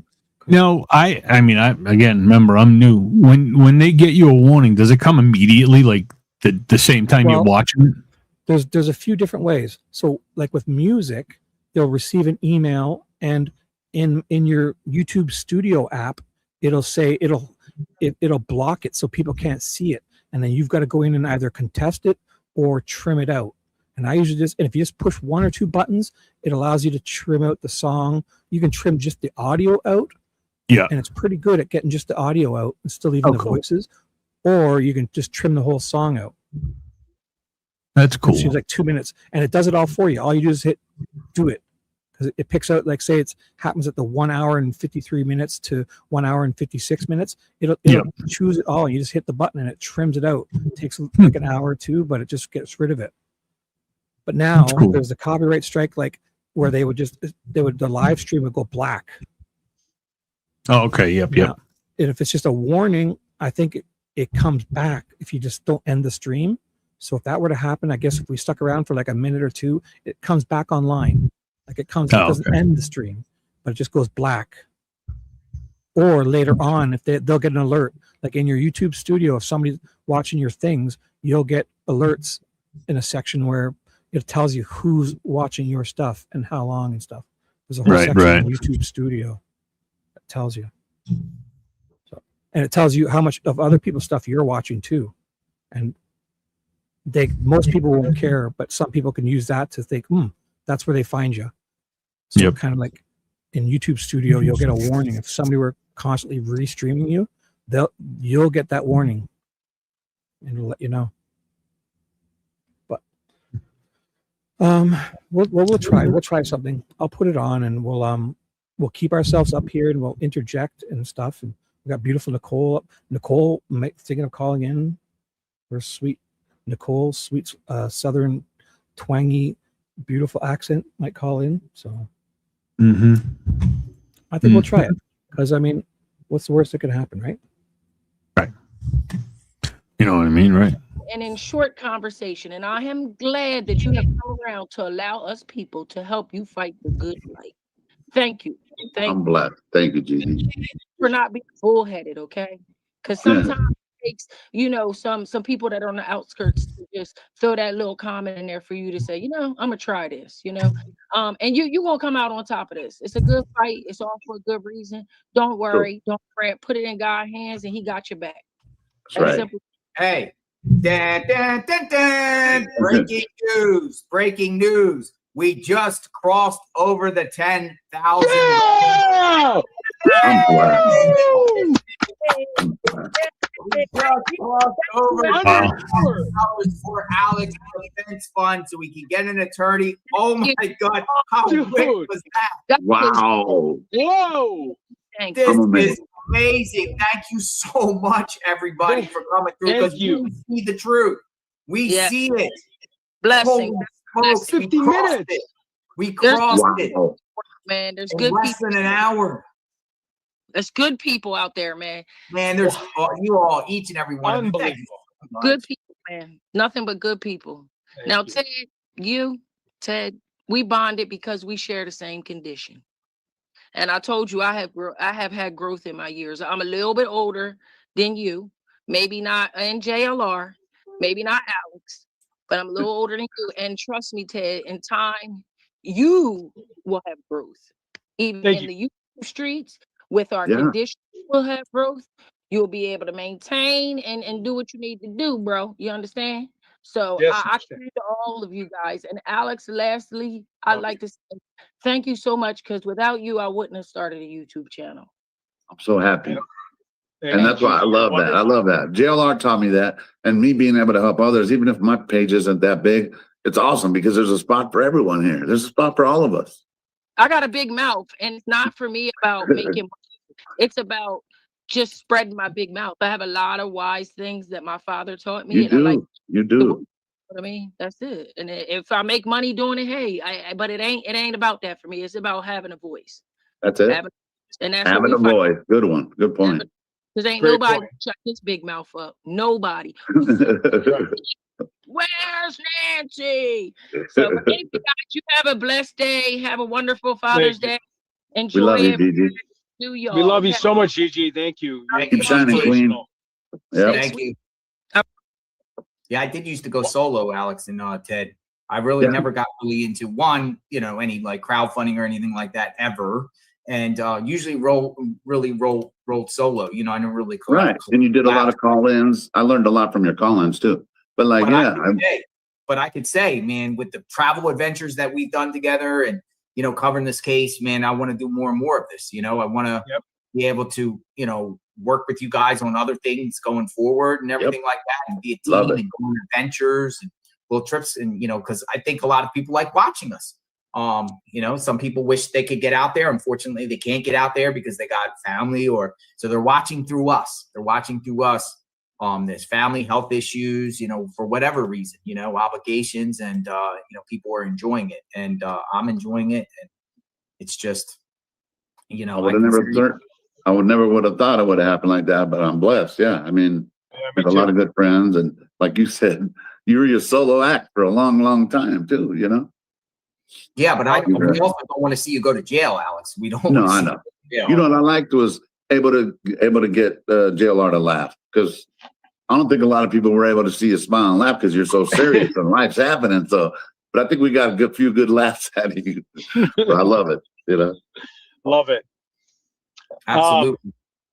Well, I'm excited for the goal. I'm going to cook now that I would have stayed on all night. If you don't mind, I'm just going to cook for my son. But Alex, we hit it. You're awesome, Ted. Love you to death. You know that, man. I would have been on till 5 a.m. I wouldn't have cared. But because of you, within under an hour, I mean, holy cow. Thank you so much, JLR Army, Alex Army, JLR Nancy, Army. Big shout out. Thank you, guys. I love you guys. Thank you. So let me Thank you, just say Ted. also, Alex, I don't know if 10,000 is going to be there. You had it originally at 15, whatever like that. But But we adjusted it. Yeah. If there's some extra at the time, you know what I mean, we'll help out, but this will at least get you, a lawyer, I believe, retained and, your rights protected. And we'll follow you through this journey and everything like that. Bless. Okay. Thank you, guys, man. All right, Ted. I'll see you later, Ted. Love you guys. Love you, Cheers, Alex. Ted. But we have a Becky that wants to say hello. Hello, Becky. Hi, Becky. Hey, hello. How are you? Blessed. How are you? I'm good. Just doing some cooking today. Happy Father's Day, JLR. You're a fur daddy, so Happy Father's Day applies to you too. Thank you. Alex, Thank you, Becky. I donated, to you too because you were served a bad injustice because I believe as the juice it was racially motivated on him, but this thing out there, I do believe this community is hiding something, and you were not urinating. You wear those microphones, and if you had done something like that, everybody would have heard that. And Sue Ellen needs to be ashamed of herself for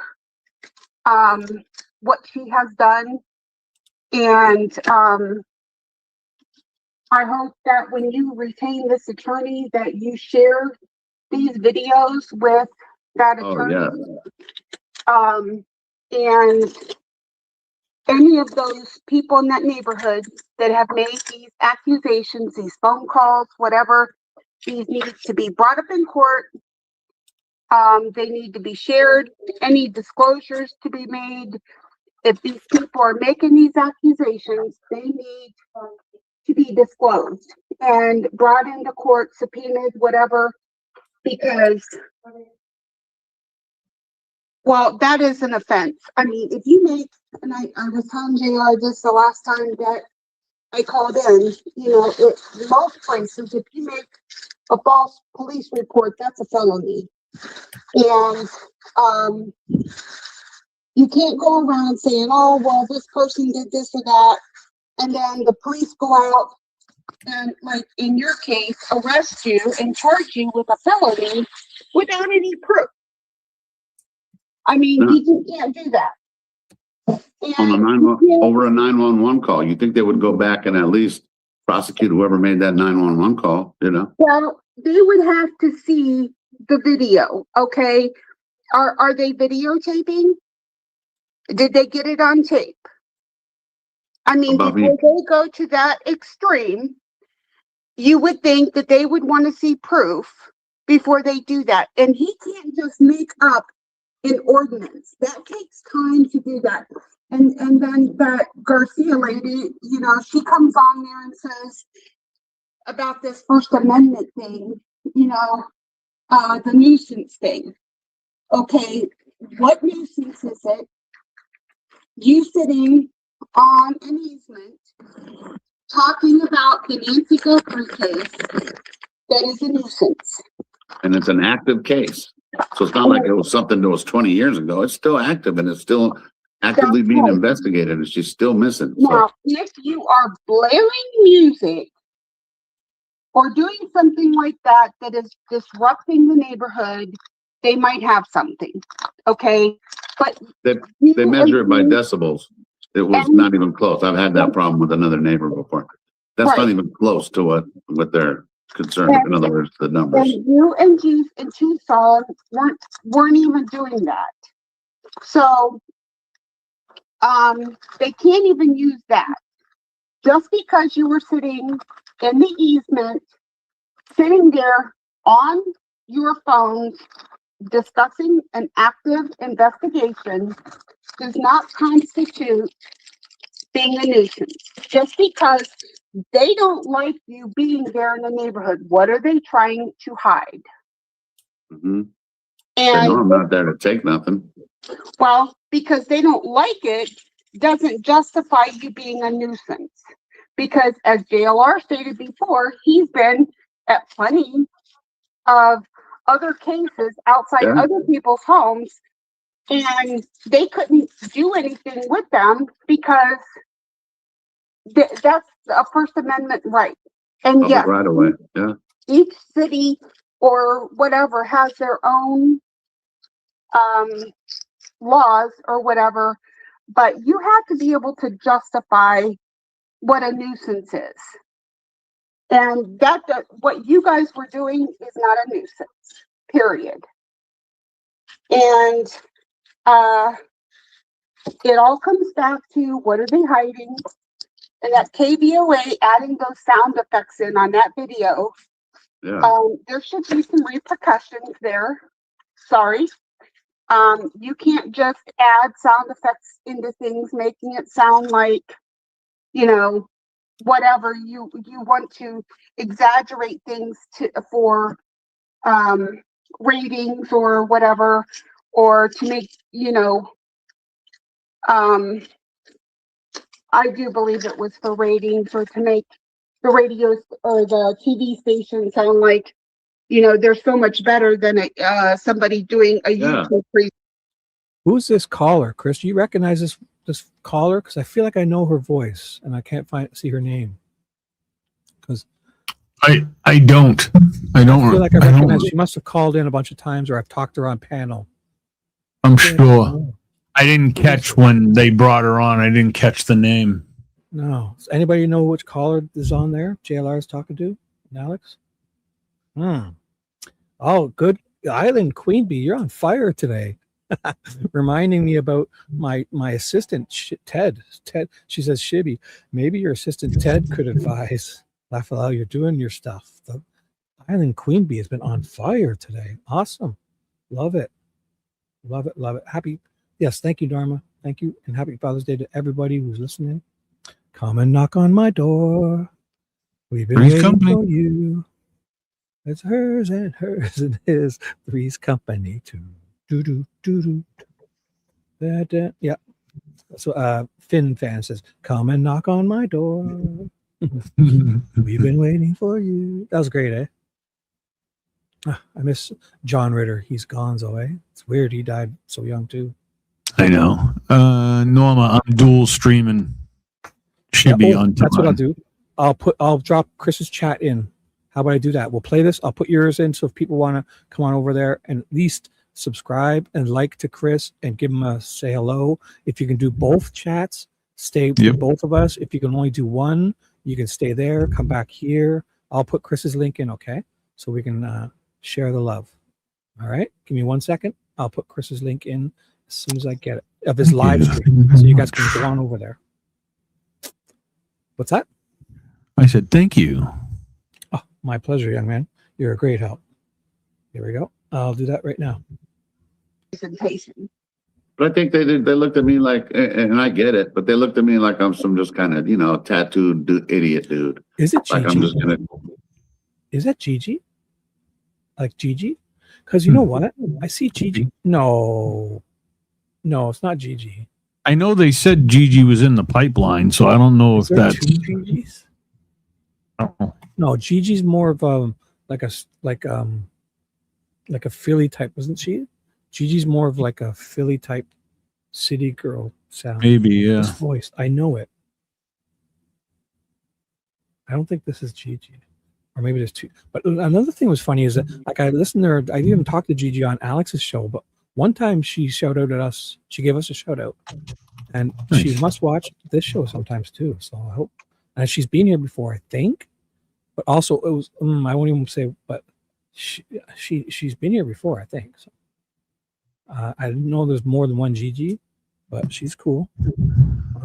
So I'll put Chris's link in, and you guys can go on over and say hello, like, and subscribe to this young man. Oh, Gigi was the caller before this. This voice, I recognize it. It's going to come too. I recognize this voice. Them and the thing they don't know is I'm a lot smarter than that, And I think there's some prejudice there too.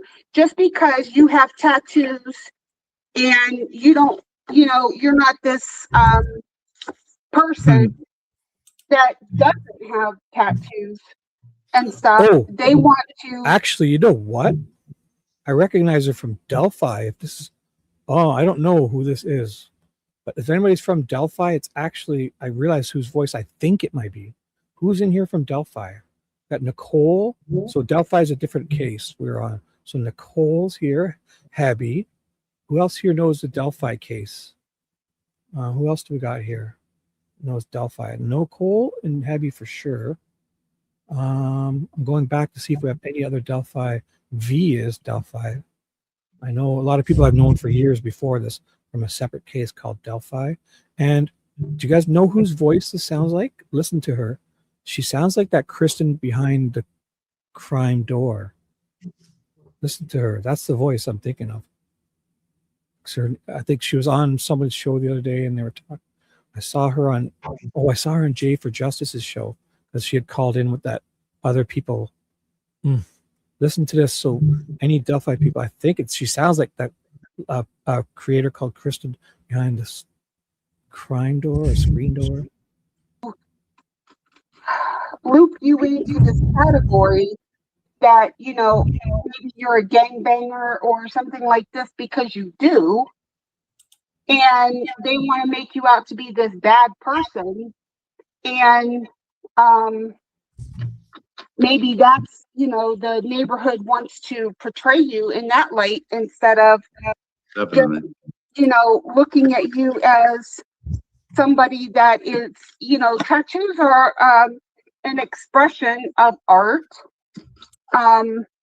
It doesn't mean that you are a gang person or whatever. It's an expression of art. And can it be used as a gang thing? Yes, it can, but it doesn't have to be. So I think it's also the same as, it's not a racial discrimination, but it is a form of discrimination because they're discriminating against is it time? you Is it time? because Is it time? Is it time for that? Is he starting? Because I have it in the background. Is it muted? Oh, it's muted. Good call. So I don't know how we're going to do this. If we get in trouble, we'll try to interject, I guess. I don't know how we do this. Do I mute the song to it? I don't know if we're going to get in trouble. Chris, we might as well. How about I turn it down lowly and we just talk over him anytime we want? I think that's probably the best way. Oh my gosh. Are we going to be in trouble? This video is for, And good evening, everybody. So slow. Interject. Welcome to the anytime. interview. I don't know how to do this. Welcome to our Sunday Night Live, everybody. Are we going to get in You're trouble? with us. I'm sorry. And You're today very is pretty. Father's Day, so happy Father's Day, Chris. Thanks, Bear. You are an amazing dad. I don't tell you that enough. I'm grateful for you. Actually, you tell me all the time, and I love that. Wow. One of the many things I love about you. He got hurt. So thank you. Wow. And Just happy kidding. Father's Day to all the dads out there and grandfathers. We hope you're enjoying good family time and time with loved ones and people close to you. And we are grateful that you are all here. So just so you know, we're going to watch a bit of this to see, hopefully to do the reveal, whatever. Also, Chris's link is in the chat. Go like and sub and comment. He's live and come back, stay. But also, if my screen goes black and we get a copyright, whatever, I'll stay going. I think it turns back on. If not, I'll just trim this part out. I don't know. And not do this program without a lot of help. And we wanted to thank our subscribers, our And Patreon Shibby. members, And Chris, our YouTube for copyright, for stealing our Sophia, material, our prayers out for Mimi J for too. sharing this our evening. hard work, our blood, sweat, and tears Teresa with these M. guys. Yeah, and she's Laura been, Walker. she's been having some issues. We with mean her well. husband, We love you. She has. So health-wise. prayers for Mimi tonight. And also Teresa, her husband is a cancer Can you guys hear survivor. it? So Turn it down a we bit. need to keep these wonderful women in our prayers. Also, I'll turn it. those who might be struggling, who are less fortunate than us. I'm very unfortunate. The greatest exercise we will ever do is lift somebody else up. And did you have He a sounds marvelous day quiet. today, hon? I did. How was your day? Yeah, he does. I turned it So up. on Father's Day. We got to talk to the kids. I turned it up. They both sound low. I've turned it back up to full blast. So I think we can still interject anytime you want. I don't know how this works. Oh, please don't strike. And that's all that counts. Yeah. Everything else is gravy from there. She is pretty. So we're so grateful to each and every one of you out there. Like Karen said, Never really watched this. We're here for one reason and one reason only, and that is to help support Nancy Guthrie in her case that the authorities are investigating. And, you know, tonight, Karen and I are going to present. Abby, great suggestion. Let me read Abby's comment. Shibs, I think if you just pause now and then, etc., but I don't know. Good suggestion.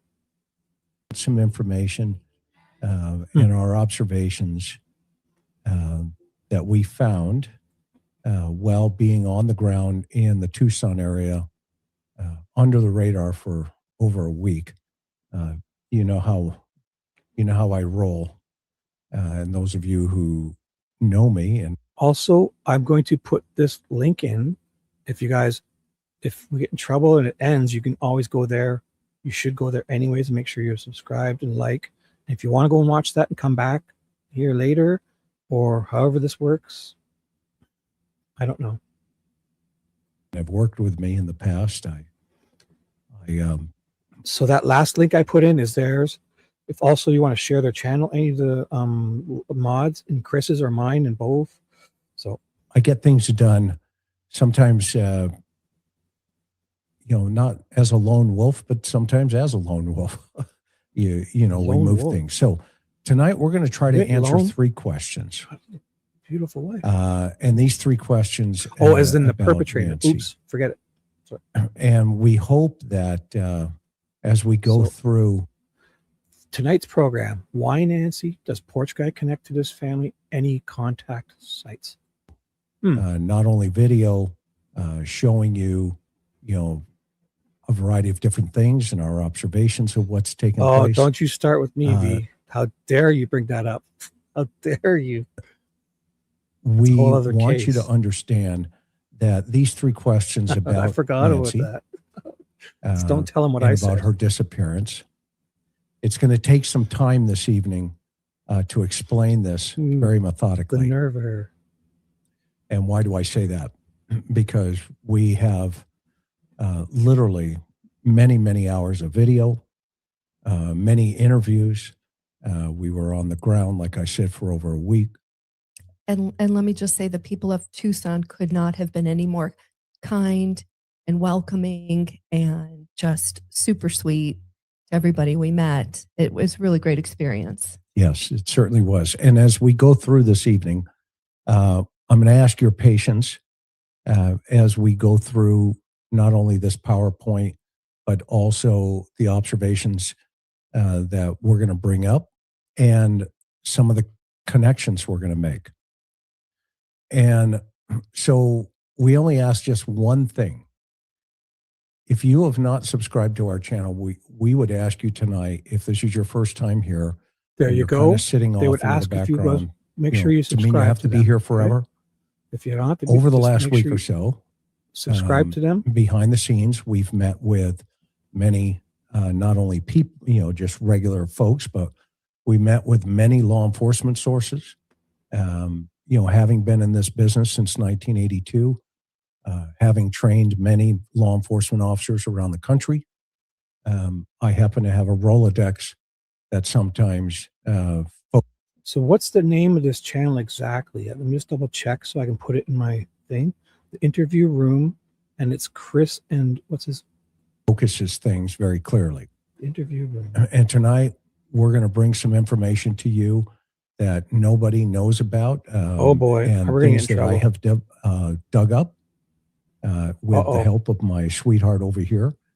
And we're going to present this in a couple of different ways.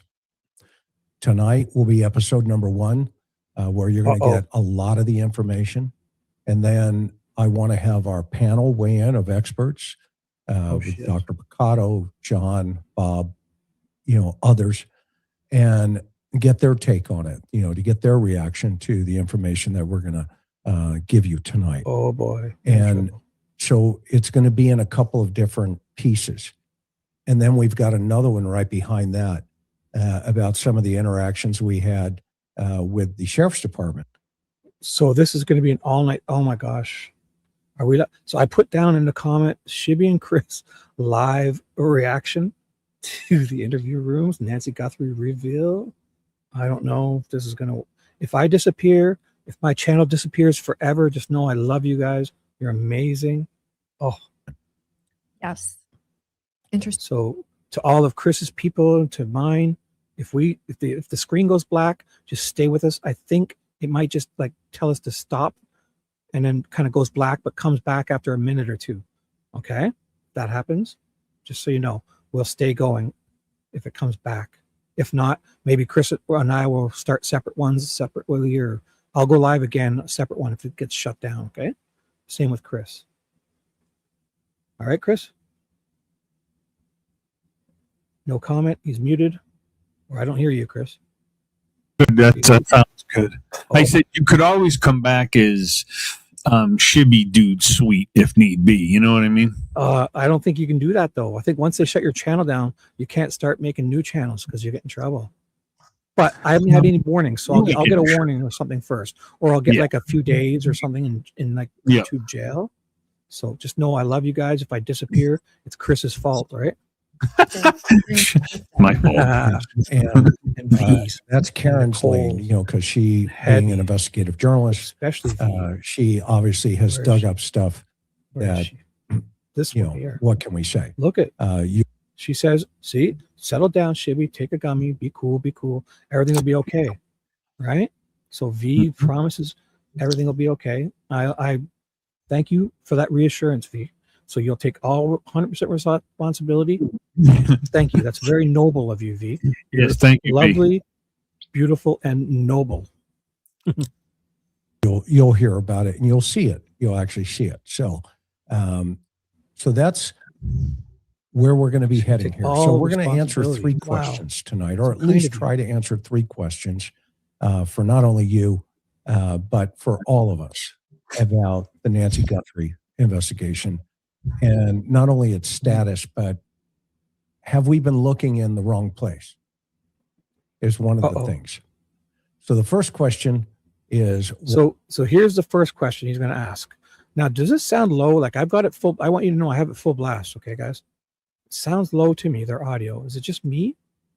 I'm going to turn mine up on my computer, but I have YouTube's on 100%. So I just want you to know that. Okay, guys? Yeah, he talks low. His voice is low. He's very... It sounds quiet. So, but I can hear it okay. I can hear them too, but I thought I usually would have to turn it down so we could talk over it. So feel free to interject anytime, I guess.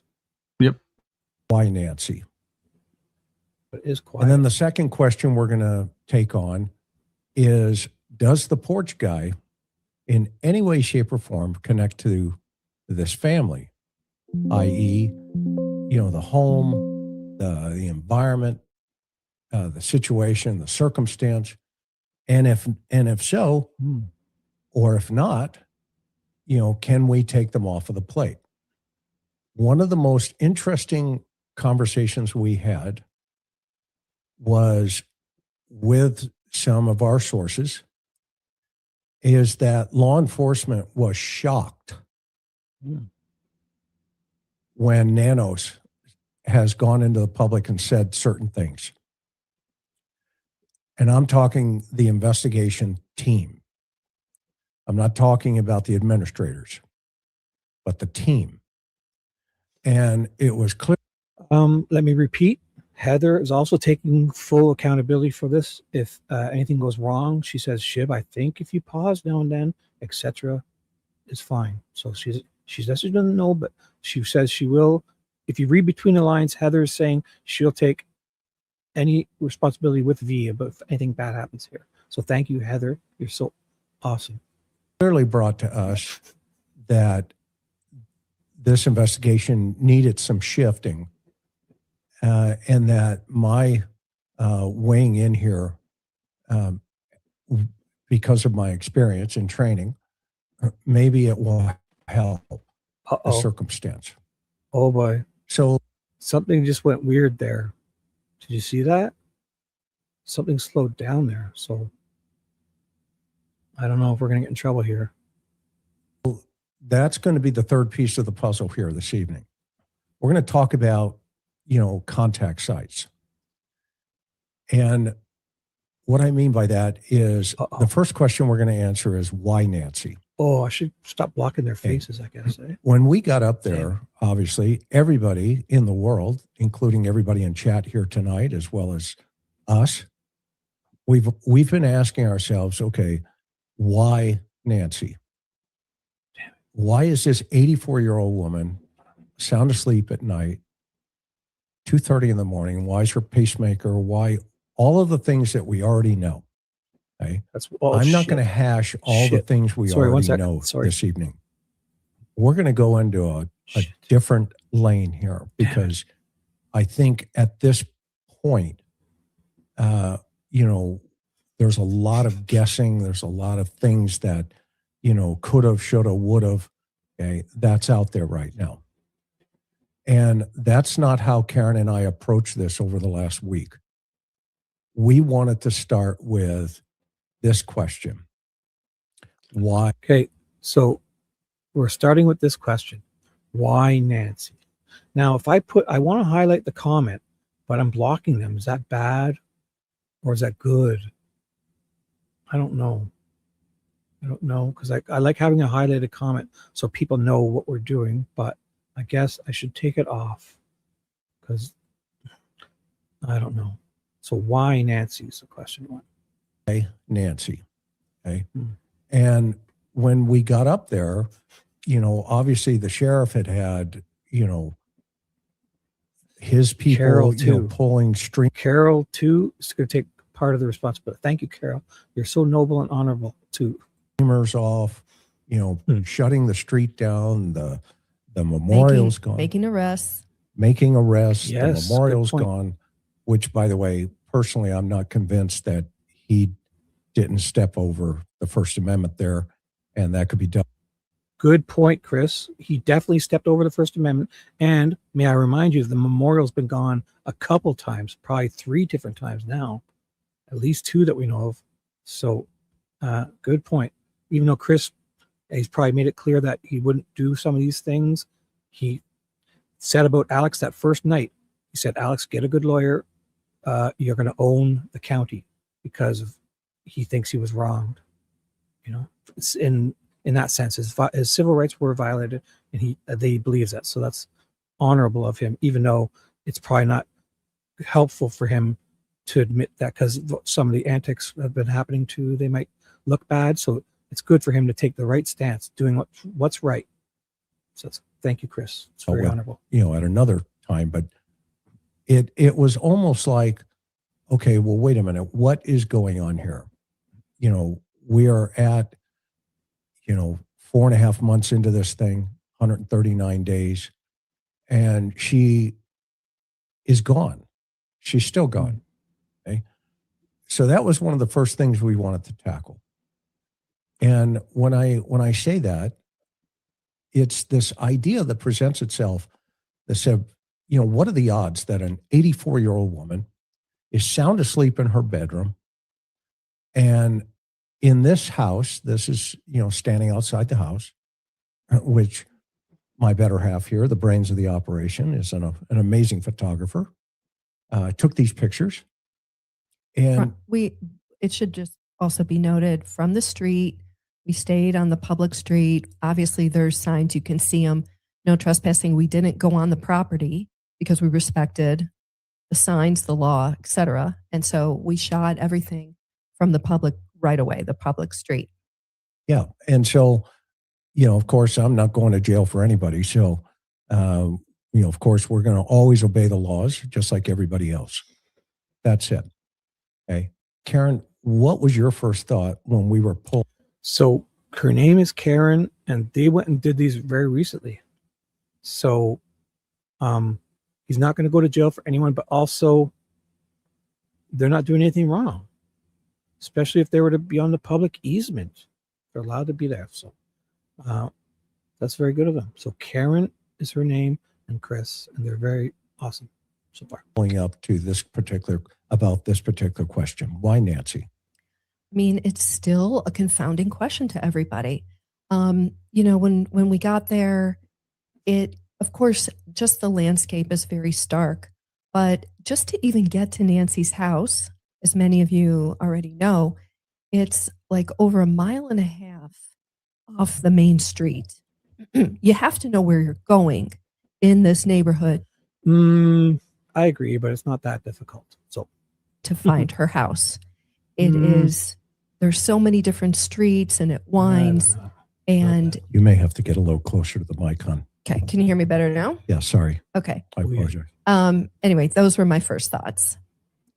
Okay, so the second question within that question is, why this family? Why does this guy in the upper right-hand corner, porch guy, why does he pick this family? So feel free to in chat. So the first question, keep it really short and succinct. Everyone can put in their answer. Why Nancy? Really short and succinct. And the second, so put a one, like you don't have to just answer like why Nancy real quick and why this family if you want. I'll put mine in. And we have debated this in so many different ways in terms of the personality of the porch guy, in terms of his behavior from a behavioral analysis side, but overall, what's going on with his selection process about this family? And I had an aha moment recently while standing in front of the house and being in front of the house. It occurred to me that there are 3 women in this scenario. Political too. Annie, oh my, Nancy, and Savannah. That, I guess. You think there's within the family political?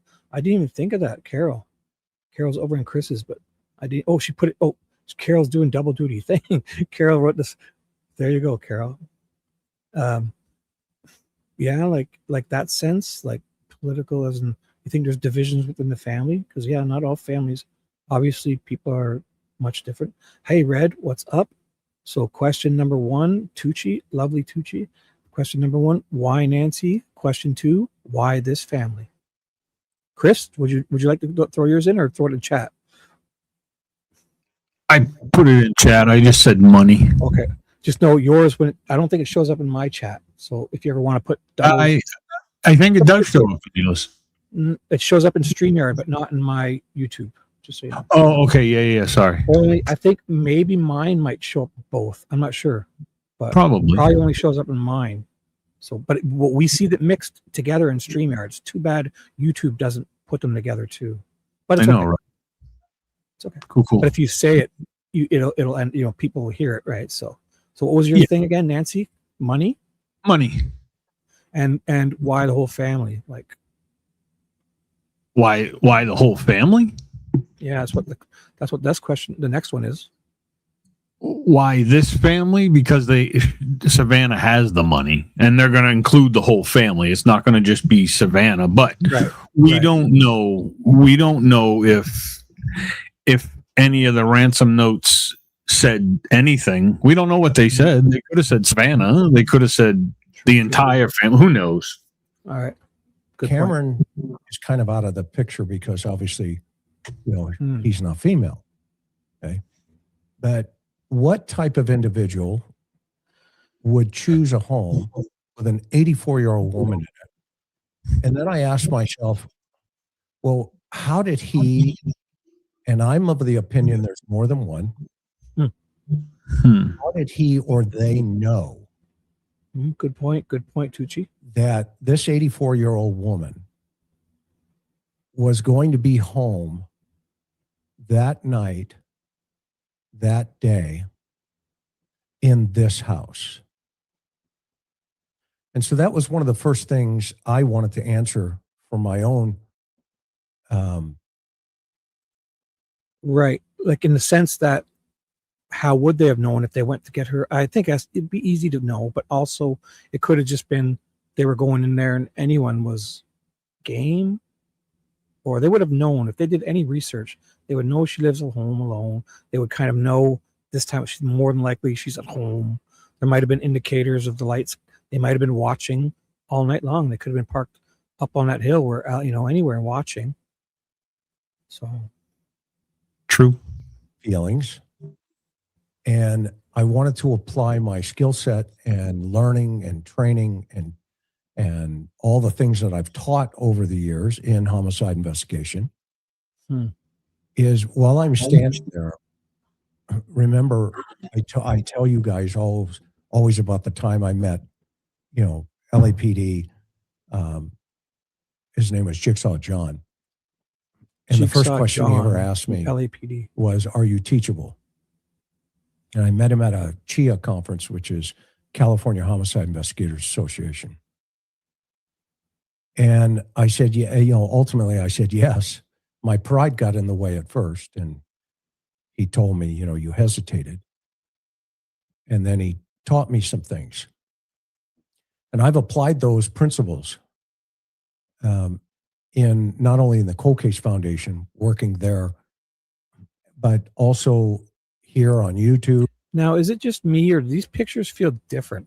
It feels like the ground is lighter, more, I don't know, something feels different. And these are recent pictures? Yeah, it's probably just her camera. She probably has like a $12,000 camera. Oh, you're right. You're right. Yeah, this is probably like, that's so quick. Yeah, we haven't seen pictures this clear. That's what it could be. No. Observation. As like telephoto, like the professional Nikon.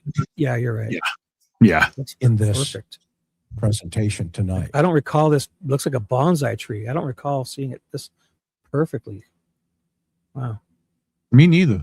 But and as I stood there, pride got in the way at first, and I think I just hit it. I'm not sure.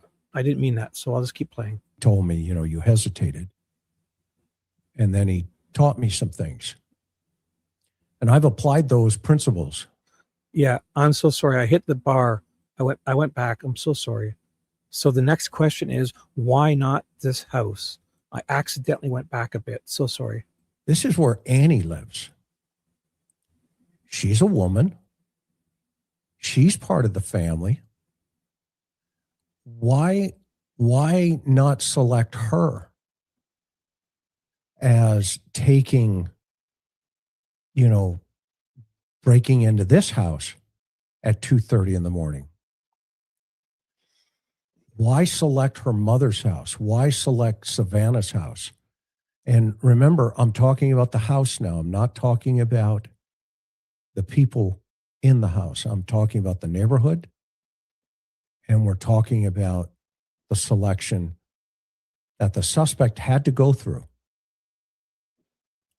He had to come to a process internally to say, okay, this is the one I'm going to go after. Okay. So far, thoughts, feelings? Keep going. Okay. Karen knows how I am. Okay. And he knows how I am. Like, let's keep going. Okay. So the second point here, right, is as I stood there, and by the way, I stood in front of this house as well. Why not this house? And because the more I Tommaso's there thought too. about it, She's the not more I had to question, There's two people the there. vulnerability They're younger between the two homes here. Because they're two and they're younger. They separate themselves by approximately 2.6 miles. And these are approximates, these are guesstimates. As a crow flies. But why did the suspect select the house on the right and not the house on the left when they are connected to the same family? That's been a mystery to me. So he's wondering why. That's not a real mystery to me in the sense that, I mean, if you're doing this to try to kidnap someone, going to a home where there's one 84-year-old woman versus two young adults. One is an agile male. What he's having a hard time here, I guess. Yeah, that makes sense to me too. I started something. He seems like this is such a dumbfounding question. I get it. He's making, he's just kind of He's trying to make a point, but so the 84-year-old ladies, I mean, she can put up a fight, but she's not putting up a big one. But Tommaso, he could put up a pretty big obvious fight. what the difference is here. He's acting like it's hard to tell. Thinking about, okay, we need to go down this lane But I from mean, an he's playing investigative into it. analysis aspect. And we need to come up with at least something that makes sense. Come on. Or something that maybe doesn't make sense. And maybe it's right in front of us all along. And could it be a connection? Could there be something that's connected to both of these houses inadvertently from what the hunter and the lion is seeing? Because once we understand what the lion sees, then we understand how to look through his eyes. Oh boy. And It's not that you no complicated. longer become the hunter. You become the hunted. And homicide is the only job on the earth where you hunt people. And you hunt them to get them off the street and to put them where they belong. And so as I spent the last week up there, I sincerely debt collection, law enforcement, what? Repo guys are hunting. I don't know. Is he serious? I think so. Murdering people is the only time you'd hunt for people? Hunt people? No, I disagree with that. But get the feeling of not only the neighborhood, I wanted to get the dynamics of the family, of the law enforcement, of the media. How does the media, the local media, playing with the sheriff? And if so, why is that happening? And all this other stuff. And by the way, we've got some things that are going to blow your mind about no nets. Another show. That said, looking as a crow flies. So our lovely Nicole, just know we're there with you. She's getting a bit of a headache. She's taking something. She's going to lay down. If you can come back. If not, just hope you feel better. And we'll talk to you later or tomorrow or anything. We just hope you feel better. Our lovely Nicole is getting a headache. And just know that we're all there. Picture all 82 of us are there, just lightly massaging your scalp to help this headache go away, okay? There had to be some connection why the house on the right was selected and the house on the left was not. So we started to do some research. And as we researched, we ended up first approximately 2 minutes away from Annie's house. So I guess it's good to do this, break it down of the plausible, like they're first looking at like physical locations, like getting in, getting out.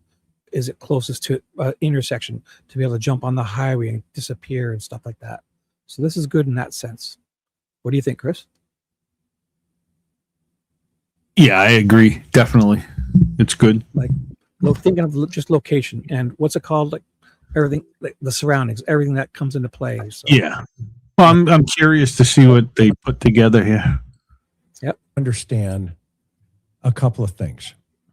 And I asked Karen, I said, what do we know about this Bitcoin thing and anything like that, that notes, et cetera? And we ended up over at the Circle K. Yeah. Do you guys remember, excuse me, early on in the investigation, early days of the investigation, we heard a media report that said that investigators went to a Circle K. And it was reported that law enforcement visited this particular Circle K after receiving a tip regarding a vehicle of interest. And so what happened was law enforcement went there, and Circle K employees reported to the media, not law enforcement confirming it, but just Circle K employees said that they gave law enforcement access to the store's surveillance video.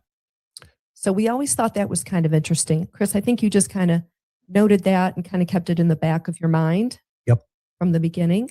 Yes, correct. And so, the question was, okay, is there an ATM machine in there? And the answer is yes. But then the second question is, does it accept Bitcoin or can you pull Bitcoin? Now, my research has shown, and our research has shown, it's 50-50. So is this a specific different type of ATM, you say, with Bitcoin stuff? Possible. I'm not sure, but I didn't know you could pull Bitcoin from an ATM, but So he's about to say it. So we'll have to listen. Is the one in the Circle K approximately 0.5 miles away from AG's house. Okay. But what's more important than this Bitcoin machine, or somewhat of a Bitcoin machine, we're not sure if you can pull Bitcoin out of this machine or if you can put stuff into it. We're not sure if you can just see a Bitcoin wallet. There's Allpoint allows you to do all three of those particular processes. So that said, we thought, okay, why are law enforcement going over there that night or, during the course of the investigation? What's the biggest piece of information they're looking for? And of course, we know they were looking for a suspicious car. But with that suspicious car, one of the things Karen noticed right away when you get there was this. Pointed out for everybody, Karen. It might be hard for you guys to see on your screen, but looking inside the store, you see a large monitor mounted up off the ceiling. And for anybody who walks into the store, the camera zooms in on whoever that is and then puts that image up on that monitor. And you can see all this from actually standing outside the store. You don't have to go in. And obviously, it's going to give the clerk or clerks a clear visual of the person coming in. Okay, and so wait a second. Is she talking about the clerk is going to be able to look at the camera to see people coming in? Like, why are we pointing this out? I have no idea. There must be a reason. Well, we've used security. Like, I think they're just kind of. We've used this. Yeah, yes, that's what they're for. You look at your cameras and you see people coming in.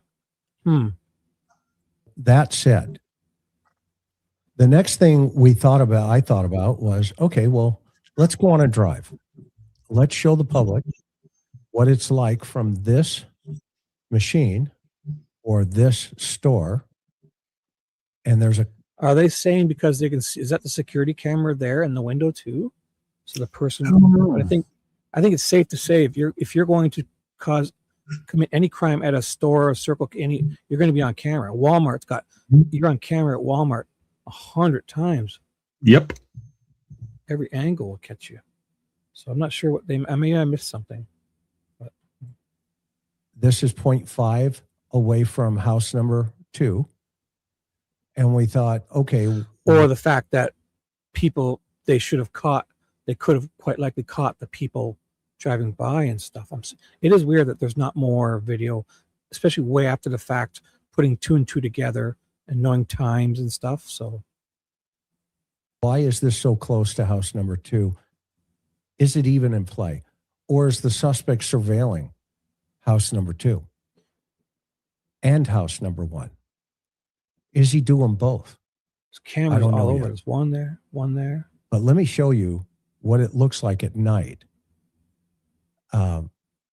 And we're going to go into the neighborhood.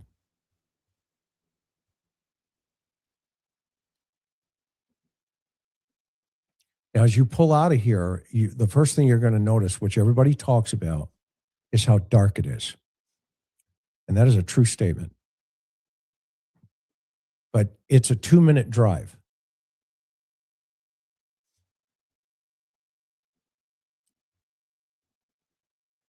Can you make that bigger?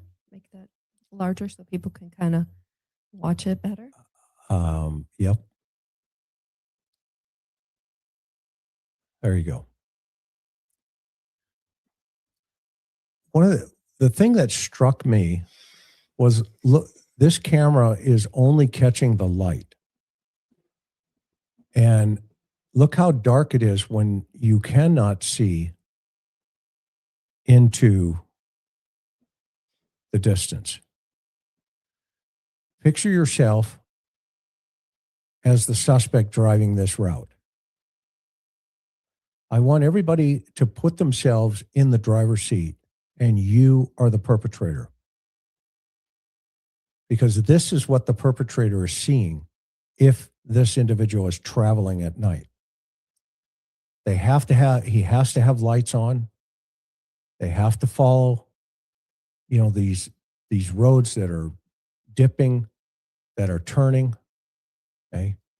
And now we're coming up to house number 2 on the left as you come through this.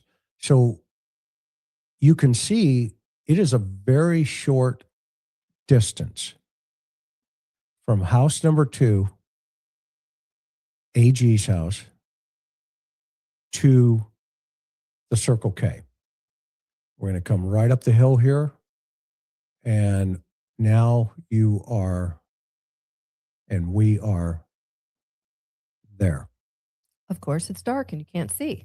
It's pitch black and you cannot see. So now, the question is, again, why not this house?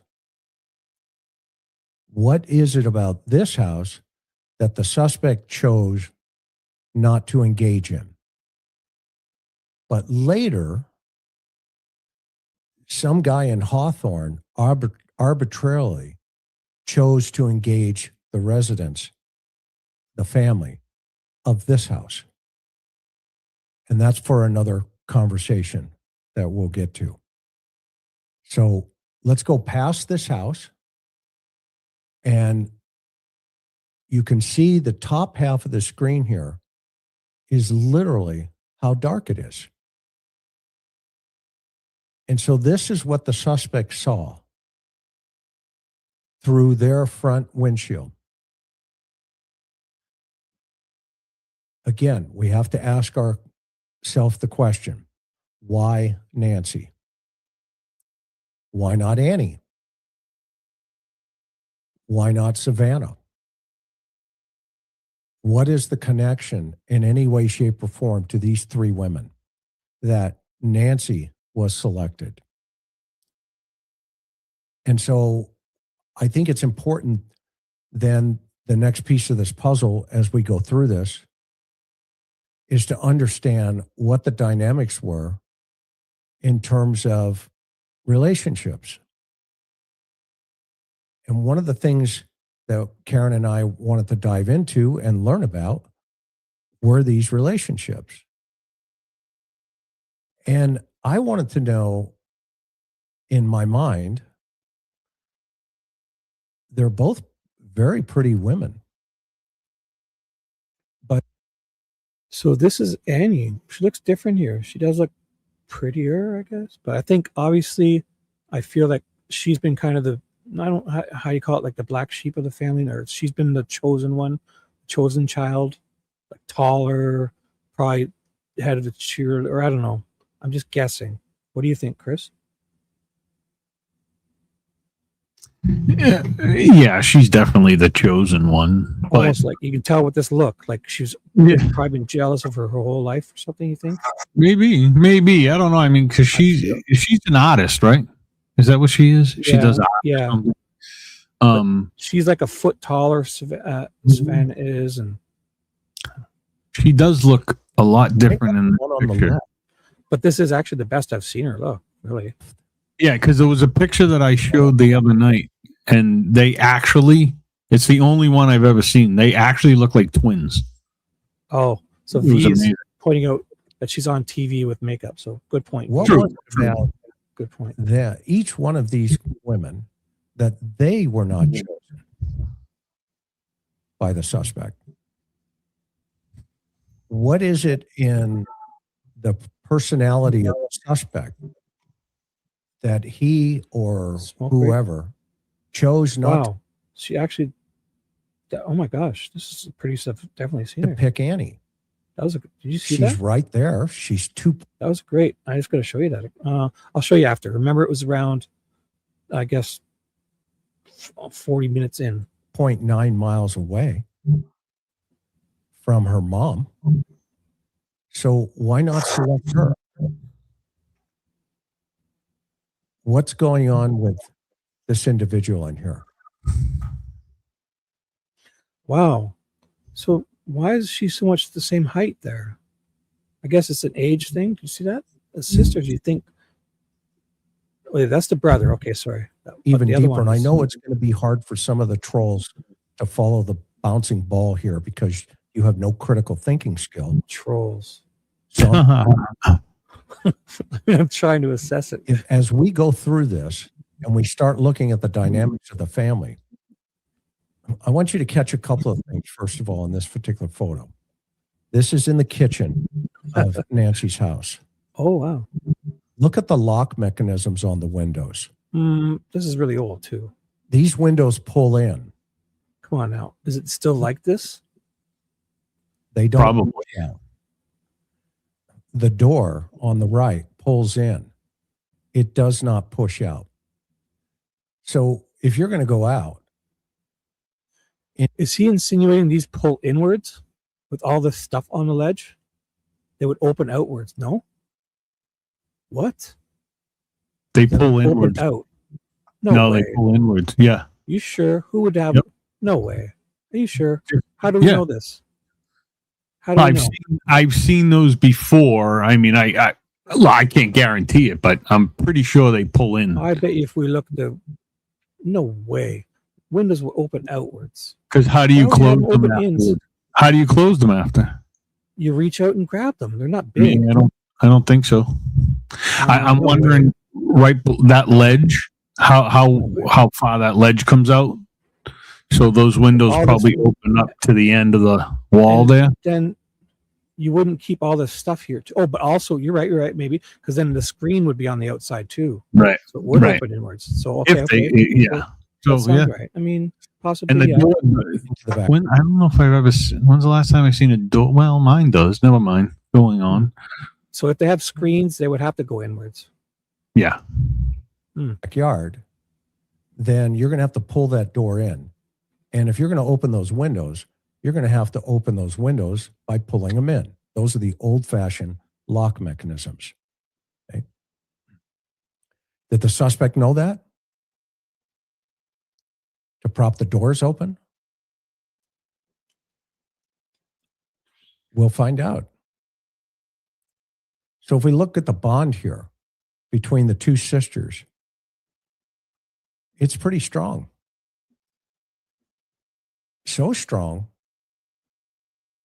that I would submit to you, if we say that Cameron told Savannah it's because of you, I would submit to you that the suspect probably studied Annie as well. I believe that. If not, how did he know that she wasn't spending the night with her mother that evening after the party? How would the suspect know that? Taking a huge chance going up to the porch.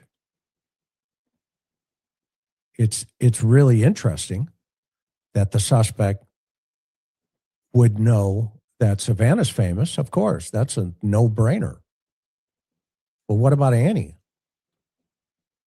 She could have been targeted as well. Why would he ignore her? And so, as we go through the presentation tonight, I want you to keep an open mind as to how a contact site is so valuable in these types of investigations,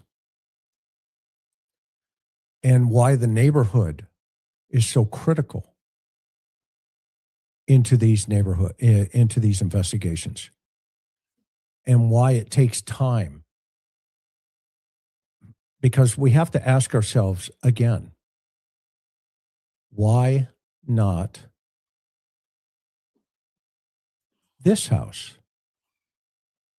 Why not this one? This isn't even a question, because there's a two young people living here. They're alert. They're probably up more. There's a man in his, not his prime, but a younger. He's not old. He's not over. He's still there's two. Why is he even asking this question? As if there's a. I don't know. This is. What do you think? Why do you think, Chris? Like, what would you think? Why not this house? I don't know. I think he's just trying to connect. I think he's just trying to connect something, but I don't. There's no connection, because the simple reason is because there's two people half her age here. So this shouldn't even be a question, in my opinion. That's what I think. I mean, you're gonna go to the house that is gonna put up. If you're going with a family, why would you show up where there's more younger, alert, stronger, everything people? Right. Yeah. Why is it Nancy's house? Let's hear what his answer is. So let's take a drive over to Nancy's house.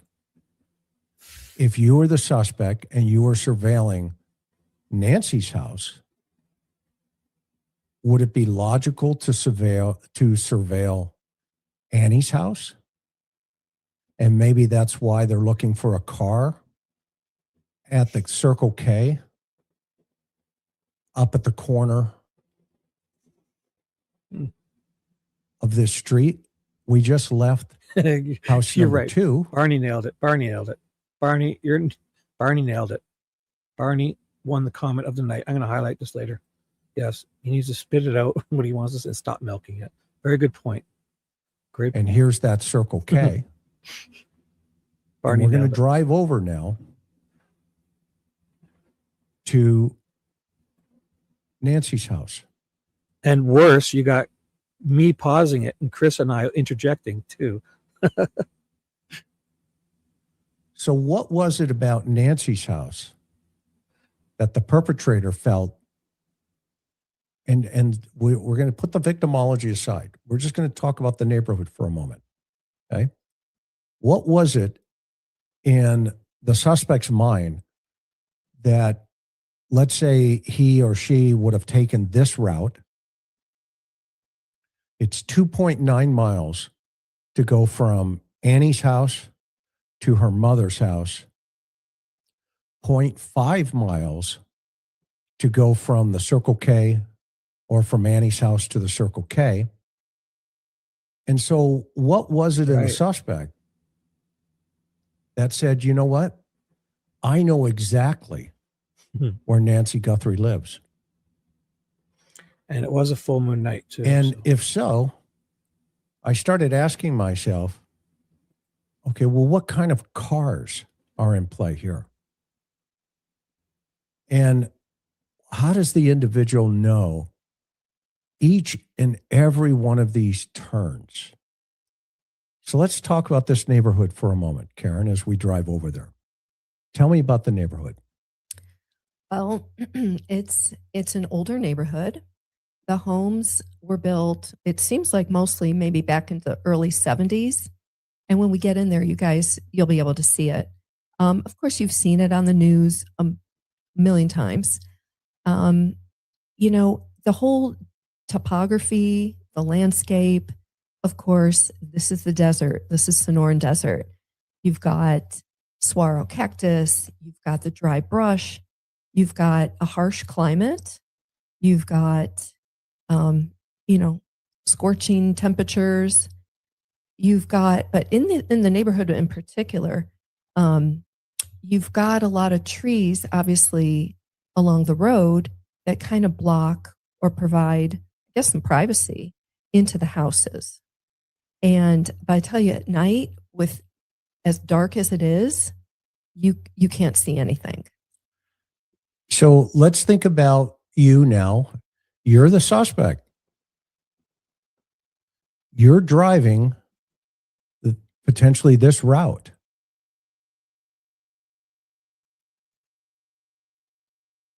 And I'm going to submit to you being there now, standing in front of the house, studying the house, studying the geographic area, studying the topography, and understanding the thought process of the suspect. You got to know where you're going. And I told Karen in the middle of the night where it's pitch black, I asked Karen a question. Remember what that question was? What did he have? I don't remember the question. Okay. I love when Chris does that. Pop question. I'm not sure, honey. He had an address. He would have to. That's all he have had. to have known where he was going. He would have had, all he would have had was an address. Well, and based on the video that we've seen, well, earlier, 3 weeks earlier, he was there. Right. But think about this, okay? Everybody think about this. We're going to turn into this neighborhood right now. And I'm going to ask you a question. Okay? We're going to ask the world a question. Why not, as we go in,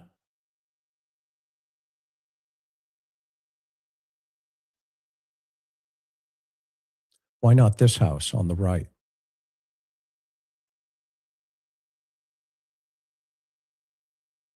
Surely they must have Bitcoin. Why not this house? Why not that house? Why not any of these houses?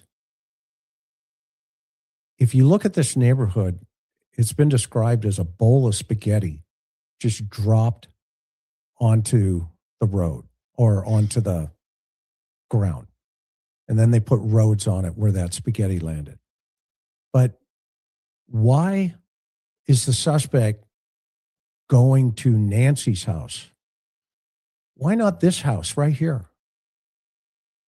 Why is he passing this house?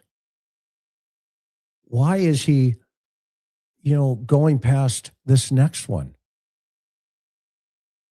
How does he know where he's going in the middle of the night? And why does he know that? There has to be a contact point. Why not this house right there?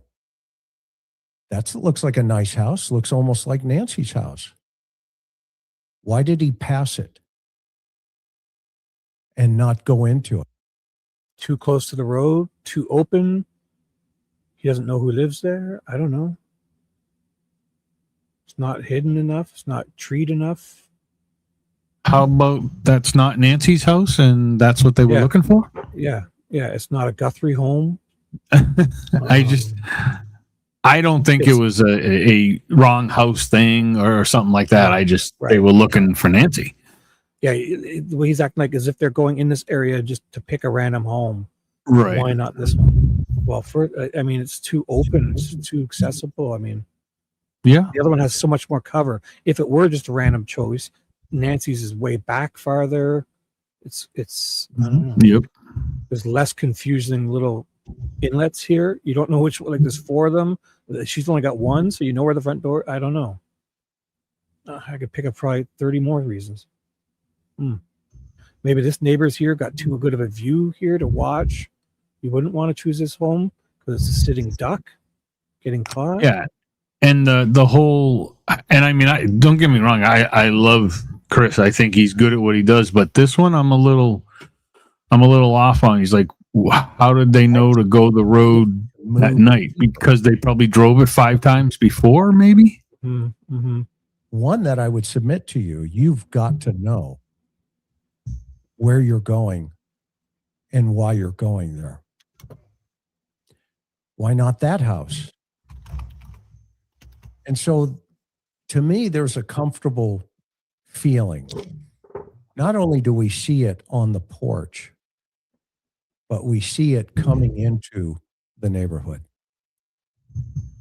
This is a situation and a guy, whoever it's going to be, that's been here many times before. And I said this in the Brian Koberger case, and we were right. Nat, and I'm going to say saying it it like this it is, case. I guess, Nat. This suspect is local. Keeping it real. He or she knows this environment. It's not random. Let's just pick up, let's just kind of find a victim. Because look at this turn right here as we go towards Nancy's house. You are in a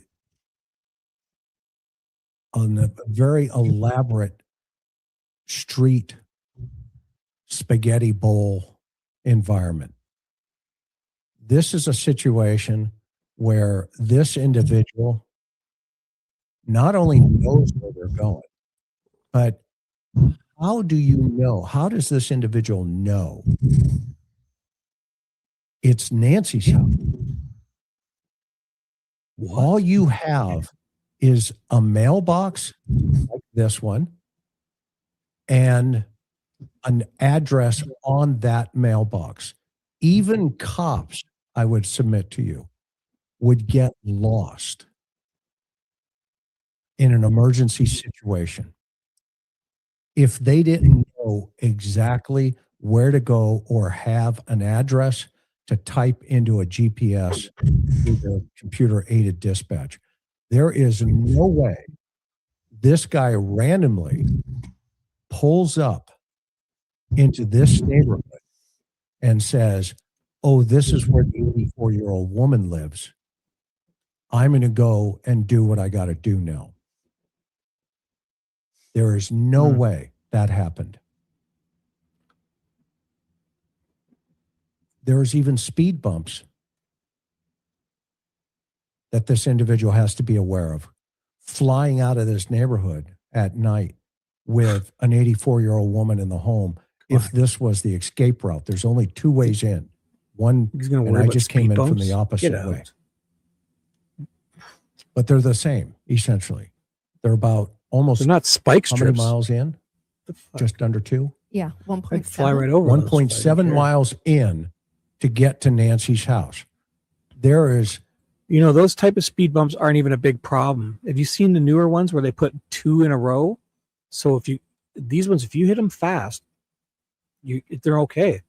It's the ones that have another 2 of them in a row. So if you take it at any certain speed, you hit the other one.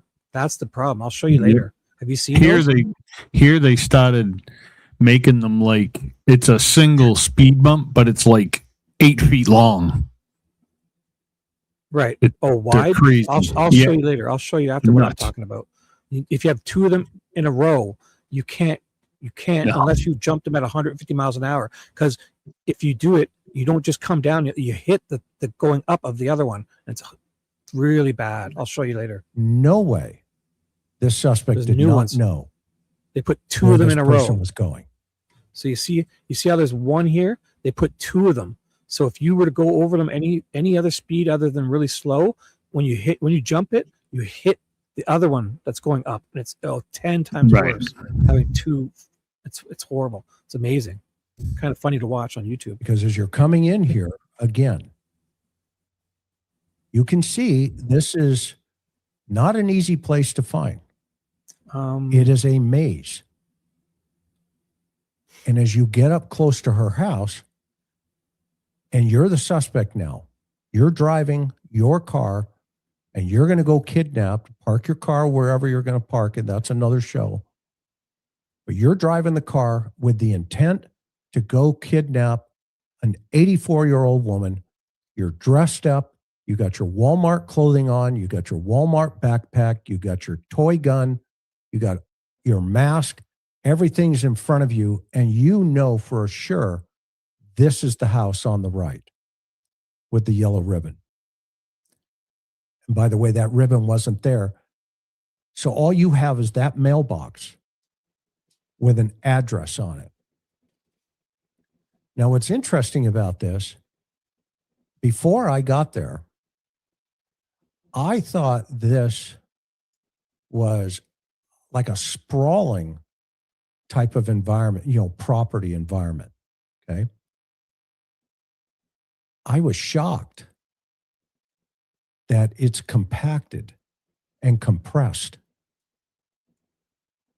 The driveways are not what I was thinking or seeing. The front is way different than I had envisioned. And I've been in these harsh environments many times.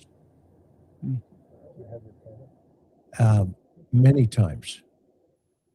Couldn't they just followed But her home? It surprised me how this house is so close to the road. Yeah, I think you said that, the aerial views, the drone footage, other images that have been out there for 5 months, and literally until you get there and see it yourself, it's just, I don't want to say it's distorted, but it can come off a longer driveway, a bigger piece of property than when you're there and you can walk it yourself. Would you say that's pretty much how you felt? No, exactly. Yeah. And so again, then we have to process what the suspect is thinking. All right. And when you see it, you go, wait a minute. There's no way this is random. That this guy just drives into this neighborhood 1.5 miles or 1.7 miles into this neighborhood and decides, oh, that's the house with the 84-year-old woman. I might as well go kidnap her for Bitcoin ransom. No. There is not only a whole bunch of pre-planning, what we call pre-incident behavior, and that's the next piece of this where I'm going tonight, that we need to study and think about the suspect in a pre-incident behavior concept. And I'll break that down for you here in a minute. Okay. So as you pass the house, mind you, it's pitch black because that's when the suspect is there. So if we ask ourselves, okay, if this guy's got pre-incident behavior, i.e. he's surveilling this house, how many times did he come back? And if so, what are the risk levels that this individual is taking to drive through this neighborhood on many occasions where even now, the neighbors are so vigilant, they're calling the cops on streamers and all this other stuff going on. Okay. But is the suspect blending in because it's a familiarity is my question. And if so, then how does that relate to why this house is selected and not Annie's house?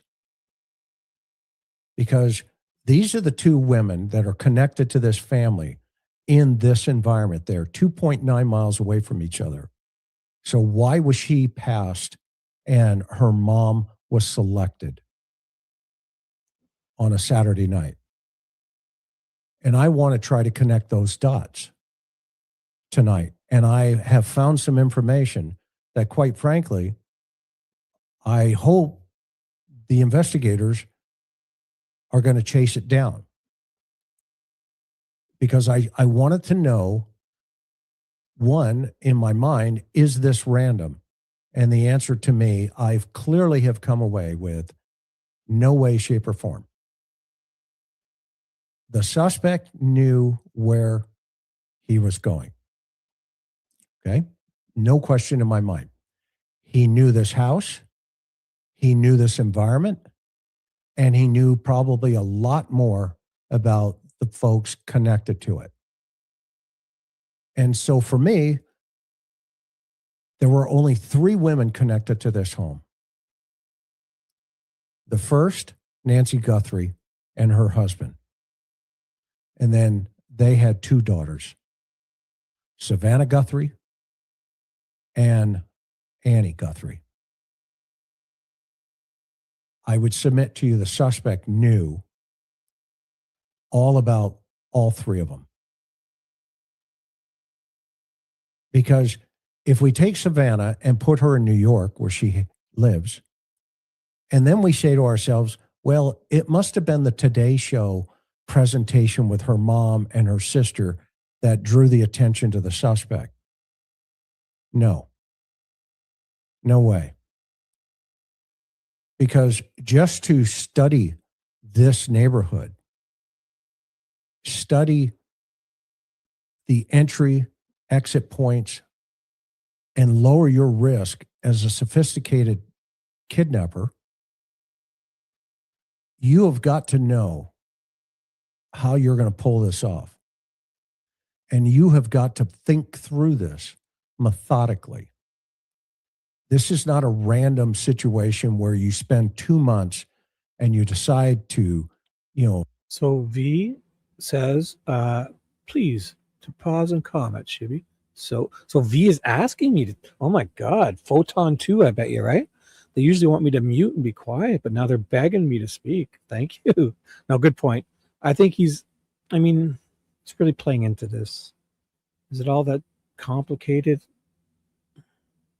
I don't feel it is, but you're right, V. So I paused and I commented. Chris, any comment? You there or no?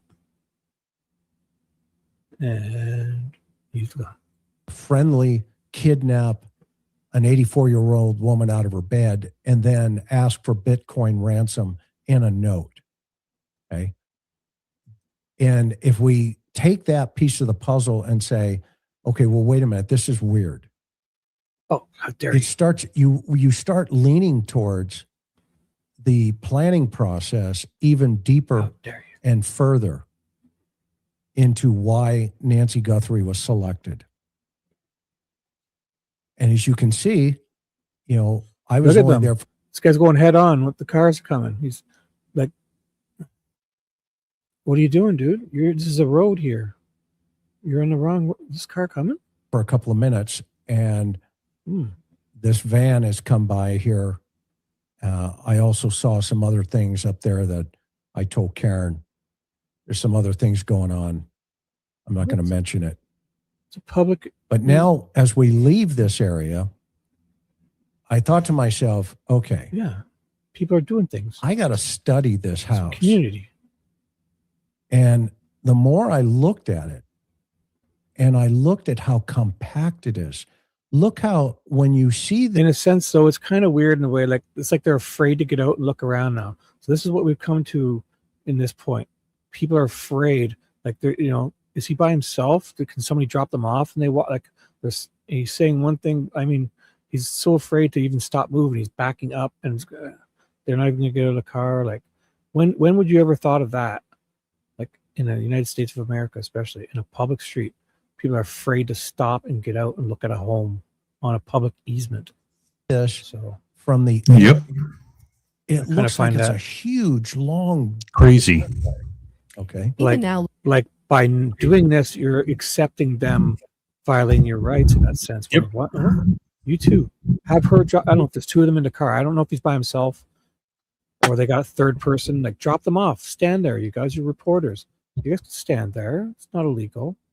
No. But it's like Nanos is winning by brainwashing people to think that they can't be here. Yeah, they've now scared everybody. Right. They've scared everybody out. Yeah, they're letting them win. Looking at this photo, it is a bit It's easy for me to distorted, say, I know, but just for the way it is. It looks like it's actually longer. The driveway's a lot longer than what it actually is. That's all I can. You know what? She makes a good point.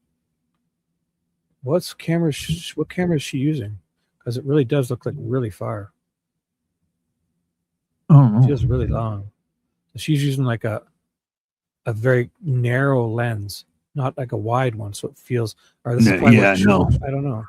The driveway looks like it's 100 yards long. Yeah, yeah. But also every time JLR that they zoom in too, she's like not zoomed in, right? So that's true. Yeah, it's very short, actually. It's not long at all. And the driveway in front of the house, that's probably 20 feet into the property, and then you make the right-hand turn, and that's probably 45 feet up to the garage. Okay. Into the house. And by the way, we couldn't see the mat. I think it's still there. We knew you guys were the first question. I kept telling Chris, I'm like, they're going to ask about the mat. Can we see the mat? I tell you what, we couldn't. It's just too dark. We were too far away. So we could not tell what was going on the front porch. Yeah. And all the streamers and all the folks that have been hanging out in front of this have given us an amazing amount of information and video footage, and, we applaud you. But until you're actually there and you see it and you feel it, that front door is not probably 70 feet, maybe 80 feet from the street. Maybe a little bit further, but not much. And so the suspect took all of this into account, because if we notice but for me, in a sense, this is the ideal place, because imagine creeping around here at nighttime. If anyone has a tiniest lights on around the back, sitting on their patio, just with lights on, and you'd be able to stand around anywhere around this home and just be able to watch so easily. So you could just stand here wearing, if you were black especially, and you didn't have any light on you, and if they had the lightest on, the blinds open a little bit, or the curtains open and the tiniest light on inside, you could just sit there and watch everywhere. So this is very ideal in that sense. He is first approaching the porch. He's coming from the right of this picture. So that means there has to be some type of motive mechanism, off to the right. And I started thinking to myself, what if this guy has multiple vehicles? What if this guy has access to multiple cars? And I'm not talking about the car dealer with Luke and the Range Rover. That's a no-brainer. But what if the suspect in pre-surveillance had multiple vehicles? Where would he get or she get access to multiple cars? So you mean, so if I'm understanding you, you're saying, what if he had different cars where he could do surveillance during the day and drive by in a different kind of car, knowing he was going to be picked up potentially on a Ring camera? Exactly. Like, after the fact, they're doing this and nobody's probably seeing them do this. After 140 days of her missing and eyes are on this area, they're out here doing this now in the middle of the day. Nobody's even noticing this. So for them to think of this beforehand, the person could have done this so many times and nobody would have thought a thing. And so it would just make it look like these are different cars. It's the same guy doing that. Right. Because what are the authorities looking for? Right. They want video footage, right, hon? Yeah, of cars. They want video footage in the neighborhood. going way back. Okay. So, but what if they see multiple cars, and what if it's the same guy driving them?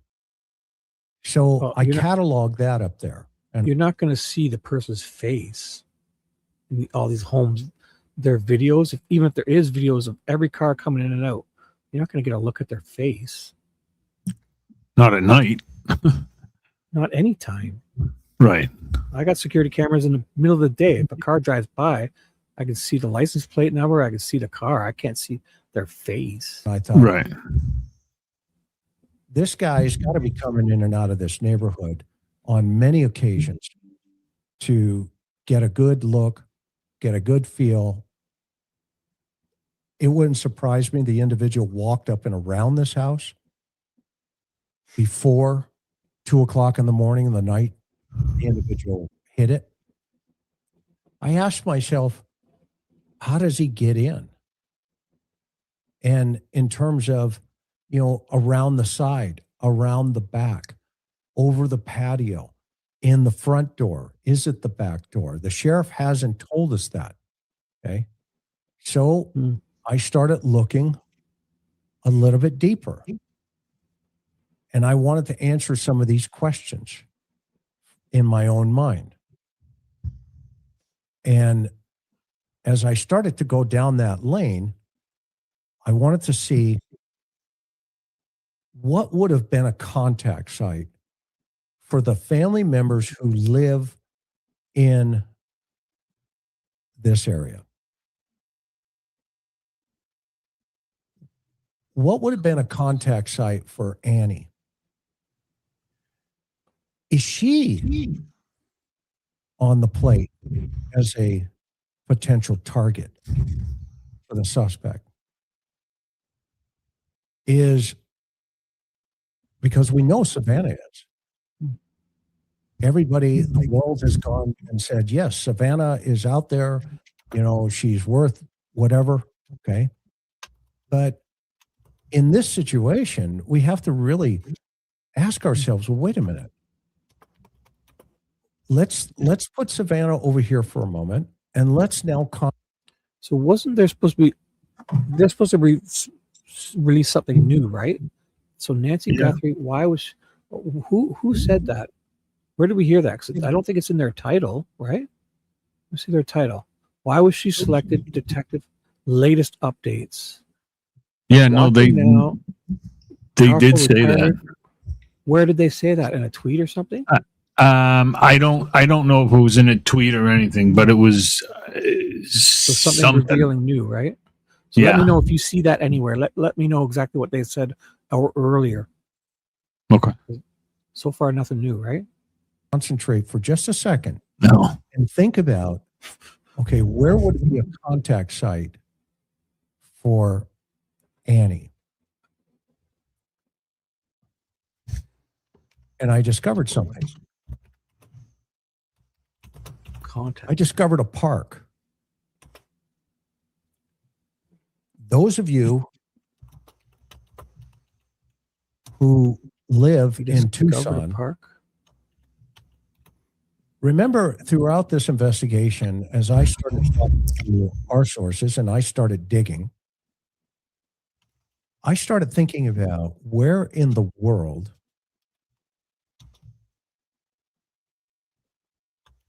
would the suspect be hanging out if Dr. Bricato's theory of waiter and Michelle, where is the waiter? Well, I wanted to find out where Photon, email me, please. Thank you. all the waiters hang out. And then I wanted to find out if there's any correlation in any way, shape, or form back to Nancy Guthrie. And guess what I found out? Me too. First time you're ever hearing this. Here it is. I found out in this park is a very interesting environment. Shootings, stabbings, homelessness, drugs, all the above. And so the more I dug, and by the way, this is an old piece of video, but listen for yourself. So for all of you that have never seen an encampment, this is the encampment at Estevan Park. It is right behind a gym that is run as a nonprofit for kids. And because this area has gotten so bad, the kids have stopped coming to the nonprofit the nonprofit leases the building from the city. They've had to struggle to make their payments because of the situation here with the crime, the fentanyl, and the issues that go along with that. So it completely undermines what the nonprofit is trying to do for their kids. Okay, so of course this is happening everywhere. But I thought to myself, okay, what is going on in this particular park?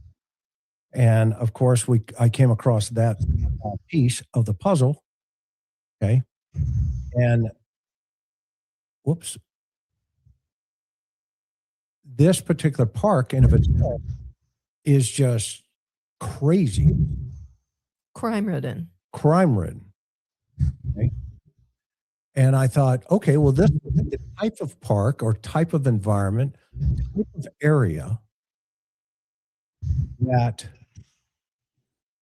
we can say, okay, if I needed a criminal or if I was a criminal of that mindset and I wanted, I'm struggling, etc., would I pick up information about, certain things? Okay. This is the park. And then I had an aha moment. This doesn't excite me. This is approximately 5.3 miles from AG's house. It is approximately 5.9 miles to Nancy's house. But more importantly, it is 1,000 feet from 901 North 13th Street. Why is that important? Karen? So You're going to have to keep going. yeah, I'm starting to agree with you, V. So I should pause to read comments here. Clickbaited. This is foolish, but thank you. They've done some research here. Chris, any comments on the research they put into this? He's found a park. He's found a park. Yeah, I'm really I'm not excited about this, but let's see what maybe. I feel like it's coming to a head now. So I don't know. It doesn't really excite me though. He's got a park and stuff, but that red dot that's on the screen right now, that's got to be his next. What is that? Let's see. Or Annie's studio is. It's the location of the nonprofit that Annie has worked for and with for a number of years. And it's on her bio and it's all over her website. So when we think about this, I started asking, wait a minute. What's going on here?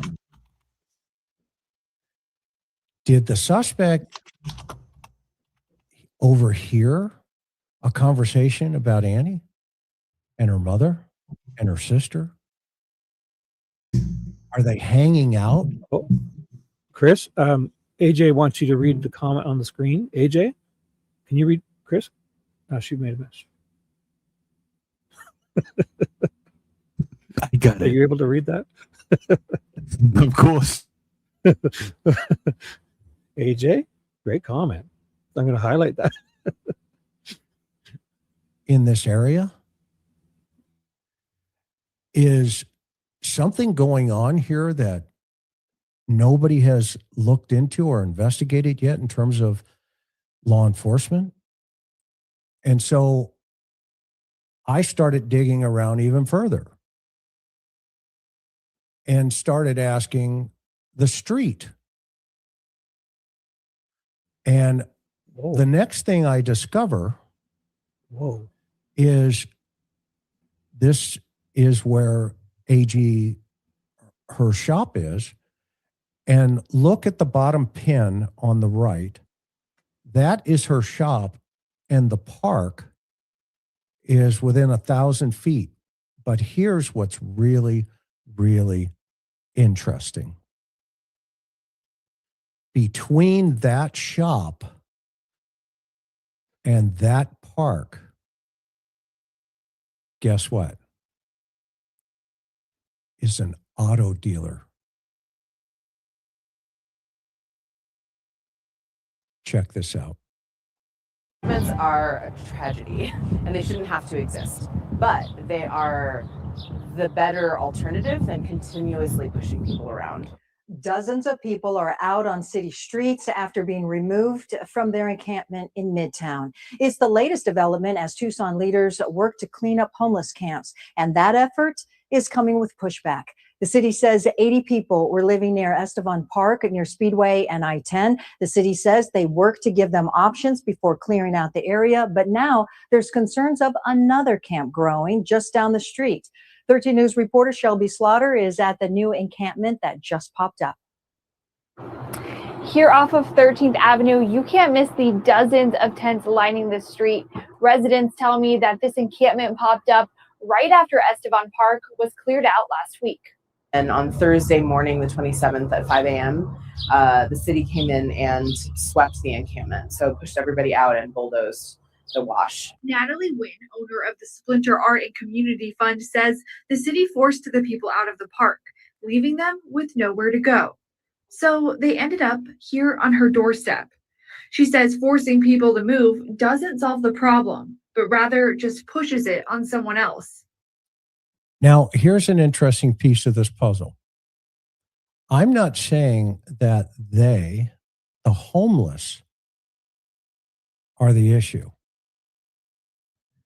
I'm saying that if you potentially are the mindset to be porch guy, that's where you're going to find him. In that type of environment. So, as my sweetheart knows, I like to go to places at night and during the day and when the sun's going down. And so I am going to show you that I went out there and I started looking at some of the elements there. And what do I mean by that? I had a case years ago. Her name was Rebecca Johnson. And in that particular case, it was a mother. I'm speechless. 3 children. She disappeared. And she was murdered by 3 individuals, meth users, tweakers, all the above. They looked exactly like that environment we just saw in that news report. I spent over 3 months in that environment, talking.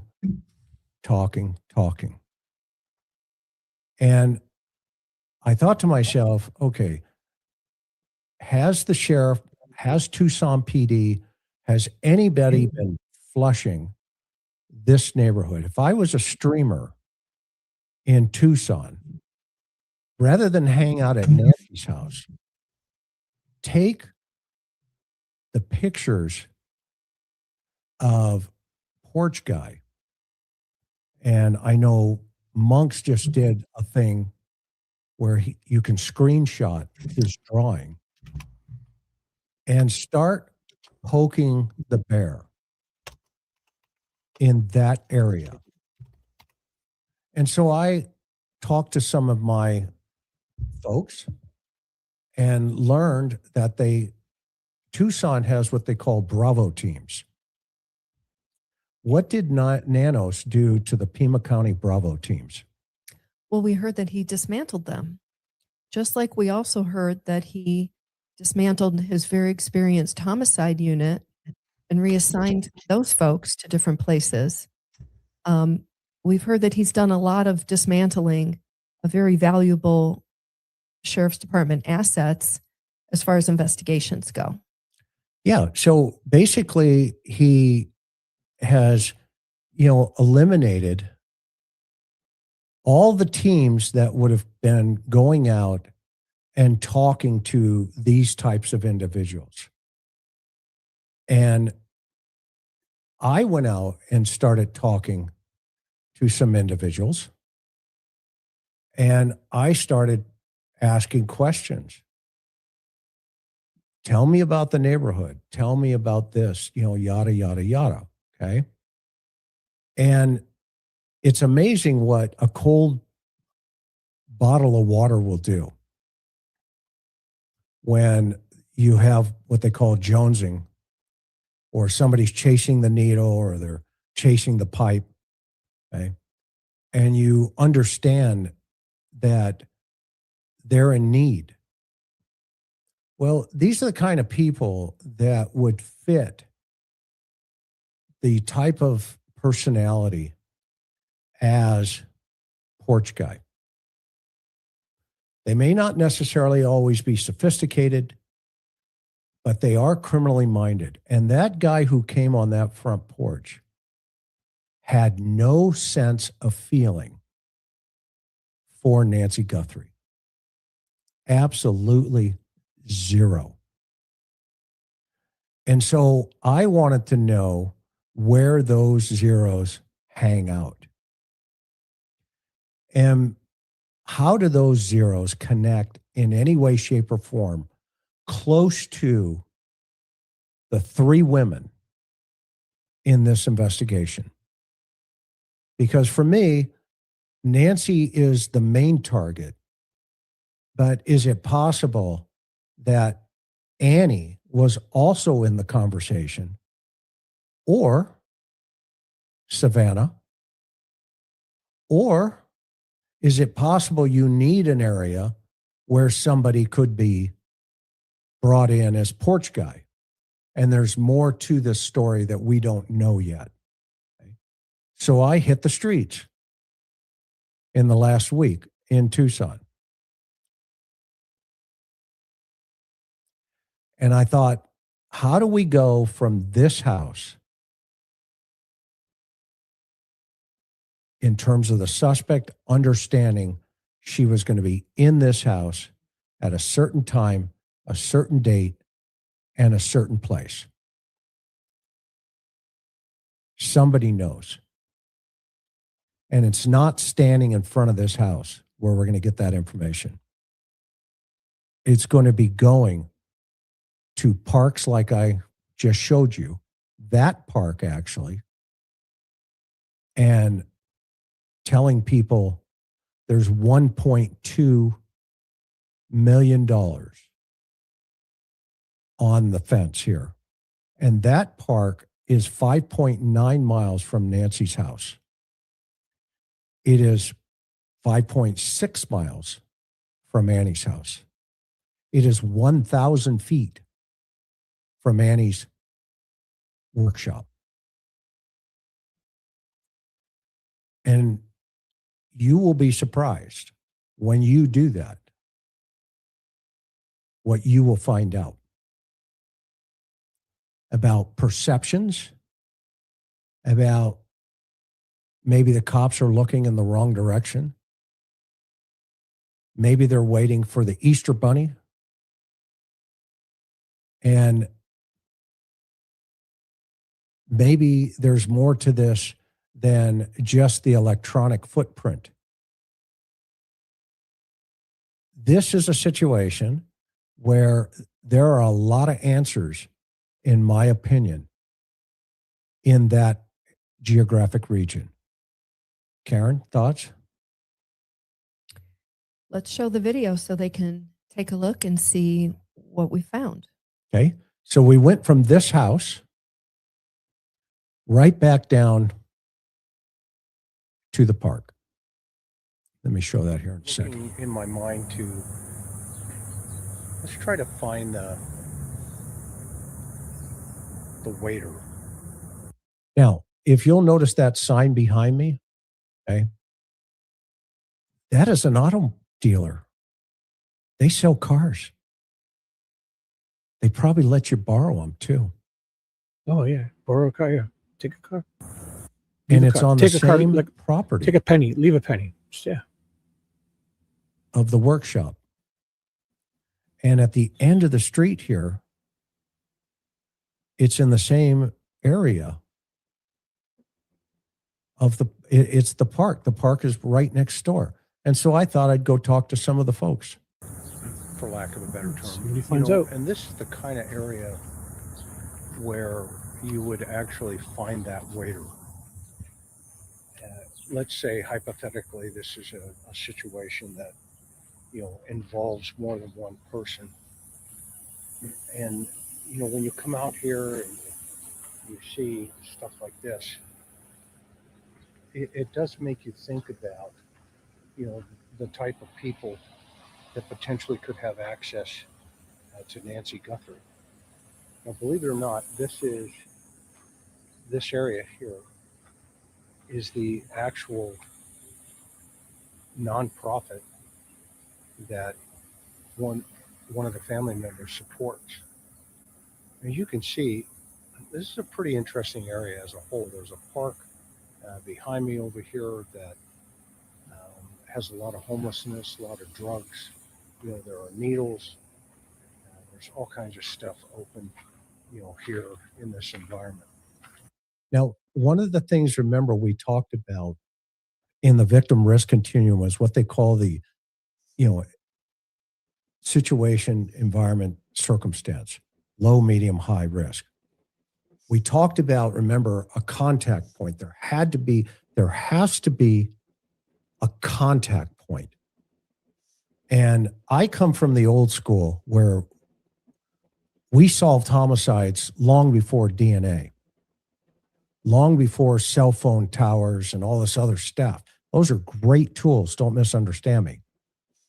But you've got to get on the street and you've got to know where to go, how to go, and how to get there. And you've got to understand. Phoebe, can you pause it? Circumstances are and empathize. I can. What's up? Well, somebody asked if you could pause it in the chat. Good point. I don't know what is this contact point. I don't know what this. Am I missing something? I don't know. I don't know what to say. I'm actually confused more than anything. I don't know. It would be that there's a car dealership. Is he conflating the fact that the car that people thought was that guy's was from a car dealership, even though the ones that guy liked, Zach liked, was from a different car dealership, and that was from MG Motors. Yeah, but also he liked it, and with no relationship to the car, like he just liked it. And it wasn't even the same car. It looked similar to the one that guy had crashed up.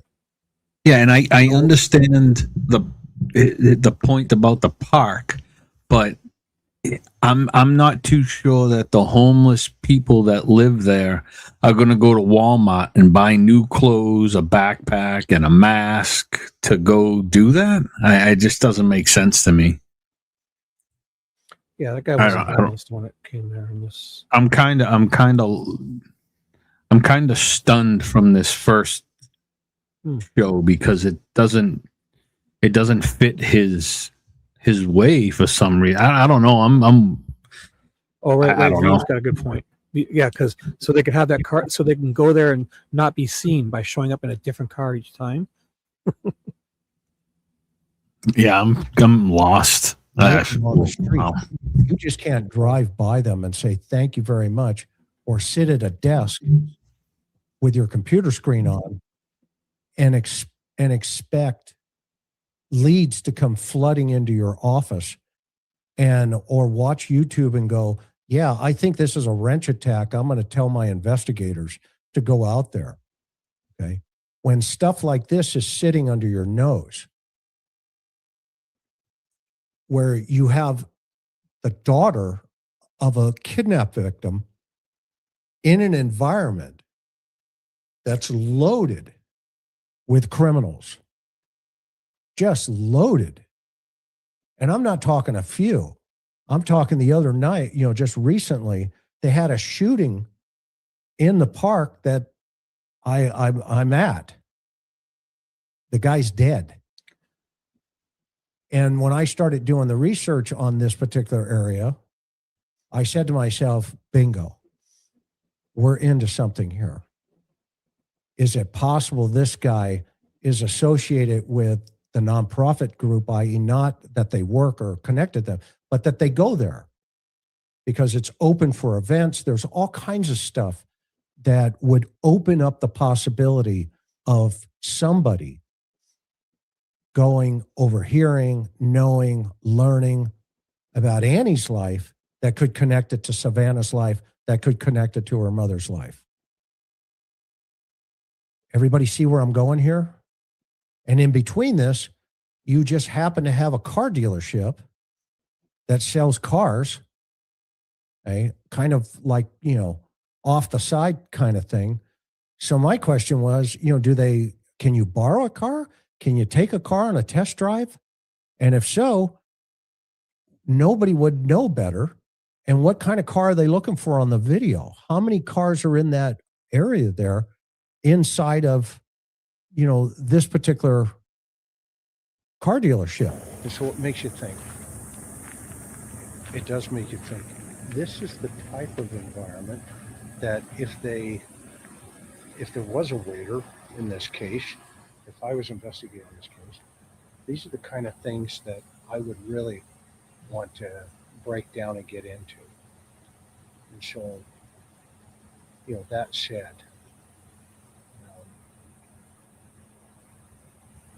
I don't know, I just think it's interesting. I'm going to go see if I can talk to somebody. So I'm not going to name her name, but I started, shaking the trees. And I went down to the end of the park as well. And I started asking questions. This poor, sweet woman here, she's obviously suffering. Lots of issues going on here. But you know what? They have the best information. And it takes individuals like this to start feeding you information about homicides. And that only makes sense. She's in the neighborhood. She sees a lot going on, right? And probably most obviously people there aren't reporting on other people's crimes. So she's going to be, and people like her are going to be a wealth of information if the cops go down and spend the time and talk to people.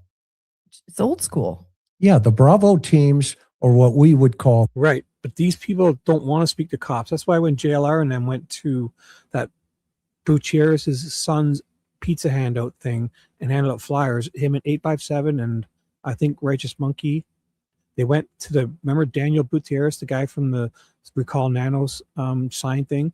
His son had a homeless, like they would reach out, like giving pizza and little packages of like fresh socks and toothpaste and jail. But those people, they're the eyes and ears of the street, but they don't want to speak to these cops. What are they saying? They're implying that if this Bravo team and the cops went out, these people would just tell them everything. They don't want to speak to the cops. That's why when JLR and them went, that was like magic, because the guy would get like all these things, pizzas and all, and then at the end of the line, JLR handed them a flyer. Because they'll speak to people like JLR. They're out on the streets all night long. They don't want to speak to cops, these homeless people. Half of them don't. They've had probably bad experiences. They're probably traumatized by cops. Part of the reason why they're homeless may be from an incident with police. So I don't know what these people are saying. Chris, care to comment?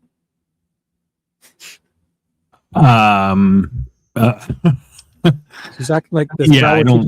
This lady's going to just spill her guts to the cops and help them out. Yeah, not happening. But I am actually maybe some of them, right? But I think for the most part, they have bad experiences with cops, especially it's around the here. the only ones that are talking are the ones, whichever cop they're talking to just gave them something. Yeah, right. Hit Or dinner, they're getting off, lunch. or they're letting them off of a charge. Yeah. What do you know about Some this? info. But I am really blown away that crash units. Yeah, I don't know. I don't even know what to say about this one. But I mean, they did their research, so we're enjoying this, right? Oh yeah, no, I'm enjoying it, but it just doesn't. I thought we were going to get like something like, you know, oh my God, really? This is just everything that we've kind of. Yes, I gave her a bottle of water. Yeah. As you can see, a You gave her cold some bottle cold of water. water. So there you go. Because it was hot. It was like 102 degrees. Yeah. And she's just trying to Tucson, make it. She's sure just as trying to do her thing. But at the same time, those are the kind of things where you start getting information and you start, if you're going to solve a case, you've got to leave the house. You've got to leave. Okay, we know all we can about, porch guy, but you've got to get out into the street. And I was really disappointed, and we're going to talk more about this on the second piece of this on the next episode, about how the sheriff has absolutely gutted his department because of his personal anger issues with employees. He has compromised Nancy Guthrie's investigation. He has compromised it, and there is no question in my mind now that this is a perfect example of finding connections to potential connections, family members. There's no denying this now. And now what he needs to do is cut loose his teams, and they need to get out there and start talking to people in this type of environment. And at the very least, it would be to eliminate possibilities. Either rule them in or eliminate them. Absolutely. But this would have to be done. This and probably other areas of Tucson as well. Absolutely. But this seems like a real magnet for the type of person that porch guy is. Absolutely. We Great don't know. point, No one's come forward. No one has identified him. No, setting aside the $1.2 million reward, we don't know. You would assume they would have told us if they had a solid lead that porch guy was identified, but we have to assume that hasn't happened. And I think a lot of us sit back and go, well, of course the cops were out talking to everybody on the street to try to solve this case. But from what we heard, it hasn't happened. Yeah, and if you look to the gate to the left there, that's the entrance into where all the cars are. And let me just clarify. Yeah. Chris called it a car dealership. I would call it a used car lot, a used car shop. So, we're not talking about brand new, from the manufacturer. We're just talking about used cars. But to your point earlier, how easy would that be to blend in? Again, it's just a theory. If porch guy took different cars to surveil Nancy's house ahead of time. Yeah, and I'm not It's just a also theory. suggesting in any way, shape, or form that this dealership is involved in the Nancy Guthrie case in any way, shape, or form. But I am saying that there is a dealership where you can get a car, or maybe even depends on your relationships there. And you could probably, use that car. Or, like I said to Karen, I said, well, what if you're smart enough to say, well, I'll just take it for a test drive, and you want to drive up there and you want to surveil Nancy's house? Hypothetically, let's say you overheard a conversation while hanging out at the Splinter. And maybe you overheard something where somebody said, whoa, wait a minute, let's look at this. Let's see what's going on here. Okay. So you can have more informative that will show up later.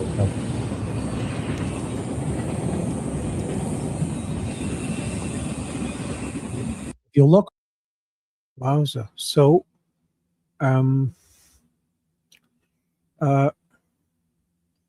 have we, you want to discuss? So what were the links here? The homeless, right? And I'm a little confused as where he's going with this. The car dealership, he's linked. It wasn't just one thing. He's talked about a whole bunch of things that, and this is between Annie's home and the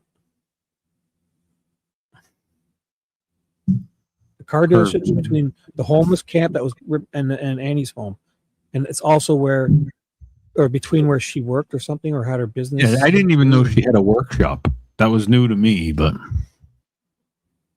I don't. This is no way that guy's homeless for sure. Not those clothing. No sense of that guy being homeless. I mean, I could understand looking into it, but that guy's not homeless. No way. So it was also the car dealership. Was he implying that they would have access to cars to be able to show up in different cars each time?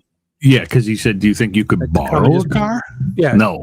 Take a car, like it's like you leave a penny, take a penny at the counter, and remember they used to do that. I don't know, like the honor systems are just like you said, they did their research, but I don't think it's anything that I don't know. I'm shocked at this whole thing because I thought it would be something a lot different, but don't know. We still got time here, Right? Maybe They're doing maybe drugs at that car as I'm walking up on them. They're slamming the needle.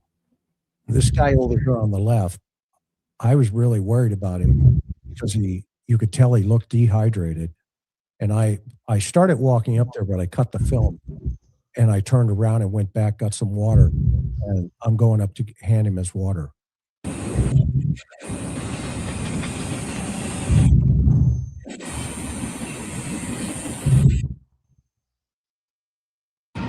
Want to kick you a water, man. Yeah, you're very welcome.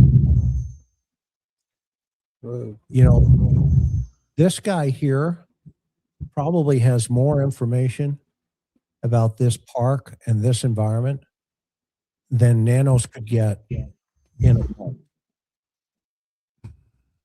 Because you have to go to the people. Remember, I've always said it's citizens who just sitting solve there crimes at the park playing soccer, and I mean taking a that break. still to this day. Okay, he can't. Resting. You know, he may be chasing the needle. You know, I talked to him a little bit. You know, obviously I didn't film it in terms of put his voice or anything like that. But pretty presumptuous. These are the kind of individuals that you need. Where is this? Is this like a soccer park? Maybe he's waiting for his buddy to come back and play soccer. I don't know. What is he doing? To say very clearly and thoughtfully, look, you know, it's not about you. I'm trying to help this 84-year-old woman. Would you help me? And a lot of times, 99% of the time, individuals like this will do that. What's he Now, like? they're going to do it on the QT. Guy sitting But under a you'd be tree, surprised how fucking many like what? times I used to have a little thing. Well, dude, he appears to be homeless by sitting under a tree in the hot sun in a fucking soccer field. Oh boy. It's called My Card. I don't know. And those of you homicide guys out there, you can use You it. think you can just look at somebody sitting on a blanket and tell they're homeless? A homeless guy has an encampment, don't they? I used to have 2 cards. Maybe he's waiting for his brother to come play soccer. Maybe he's waiting for his exams and his next class to go back to the school. Maybe. But to think all these bad things, I mean, they're all possible. One of them just said the words, My Card. And the other one had my business card with my phone number on it. And I would walk up and I'd say, hey, man, you know, yada, yada. Can I talk to you about something? If they go, no, whatever, right? I said, well, no problem. How about if I give you my card? And I'd hand them that card that says My Card. And they'd flip it over and they'd start cracking up. Well, yeah, Okay. it does matter. And I He's said, being- now, He's labeled Here's my as other card. something. I know you'll never Just 'cause I remember looked. why I want to talk to you, but you will remember the guy that gave you my card. When you change your mind, I'll be around and we can talk. So if you look to the left. So did he give the guy his card? And I saw the water, right? Did he even interact with the guy? I should remember to replay that, Chris. What he actually said. He said he didn't video it when he talked to him. He talked to him offline. Oh, okay. So the guy didn't want to talk online on the video. So when I pan back, I understand. You see that crew up there? Oh, their crew. There's people. Hey, those are the kind of folks that know so much about port. What? What if they're just having a lunch break because they've been working all day? They're building a house. They're doing renovations. They want to sit under a tree and have their lunch. Oh, is everyone homeless now because you sit in the shade? Eat your fucking lunch? Everyone, if you sit in the shade, you're homeless. Oh my God, that's a great place to eat your lunch. It's hot. About finding porch guy. So again, this would be an area where you could actually hire the waiter, in my opinion. So this is the car shop. This is one of the entrances into Annie's shop. And look how close they were. I walked from her shop to the park. What else do you know about that park, hon? I mean, it's proximity. It's a little hard to tell on our video, but it's all right there. You guys saw the train tracks. You can see where this building, it's called Splinter Collective. It's a nonprofit. It's where Annie has her jewelry shop. And then you can see the rest of the neighborhood. And, obviously it's the park in particular is a huge troublesome. It's a blight on the city of Tucson. I mean, there's tons of news coverage about, and we just played a tiny clip of it. The homeless encampments that, were moved off site, as we already said, it's a hotbed for criminal activity. And it's a conundrum for the city. They've been dealing with this for years. Again, as far as investigating Nancy Guthrie's case, this would be, to Chris's point, an obvious place to spend time to try to get intel to figure out who Porch Guy is. And you can't be afraid of it. You can't be afraid of political ramifications. You can't be afraid of the type of people you'd be talking to. You have to embrace it because we're talking about Nancy Guthrie. And so connecting some dots here, I thought to myself, okay, I've accomplished goal number one. Is the neighborhood, i.e. Nancy's house, do I think that neighborhood was familiar to the suspect? I've thought that, but now that I've been there, I know that. And so the second piece for me was, okay, dot number two, I need to somehow connect or at least start looking in lanes, in directions that would take me to the type of person that would understand that connection. Where is that circle of influence? Where does it exist? And here I am, here we are, Karen and I, because this is a collective effort. Investigatively, here I am in front of this place going, hey, wait a minute. What's going on here in this neighborhood? And you guys are seeing it as we were experiencing it now. And so the next piece for me was there's got to be a Walmart nearby. There has to be a Walmart nearby. And guess what? There's a Walmart nearby. Not only one, three.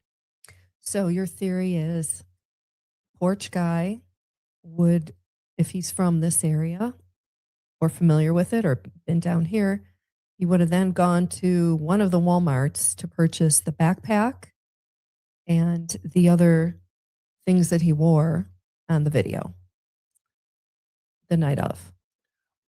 Somebody could have bought it there, and you would want to know who that somebody is. Within 2 miles of this area, there are 3 Walmarts. And the interesting part about this is in Tucson City proper. So this is the city of Tucson. It is not Pima County Sheriff's Office. So the sheriff may not have even flushed this out yet. But after tonight, he will, if he's watching. After tonight, I would suspect that just because corporate, you're waiting on corporate to send you something.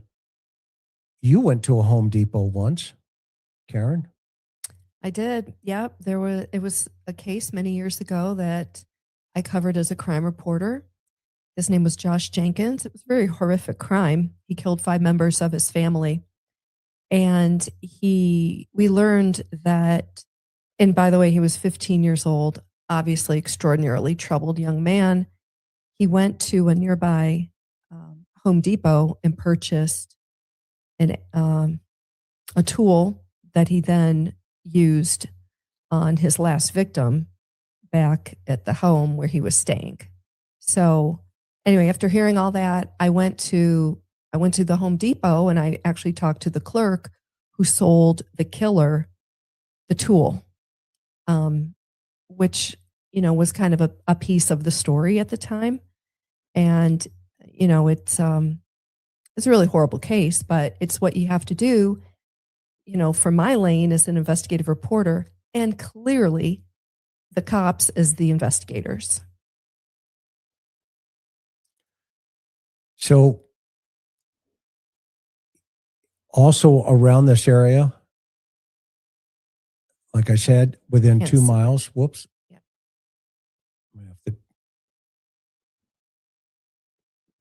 There are 3 Walmarts. Which is interesting because, again, if the perp and or perps are local, and if they bought the gear at a Walmart, they certainly had options. So now I want to take you a little bit closer to the evening, back to the same area. And this is the drive every single day that the sister of Savannah Guthrie takes to go to her shop. And you'll see it's a very industrialized, older neighborhood. It's a barrio. There is a lot of problems, as we've already explained. Maybe. But this is the area of going into that district. A lot of homes were torn down, a lot of what's going on there. There's a tremendous amount of homelessness, but this is basically the hood. The hood. This is very Nicole, that's funny. understand this. The hood. Because fucking blue collar. this is the area where you're going to Normal find people live. somebody Regular people that will become porch guy if you needed a porch hood. guy. Yeah. Or if you are porch guy, you could overhear conversations with people in jewelry shops or something to that effect. In the hood. And quite frankly, who knows what the odds are, could or couldn't be at this point. Yes. But I'll tell you this. Nice hood. This neighborhood, I would take my neighbor, Mr. Sigsauer, with me. Yeah. This is a badass neighborhood. I'd make sure I have him with me, which I do. There's colored people. But I wouldn't There's dark go people. into this place in probably There's dark another people. hour Yeah. when the sun's going down here with my wife. You shouldn't I go would do anywhere. it because I'm used to it. But she would say, "Hey, it's getting dark," and it was. It's getting dark. You can see. What the fuck? Why would who would be walking around here at nighttime with no anywhere? Probably not advised. If you're not, yeah, it's a fucking industrial empty area at nighttime. There's lots of businesses. This would be a ghost town at nighttime. I carry it everywhere. I don't care. Yeah. Even if I'm running to the corner store. Another thing. Oh, look, they got streetlights here though, right? So And they have I thought signs had if a you didn't ban- notice. There's a ban, but here it would be well lit because there's streetlights. I see them here. There's some huge ones, huge streetlights. So it's not going to be Yeah, that is pitch black. massive. I don't know how dangerous it's going to be. I think. I don't know. But I'm driving I'm every lost. single day, and now we start seeing the cast of players come out to the left, walking. Oh my God! They're headed to the park. Those characters walk to the park. You can tell by how they walk. They're characters. This guy's pretty awesome. He's probably going to regret this, in They're my gonna honest opinion. He's been making some he's been labeling people like this guy sitting on a blanket under a bush, getting the shade. Obviously homeless. He's a dark guy. He's probably a druggie. This Yeah, bunch of guys now over he there under just the said, tree. hey, They're yeah, ready to now build he a just homeless said, hey, look, encampment. there's people walking. Like, Three okay. people, yeah. Two guys walking in a bike. Two had a bike and one was walking, probably a flat tire, and they're fucking cast of characters in this fucking sketchy neighborhood where it looks like I would probably fit in just comfortably. Cop dope. They're going to go slam. They're going to chase the needle. They're going to smoke the pipe. They're going to do fentanyl. Fuck. You know, they're going to get their blues. Oh. And by the way, there's 507 fentanyl overdoses in Arizona, with Tucson and Phoenix leading the way of fentanyl overdoses. Which makes sense because those are the two largest. Makes sense, yeah. Yeah. But the majority of them are in this area. I see. And if we look at now coming in here, at the end of this street is Annie's shop. So Annie would have a fucking. Now this is this is a contrast from NBC Studios in New York. I would submit to you. This is a huge polar opposites of life. And this is why the dynamics of the sisters, I played it early in this presentation, where you have what we call sliding doors. One chooses one path, another chooses another path. And both paths do not the devil's lettuce, converge yes. anymore. They don't cross over. Savannah's path crosses over with world leaders going to the Olympics, doing all of these things that they do. So Savannah's crosses over with world leaders, and Annie has a business where there's brown people under trees getting shade. So yeah, she's in the sketchy. She's sketchy. Her business, look at her businesses in this little shitty homes and this old 2005 Ford Ranger. Oh my God, Annie's slumming it. Fucking. Okay, as a high profile celebrity. Annie's path every single day crosses homeless, drug addicts, disfranchised people, et cetera, et cetera, et cetera. And the list goes on. This is Annie's shop straight ahead. And when Chris is saying it's Annie's shop, so is he saying that a woman who has a business and works probably by herself, has one person, puts her shop in a different location than a bazillion-dollar corporation? Is that what he's saying? Like NBC wouldn't come here because it's this is ridiculous. Like, it's within the nonprofit. That building you're seeing is the whole nonprofit organization, and she where we understand has a space within that building where she makes and sells her jewelry. Yeah, it's an old Adobe building, and they do great things for the disfranchised. And by the way, those coming back into society from being released from prison, go read their website. Okay, the list goes on. And so here's the question. Does the suspect know this area? Does he or they know this area? Meaning, did they also know about Annie? And why, if you look at this guy here. Holy fuck, what's he going to say? Coming at us. Okay. Dude just finished a 12-hour shift and wants to get home and fucking shower and sleep. Okay, let's see what he says. He's coming from the park. Or he's a student. He's a student. But where's he? Let's see. Oh my God. And by the way, he went back and he turned around and he came back because my car didn't fit in the neighborhood. And a lot of times when you would work undercover, oh my, they had what they called whistlers. You're not in undercover, Levadios. dude. You ain't undercover. You probably Where? What car is he? He's probably driving a fucking $300,000 Lexus. And this, yeah, no wonder, dude. You should have rented a 2005 Ford Ranger. He might have fit in. This guy's, look at him. He's finished work. He's got his back, student, whatever. He's made some serious assumptions of what this guy's up to. They're probably all bad.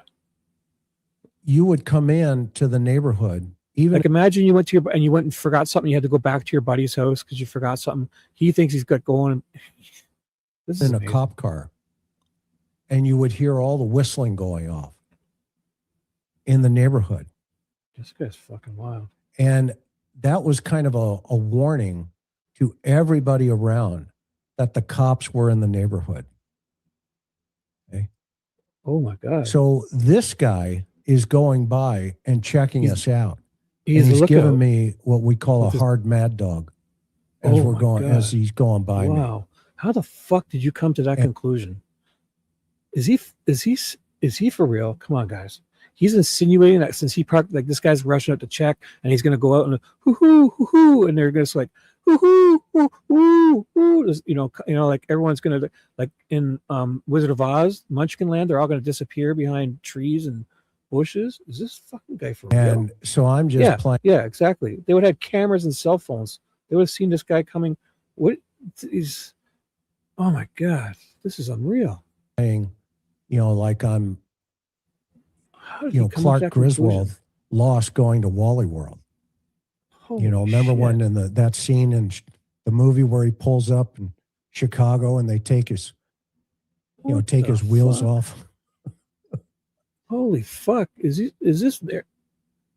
This guy's, he's talking about getting his. He thinks he's going to get his fucking wheels stolen, and this guy's a distraction. So the other guys are. It's like Six Pack. You remember that movie Six Pack?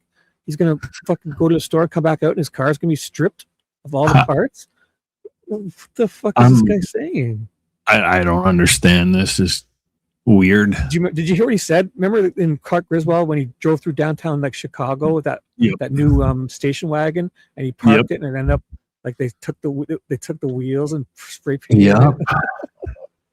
What is this guy? I get it. It's a dangerous area, but I mean, is it though? Crap. I don't feel it is. This feels like a neighborhood where regular people live. This guy is not a lookout. What is he saying? Yeah, I mean, he could be driving through the park from one side to the other. I mean, it's probably not his what's that called when it's enclosed neighborhood? Private, like when they have like the private neighborhood. The gated. Yeah, it's not his gated neighborhood. Yeah, people are just walking. This guy he just assumed that this guy came out of somewhere because he was going. I don't know. And if he turned around and went back to get something, it would like he thinks he's being watched and checked up on by this guy, so he can then go tell the message, and everyone can tell each other that there's someone in the neighborhood to stop selling drugs and maybe put the fighting dogs away and tell all the hookers to just not, this doesn't feel like that to me. No, and he's jumped from. He's made some heavy duty weird things. I don't get it. That's not his usual. I don't know. I'm confused, but whatever. In the vehicle, and I'm just playing it off like, yeah, I see you, Holmes, and I know you see me. This right? guy's just fucking trying to get home from a 12-hour shift or something. This guy's all fighting demons in his head. Is he for real? And that they just get that look, and you get that look, and they go, "Oh, cop," and What? yeah, and I kick it back at them like, "Yep, Yeah. and I've got my next door neighbor with me, so we're good to go." So Home Fries goes by. Home Fries. I cut it. What the fuck But is he this guy came back. talking about? But he went up to the park up there. Oh my god! He went to the store, fill up his water So bottle. you can see the sun's going down, and that typically means, night crawlers. This is that car place Like, right here. everyone's put their garbage out, and this is a normal neighborhood. No, I don't. Going to get a clear look at it now when I make the U-turn. You'll see that folks are starting to congregate a little bit more there on the right. And by the way, it goes way back into there, where there's probably I've got my sweetheart with me, so I'm not going to roll that way that night at that time. But now here you get a good look at what's inside of this little Used car shop. Okay. And so you can go in here. Again, they have a website. You can do whatever you need to do. Yes. The gate is open. It's a business. Used car shop has used cars in it. Yeah, they want you to come in and buy a car, a fucking normal car, a 2018 Honda, fucking $30,000-$40,000 car here. This is no fucking junk place. This is an old truck, obviously, but I mean, it's just their parked. The guy's probably collecting it or something, or I don't know. He's making some grand assumptions here, right? Yeah. But I had a question, and it's all in his head. Like those guys are standing there, like he's got his sweetheart, implying that he's packing, like he's armed. This guy's paranoid. That's what it is. He's fucking paranoid of nothing. This is a fucking normal neighborhood in my eyes. It's a fucking working class normal people. No, obviously there's a homeless problem. I mean, especially in these areas where it's like warm all year round and stuff. Downtown Toronto gets down to -30, and we have homeless people out on the fucking streets laying on those worst neighborhoods in my town. Yeah, we've got those. They lay on those sewer grates where the steam comes out and stuff like down. Yep. Gotta keep warm. Like, wait a minute. How many of these cars is it possible any one of these cars is on a video somewhere in the neighborhood? And this is, for me as an investigator, I would be... What? Is he thinking that you'd be able to tell if the guy were to have access to these cars and take a different car each time, he'd be able to put this together by all the... Is he nuts? Like, as if there's only one white Honda Civic and one Toyota Prius and one RAV4 and one, like, what the Dodge Caravan? So this guy could have gone, Porch guy could have surveilled that neighborhood one car at a time. I would send a videographer down here and say, get me pictures of every single car in this shop down here or in this yard or wherever. And then, you can run it through that software. There are some software that you can run it through. Software. And start looking for each one of these cars, because if the suspect, which we believe he had come multiple times to that neighborhood. Oh boy. If the suspect has done that and he's so comfortable with doing that, then at some point, is it possible he's not going to bring the same car over and over and over again. Oh boy. Or if he does, then he's really stupid.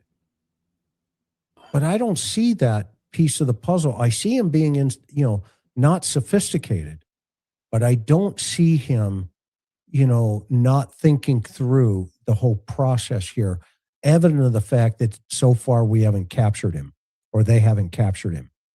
It's a really good point, because we've all seen the video from what we believe is January 11th that we were told of porch guy there at Nancy's on camera without the backpack, without the. He's conflating flock cameras too.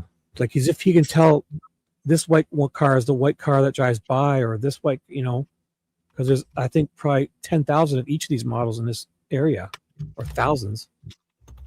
So he's acts like Nancy's area's got flock cameras that could read the plates and get the specific correct car.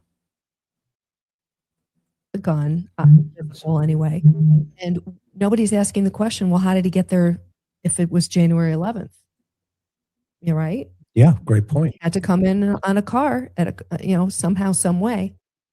It's just an interesting point and theory to pursue if you're investigating this case. Yeah, so we have some elements here of, we've got a potential point of contact site. Maybe can you pause it? We have a little. Go crazy. I just wanted to reply in the chat. He thinks what he said when he first bought the car dealership was he thinks they could go in and maybe they're borrowing the cars without people knowing.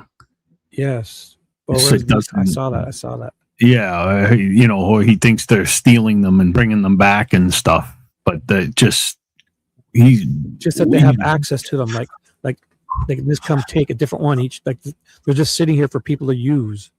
Yeah, I'm sure the gate that's right here on the right bottom hand side, I'm sure that closes at night. Maybe. Yeah. I don't know for sure, but I would. Oh, 1,000,000%. Look at it. I can see the track. Like that. Yeah, I mean, locked up. There's security all over this at night. Yeah, that is insane. I agree with you 100%. The only way it's happening is if they're involved with them, I mean, but crazy. Again, if somebody had that much access to different cars, how would he know unless we have flock cameras to know, like it's the specific car? He thinks he can just go look at all the, if there's any available neighborhood cameras, he can then kind of piece it together like a fucking, that, who was that guy that left that cipher just last couple weeks ago? The Zodiac killer, like a cipher, like he cracked the code, this car, this car, and this car versus the, and line them all up. And he wouldn't even be able to tell in any videos, he wouldn't even be able to tell one of these cars was the exact car, just that it's the same color and make and model. No. Wow. He's really reaching. And V said that too, is like, if any of the cars had a license plate on them, which they most likely don't because they're used cars, so you'd have to use a dealer plate or a repair plate. But what are they going inside and taking that too, or are they just driving down the street without a license plate? If 10 different cars showed up with the same dealer plate, one each different day, that would be the lane. You'd have something, and you could then trace that plate back to this dealership. Yep. Oh. And I mean, like the video that came out of, I don't know, like what, a month or two ago about the cars that were caught down the street on that other lady's, it was like a white, they thought it was the car was white. And obviously, as you can look in there, you can see a few white cars. So what does that mean? But, I mean, I would say 70% because everyone buys white cars because of the heat. Most cars are white in this area. He's just way out on this, and he's all over the place, and he's. I don't know. I don't get it. A city block. A block, if that. Of each other, and approximately 5 miles away from the victim's house, and a Walmart within 3. Breaking news: Nicole's headache is coming back. 3 oh God! She's like 2 miles of this city block. So you've got all the potential elements and ingredients of everything that could connect together, could put, you could potentially put it together. And so now all they need to start doing is start pounding the streets in this area with Tucson Police Department. It's going to take both agencies and the FBI to get out here and pound the streets. Don't send the FBI though, because these guys will smell FBI and it'll be much more difficult. You need your street crawlers. Tucson's not helping. Cover the CIs who have the informants, who have the street smarts, who have the gang task force guys, all of those violent crime task force folks. They need to go deep cover for like months and months at the dealership and break, they need to, they need to get in there and, and work there for months. And when they go deep cover and work their way up to manager, and then, and they work like the Harleys in the, what's that called? The devil, what's that gang? The Hell's Angels? Hell's Angels. Yeah. It's gotta, you gotta work your way up and become like a fucking deep cover. You need to go in this dealership to find out if some guy's randomly borrowing cars and how is he getting these cars. Is he the guy who details them, and every time instead of driving to the car wash, he drove through and surveilled Nancy's home and then went to the and car then you're wash? going to go in. You're not going to break into the car. You're not going to hotwire it, because then you're giving yourself away. If so you would have to have a key. So are they breaking into the building to get the key? He works there. He's probably like, oh my God, we're going to find out. Chris, go apply, spend 3 months to crack this. If you go and work at the Walmart, I'll go work at the dealer.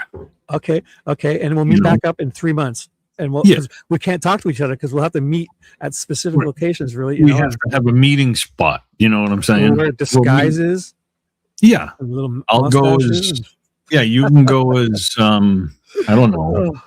I'll go as Batman. Escobar. Yeah. I can get the Spider-Man costume from someone I know. Ted had an extra Spider-Man costume.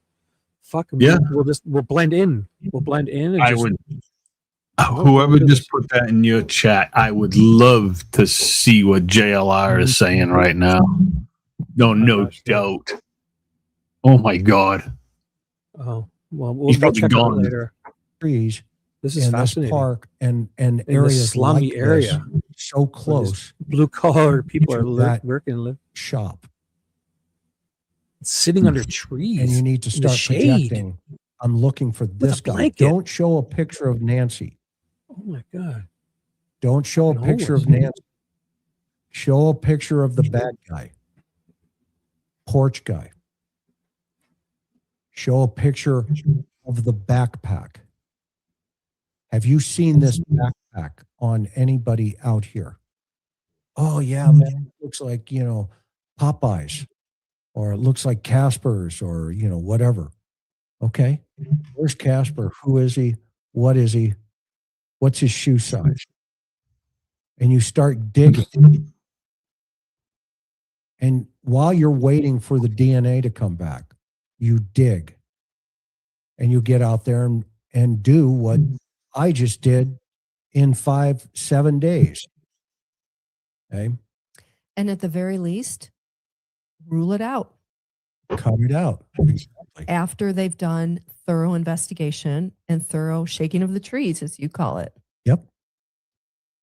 And then you start trying to see what the streets are talking to you about. Because, you've got, here's that gal, she's still there in that one car right there. Okay. But during the nighttime, this whole area comes alive. It absolutely comes alive. Around the corner here, you have the Salvation Army. You have a soup kitchen. You have a food pantry.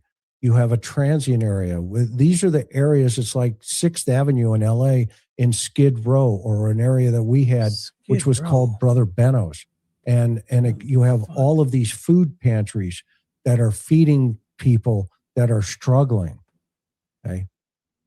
These are the kind of places where you need to start shaking the trees now. Why is this light flashing here? Much. And you will be surprised how much information you can get with. It's probably the camera on Making it, you know how it does that weird thing. Bodies in Mexico, and people cutting your finger off and wrench attacks and all this other stuff. This is basic police work 101. This is getting on the street, getting into the dirt and pulling it off. Getting the YouTubers. You guys have been doing a great job. I can only imagine how much information folks could pull out of this environment that get this environment. You've been there, done that. Okay. Yeah. Much respect to each and every one of you. And you know who I'm talking about. Much respect, because I believe you guys. I feel bad now. If you He's put your nice efforts into this area, I guarantee you guys will kick some dirt up. Yeah. Because I'm real curious of how hard that surface is right now of that dirt.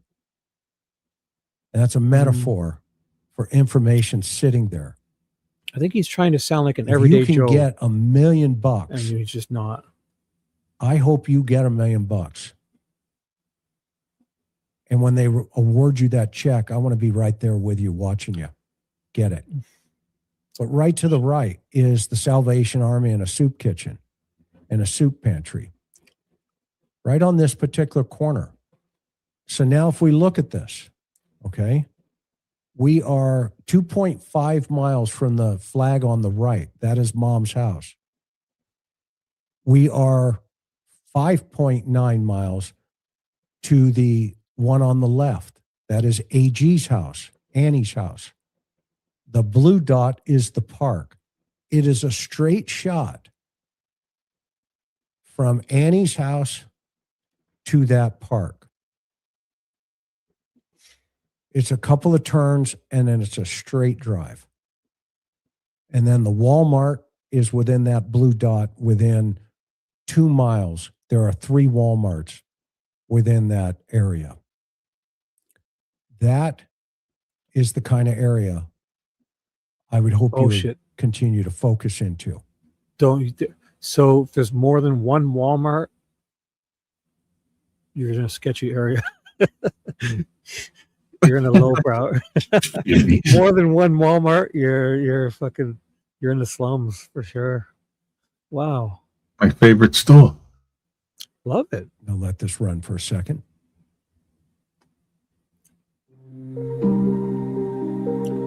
As a matter of fact, my city, I have 3 or 4 Walmarts in the city I live in alone. At least, maybe even 5.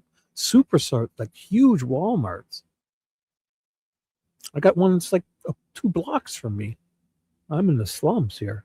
These fucking homes are worth $2 million each time on my street. Listen here, if it was 2 blocks from me, I'd be there every day, and I'd be poor and living at that park in Tucson. I get my peanuts there for this. My squirrels, they got the best huge bag of those Planters shelled, unsalted peanuts. They're fucking gigantic, and they're all they're awesome. I eat handfuls of them myself. I'm such a slum. I'm in the slums. And if I stopped under a tree and rested to get some shade, I'm ready to fucking start mainlining heroin, probably, right? Swan Park is located in the Dunbar Springs / Aranita neighborhood in Tucson, Arizona. People run and exercise there. The rugby team practices there and has matches there. So it's a pretty active park. I mean, look at this. Like, this is an active park. You're right. I'll stop in. It's just got the visual realities of. There's the visual reality of that park. Okay. And by the way, this is Annie's boss speaking. What's going on with the housing crisis right now? So wait a second. So that wasn't a shopping cart. They were at a picnic table. And so, okay, so obviously, I'm not going to rewind it, but remember that spot. Pause on those people.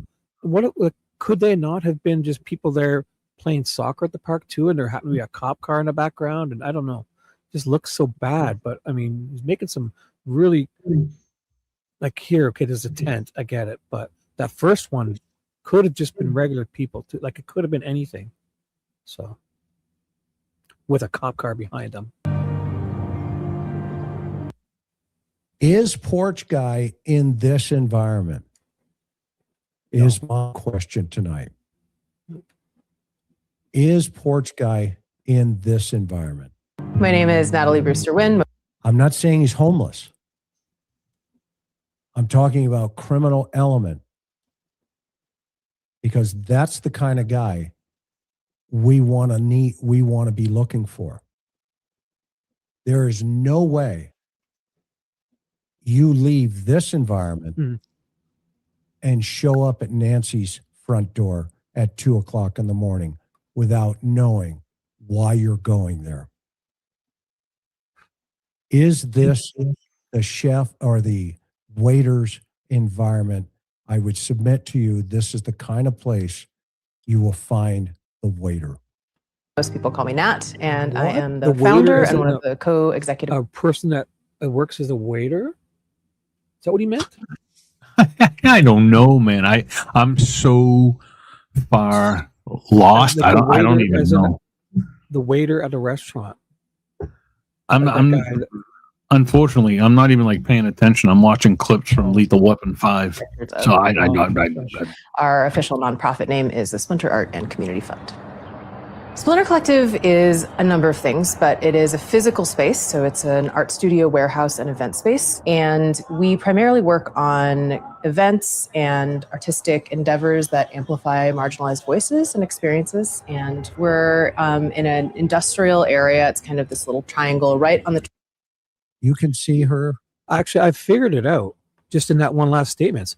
They're conflating marginalized with like marginalized could also be like indigenous and like, types, not like marginalized. Couldn't it be not just like destitute and homeless? Marginalized is a whole array. So like indigenous and or like the whatever Indian was in this area, like there's still area and the park very close. Train tracks and adjacent to Esteban Park. Right. Can we get the V? Can you copy and paste the definition of, or I can do it, I guess. Marginalized is like, yeah. To me, everything is an ecosystem. We can't separate ourselves out from what's happening around us. And now, what's interesting about that statement, an ecosystem that they can't separate themselves out from what's happening around us. Well, they also accept career criminals into their programs that they support. Wow. They're a good organization. They're trying to help. But inadvertently, did one of these individuals overhear a conversation that Annie may have ever had about her mom, Holy fuck. about her famous sister? And one of these folks says, hey, wait a minute. And now a plan is put into motion. I wouldn't take. To marginalize means to relegate someone or a group to an unimportant, powerless, or outer position within a society or a group. And yeah, that's, people like a mom working 3 jobs, cleaning, working her butt off at nighttime, and then having to take care, kids are doing stuff, marginalized, not criminals. Get off the plate. And we are in the middle of a bunch of different resources. Like marginalized could be some really wonderful, hardworking, honest, good community people, members. Carried community kitchen, a bunch of churches that do soup kitchens and food pantries, the Salvation Army. And so you have people gathering where there are some resources available. Esteban Park is very much one of the most impacted parks by the rising levels of houseless folks. Okay, well. This is a heat map of the crime. Look. Also, when you see guys with shopping carts, there's a man up the street from me, and he's like well off. He's got good money, but he gets up every morning and goes and collects cans because he's like, I guess he's I don't know. He's exercising. He's going out collecting aluminum. I don't know. He's really into it. and he's got money. He's got a Cadillac. He's got nice, but he takes a shop. He grabs a shopping cart, and you see him walking up the street full of, you know, you would think, but the guy's fucking rich. There is a lady who lives down the street from me, and she collects cans every day of the week, Monday through Sunday, all day. I think it's great. She just bought a brand new Cadillac Escalade, cash. There you go. Yeah, like I It mean, may have imagine taken getting 6 years, but she did it. that aluminum is worth big bucks. Yep. Oh my god!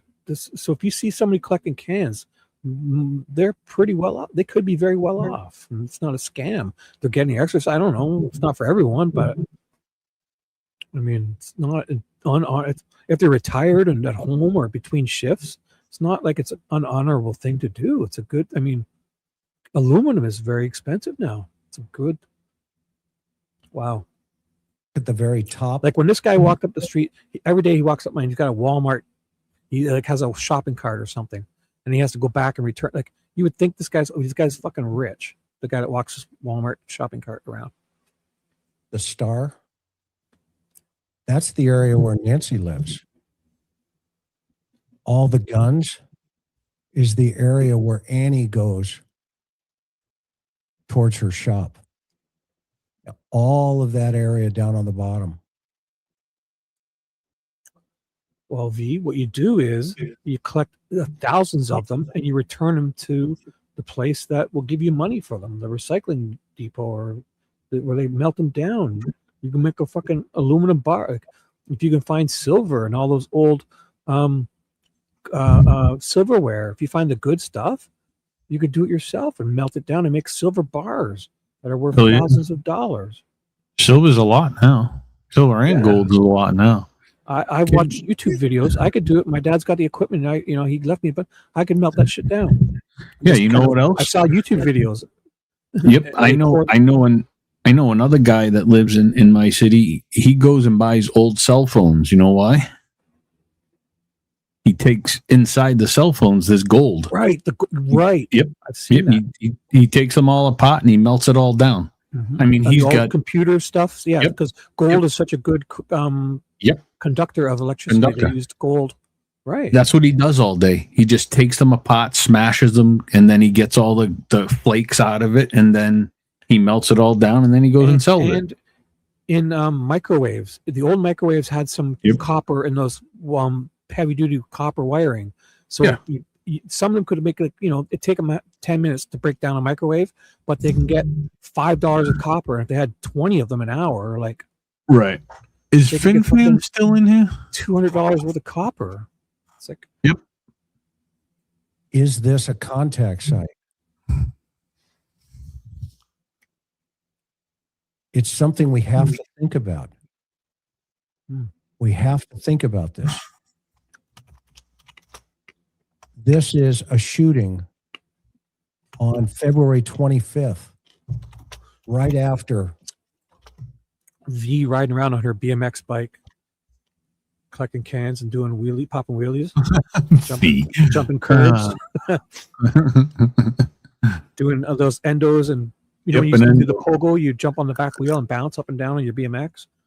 I could see V doing that, jumping in the ditches and flying out, and jumping over the front bumpers of cars, and Nancy went missing. Kind of hot. At the exact same park I'm talking about tonight. Think about that. So my question is this evening. This question.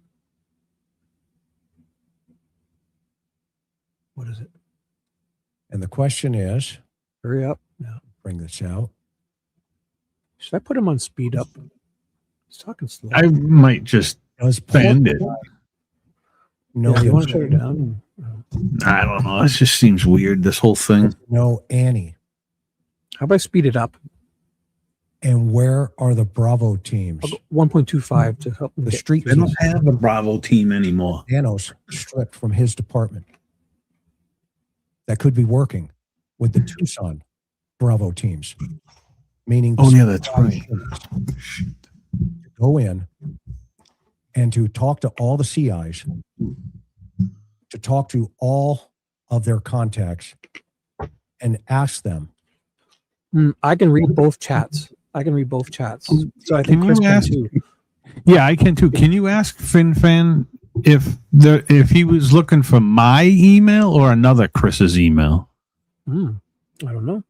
FinFan? Yeah, because she wrote in the chat and said it should be if you have Chris M email 857 was looking for it. And I just want to make sure it was me or somebody else. Okay. I don't know. So 857 wants your email. Send 857 an email. I think it's just 857. It's his name. I mean, I just want to make sure it's me he's looking for. I don't know if it's me or somebody else, but about any connections to this shop in any way, shape, or form.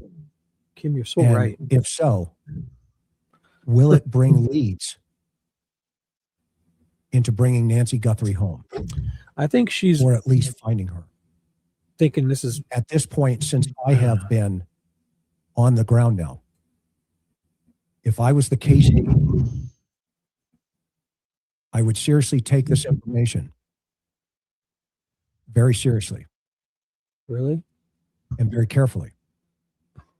Start structuring interviews and putting people out there and shaking the trees. It's necessary. You cannot ignore it. Okay, so I put it on 1.5x. Okay, guys, just so you know. You can't.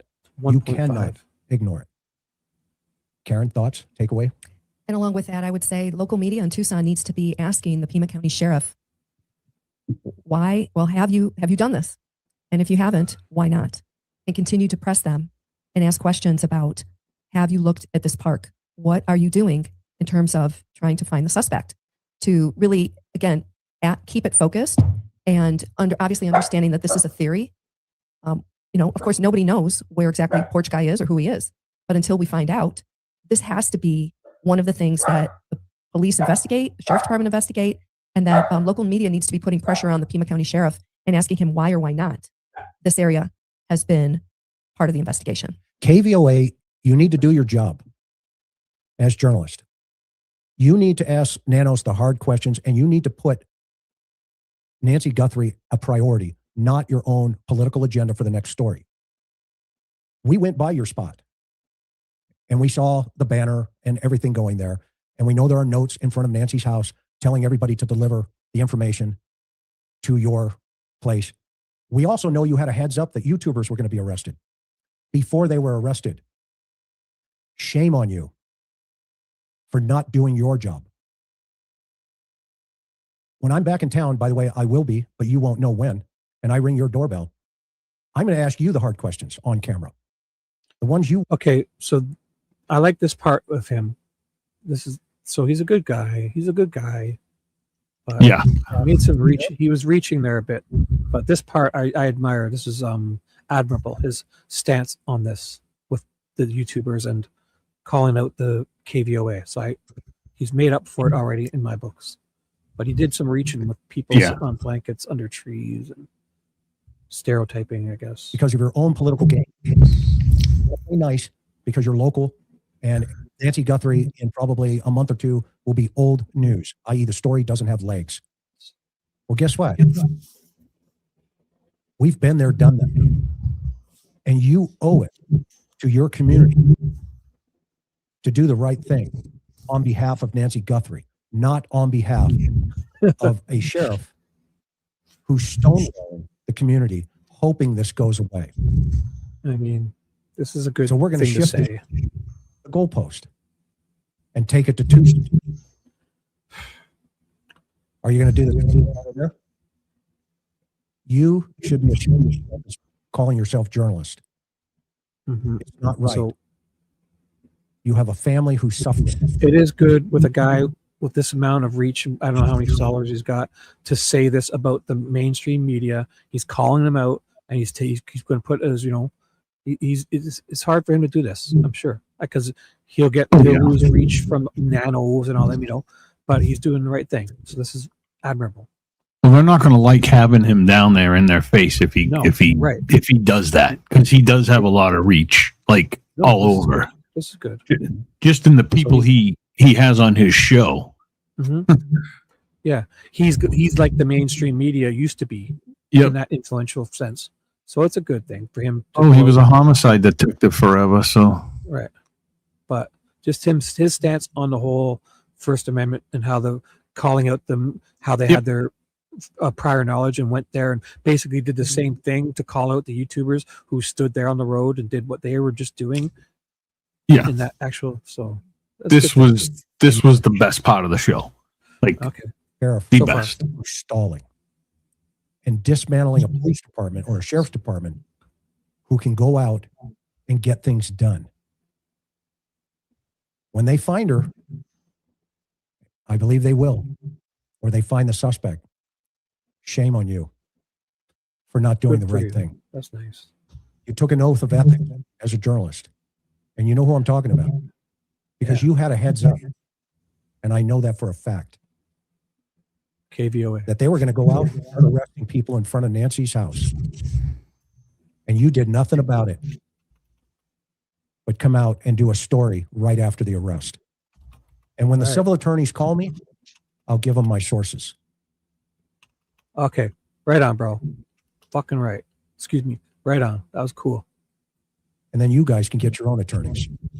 That was It's good. wrong. Okay. Let me grab, well, there are 92. We got to take some questions. They've been patient. Thanks you guys for hanging in there. If you got this far in the video, thank you so much. Okay, let me We want grab. to take your questions. I'm going to grab Chris is the gonna be questions, doing that. guys. There's a lot of great comments here. Thank you so much. Thank you. Check emails. I will. Thank you. Snacks for Buddy.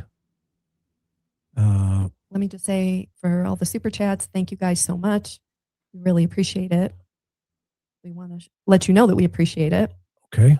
Chris is going to be he's looking out for the questions. A lot of these are compliments. Thank you, guys. Don't throw a name unless you have proof. Okay. What name have I thrown? I'm just asking for me. I haven't thrown a name out. They're getting on him. Wow. Do we have some questions in there? No, I'm not seeing questions. I'm just A lot seeing of comments. comments. Comments are good. Did I feel we were being watched while on Nancy Street? Combo plate. Yeah, we had neighbors come out, but I just waved at them. We wanted to be respectful of the neighborhood. Let's see here. Did you look into the surrounding neighborhood with known criminal records Nancy was complaining about? Nancy may have heard something she shouldn't have. We all know about Nanos Ways. We looked around the entire area, and we have more coming on another video that's going to bring more information to the table. Pray this AM for Chris and Karen. Nobody should outlive their kids. God bless you, two angels on earth. Please send treats to Buddy. Thank you, Save America. We You appreciate hear it. that knucklehead below us here? Yeah, this is good. Correct. Porch guy's not homeless. That's what we said. Too well dressed. By the way, that well dressed is brand new clothing, though. That's something to consider. Mustache too well trimmed. So you think one car was swapped en route? It's possible. Anything is possible. But where do you get the car is where I want to know.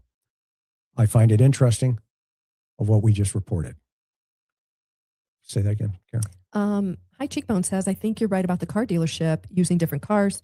Don't forget, LD lives less than 3 miles from Nancy and knows the hood. MG Motors is one of those car type of dealers. Please look into the dots that connect there. Yeah, and I see that Luke is a local dope dealer and that somebody dropped a dime on him to get him out of the picture. Not saying he couldn't be. I'm just saying word on the street.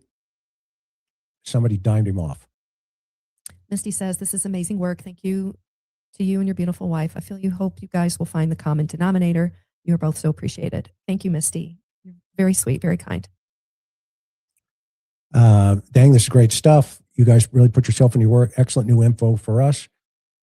Thank you, Cheryl's. A lot of comments here.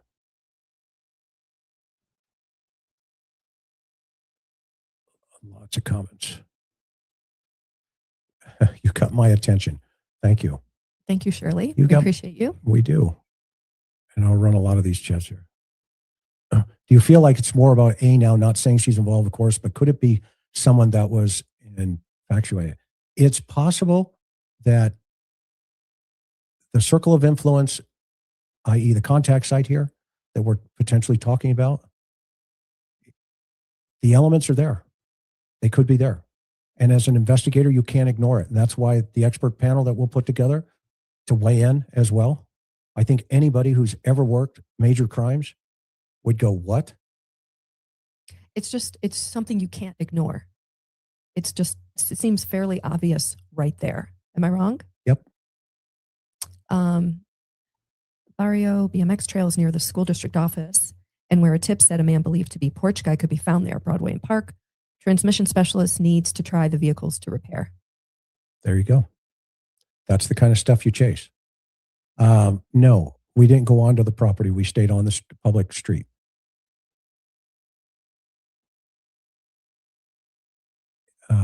Yeah, I've heard of that lady, Frances. I don't want to put her name up. Yeah, thank you for your contribution. Thank you always for your amazing work. We appreciate you. Thank you, Adrian. Thank you, Adrian. Yeah. Appreciate you. And okay, so Tuesday night will be the next one with the panel. They'll be reacting to some of the stuff that we'll be showing as well. So in the interim, did I miss anything, sweetheart? I mean, I think we covered most of it. I just think it's really important, again, to emphasize that this is a theory and it is something that needs to be investigated. And the question is, has Pima County included this in their investigation of Nancy Guthrie and who is Porch Guy? That's the question. That's what we're trying to get across tonight. And we think that he should also fire back up the Bravo teams, his street teams, and have them start chasing this down with Tucson PD and start shaking the bushes in that region to see if there's any way to connect any of the information back to the house. That's what we're saying. So with that, we want to thank everybody for being with us tonight. Again, we will see you on Tuesday night. Until then, Biakamai, continue to take care of each other, continue to pray for Nancy, and Karen and I will see you on the next one. Aloha, everybody. Have a good night. And happy Father's Day. Alrighty then, Chris. It's almost like you saved that part for the end, so you can't hate him after saying all that. Right? No, I don't. I wouldn't. I don't want to hate on him at all. But no, I think you know what I'm saying, right? Like that was to me the only thing that I learned from that is that there's a playground that may be rough at some points, and there's a car dealership, and there's 3 Walmarts, and it's dark by Nancy's house. And I'm not trying to be mean at all, but I didn't learn anything special. And there's that part where I told you to go back to where I'll try to find it while you're talking. So go ahead. It was that part where you're sitting at a picnic bench. But go ahead. My other issue is that nobody likes the Pima County Sheriff's Department, and this park and everything is in Tucson. They're not going to help them, but it's not even in Pima County. This is in Tucson. So I don't know. I liked what he said at the end. And I like him. I'm not going to stop watching him. I just don't agree with everything that he said this time around. I mean, maybe Tuesday night's better. You know, I don't know. I think just with the generalization and the stereotypes were a little broad in that sense where.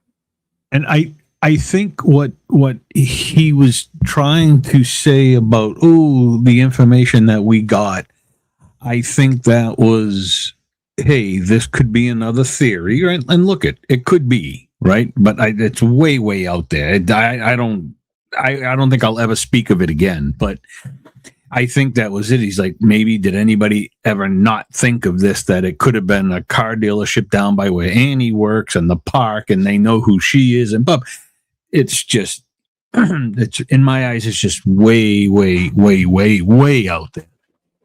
Yeah, the leaps and bounds to get to his, even if it's just one of many plausible suggestions or scenarios, this whole dealership thing and and borrowing of a car.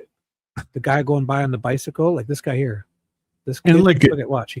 So he looked at him. No big deal. I mean, really. And I know gang stuff. I don't feel.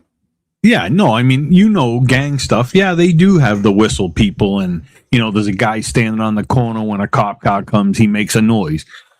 Great, but I mean, shit. If I'm mountain biking and I happen to drive by a parked car and there's people in it, I don't know. Maybe it's just me, but I glance too. Just like, what are you guys doing parked there? You know what I'm saying? It's just like if you're in the regular part of Boston and you see like a $300,000 Lexus there and some guy. Oh, I'm looking. I'm checking it out. I mean, I don't know. I don't know. I understand what he's saying, but it's in this case, I think he went a completely different way. And I mean, I don't. So I don't play that part here. Yeah, he's going to turn right. He's going to park, and this guy's going to ride his bike out. So like, let's see what he says here. I want to play it again right here. Oh wait, let me play the volume up, and the regular. I'll put it regular speed so we can get the whole feel of it. I'm sure it was on. Yeah, I had it on 1.25. So regular speed. He's going to pull around this corner and park, and some kid's going to go on a bicycle, like he's finished his shift and wants to go home, carrying his water bottle or something. I don't know. Here it is. Where she makes and sells her jewelry. Yeah, it's an old Adobe building, and they do great things for the disfranchised. And by the way, those coming back into society from being released from prison, go read their website. Okay, the list goes on. Okay, so he's going to park. I didn't even hear that. I mean, here's the question. Does the suspect know this area? So he or they know here this comes. area. He's going to ride out of here somewhere on his bike. Watch. Meaning, did they also know about Annie? So some time passed because that was like time lapse. Did you see that? Yeah. Yep. So I don't know how long he's sitting there. Maybe because you're sitting in front there for 2 hours, acting strange, staring at people. Yeah, and the dude, like you said, he's just headed home. Maybe. Yeah. So at time lapse, who could have jumped hours? I don't even know. So here, the guy's going to come riding out from somewhere. And why? There he comes. If you look at this guy here, he turned left from the street. Coming at us. So he's turned left, going home or something. I don't know. Okay. He's coming from the park. And by the way, he went back and he turned around and he came back because my car didn't fit in the neighborhood. Is that for sure though? Or do you a lot of times when you would work undercover, they had what they called whistlers in the barrio. Where did he say in the barrio? The neighborhood, even in a cop car, and you would hear all the whistling going off. He's going to set up part about Chevy Chase going through downtown Chicago and getting his hubcaps and his wheels stolen. Here it comes. Okay. And that was kind of a warning to everybody around that the cops were in the neighborhood. Oh boy. Okay. So this guy is going by and checking us out, and he's giving me what we call a hard mad dog as he's going by me. Oh my God. And so I'm just playing, like I'm, Clark Griswold lost going to Wally World. Oh, so that's remember the part. when in that scene in the movie where so that's the reference. It was because he was just oblivious, not because his car got.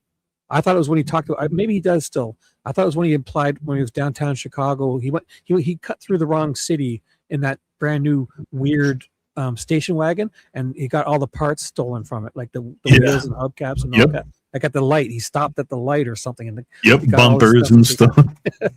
I thought that's. Chicago and they take his wheels off. Oh, so he was saying that. So he was. Mhm. So he conflated two. So Griswold, when he went to Wally World, was oblivious, but then so he conflated two things there. So he was doing that. Mm-hmm. So Wally World, isn't Wally World like California or Florida, somewhere warm? So Chicago's like. It was supposed to be somewhere in California, I think, maybe, because they were in Nevada, right? But they On their went way there and it yeah. was closed, and then he Clark Griswold had to he not kidnap. What is it when you he forced the security guard to then John Candy a fake John gunpoint. Candy Yeah, made him go on the roller coaster. Yeah, yeah. Oh boy. In the vehicle, and I'm just playing it off like, yeah, I see you, Holmes, and I know you see me. Like right? this guy he's not thinking anything of that. He's just like coming home, probably going. You cut through the park. I don't know. He's looking at. He just looked at this guy. He probably wants to say hi. Nice car. Like, hey, beautiful day, isn't it? Like, what? He can't be a nice guy. He's got to be a bad guy because he's in this area. This is wild. Yeah. This is wild. That's a leap. That's a huge leap. And that they just get that look, and you get that look, and they go, "Oh, cop," and and I kick it back at them like, "Yep, and I've got my next door neighbor with me, so we're good to go." So Home for Eyes goes two old white guys sitting in a fucking $300,000 Lexus, and this guy looks at him like, "What the fuck? These guys took the wrong turn." Yeah, definitely. He thinks he's some drug spotter out, ready to. When those and I guess they're like, I don't know if they're monkeys or when they're up in a tree and they see and they make a hoo hoo hoo when they see like a cheetah or a lion and let everyone else know. those are the monkey things. Yeah. He acts like this guy's driving around and like he's then going to go alert everyone, like a smoke signal or something to that there's two cops in the area. Like he thinks they're looking at him like a cop. I cut it, but he came back, but he went up to the park up there. So he said he cut it. So I don't know. What do you want to do? You want to keep going with this? Or are you done with this? I'm pretty much done. I don't know. Yeah, I'm pretty much done. I'm actually probably going to take off in a few minutes. Are you going to shut it down, or you want to keep yours going? It'll shut down when you do it, right? But I'm still going to be here for a little bit. So yeah, no, I'm good for a little bit. Okay, how about this? Look at this. Nicole messaged me at 11 p.m. That's a sign. So how about this? You can just you can say all your goodbyes and everything and go, and then I won't close it just yet. I'll just say goodbye to my chat, and you'll be able to go and say goodbye to yours and all that. And we'll close it. I'm just gonna chill. Are you gonna end yours now, or are you gonna? I don't know. Is that what you thinking? Because I kind of. I mean, I can. I mean, what time? It's 11:11. You want to end it at like 11:30? We'll do another 20 minutes or so. Okay. Yeah. Okay. I'm just looking. Tomorrow hopefully we get the full autopsy report on Elena. The South Carolina. Right. That comes out tomorrow. So. That'll be interesting. Yeah, it should be. I have something ready to go on that. I did a whole presentation for that, but I'm not going to do that until I don't know, Tuesday probably. Tomorrow we're going to recap Righteous Monkey and just a couple of the other things to recap tomorrow. What was somebody telling us to do? Something about he put out a video, right? Something about a perp and what he did on it, but some of the mods looked at it real quick and didn't see anything. Let's check it out real quick. We'll just kind of look at the title and see what he said here. I can go look at it while we're talking about, because I heard somebody saying that too. I'll go look at it right now. Where's Righteous Monkey? Yeah. So here he is here. I'm just kind of in like awe about what I just watched. It was odd. It was odd. I expected, I don't know. It's that one right there. Yeah. This last one? Yep, everyone that's asks who. Yep. So who he is, nobody asks how he is. So. What do you mean? So yeah, I paused it. Everyone asks who he is, nobody asks how he is. What does he mean by that? I have no idea. I have See how no he clue. looks here. Welcome back, man. So everybody's asking, where is Porch Guy? Who is Porch Guy? Who is this guy, right? But nobody's ever asking, how is Porch Guy? You know, how is he? What's going through his mind right now? Assuming he's alone, right? Assuming he did this hit. That's like how is he now? As in how is he doing today? Right. So he's what I'm going to call it, right? That's what I'm going to call it. Assuming Porch Guy did this hit alone, right? I personally don't think it was a solo operation. I just don't think so. Even though it's a secluded area, meaning Nancy's house, spread out, quiet, dark. I would agree. I would agree with his assessment, and I'll add that he's probably like the second guy to help, and then they abandoned this, and they're both just not going to talk about it. They're going to kind of forget all about it and move on. Or one of them's missing. Or yeah. But it wouldn't be this guy. It wouldn't be that he would be the guy to go, like Porch Guy. Yeah, I don't know. I haven't convinced myself that it was two people or one. I'm just kind of still in between, but I would think it would have to be two. Because there's no way you're going through that front door. There's no way you're getting in that front door without a key. Right. And then I'm thinking the other day when somebody had mentioned it, because I had never ever seen it before, when the porch guy leans over to do the flowers, and then I don't know if it was when he leaned over or when he started coming back up, he tapped his wrist like, okay, good, you're good to go. So I think so. Also, I saw that there was that Juanita Adams woman who did a report saying that she thought he put the duct tape on his arm like a bracelet. Yep. It was so ridiculous. It wasn't even funny. Like no, I've used duct tape my whole life for years and years and years. I've fixed it, and I've used probably thousands of rolls of, and not once would you ever think that somebody's going to wear it and then put their sweater over it so they can have the duct tape on their arm like a bracelet. She was insinuating that. Yeah. Humphrey, we learned, let me see. We learned that there's a park like 6 miles away from Nancy's and Annie's house. We learned that there's a car dealership near the park, and then we learned that Annie's workshop is near the park and the dealership. And then we also learned that there's three Walmarts in the area too, and that the park has a homeless encampment. That's pretty much all we learned tonight. There wasn't really anything different. I think a lot of people were kind of shocked about tonight's live, but that's all we learned, just to catch you up. Man, yeah. There was some major. He took some he made some connections that I think would be near impossible for somebody who's a regular blue collar person to make. Right. He must be. He's a great guy. He's really nice and everything. But not Daniel. I'm talking about Chris, the other guy. Yeah. But he made some, like, he's a gated community. Like, he has no clue of that community he was in was just a normal blue collar community. Yeah. It's obviously every community is ravaged with homelessness and people or just hard times. Right. I in my opinion, what you would get out of that area would be from the homeless people. Hey, you may learn something from them. That would be about it. Nothing else.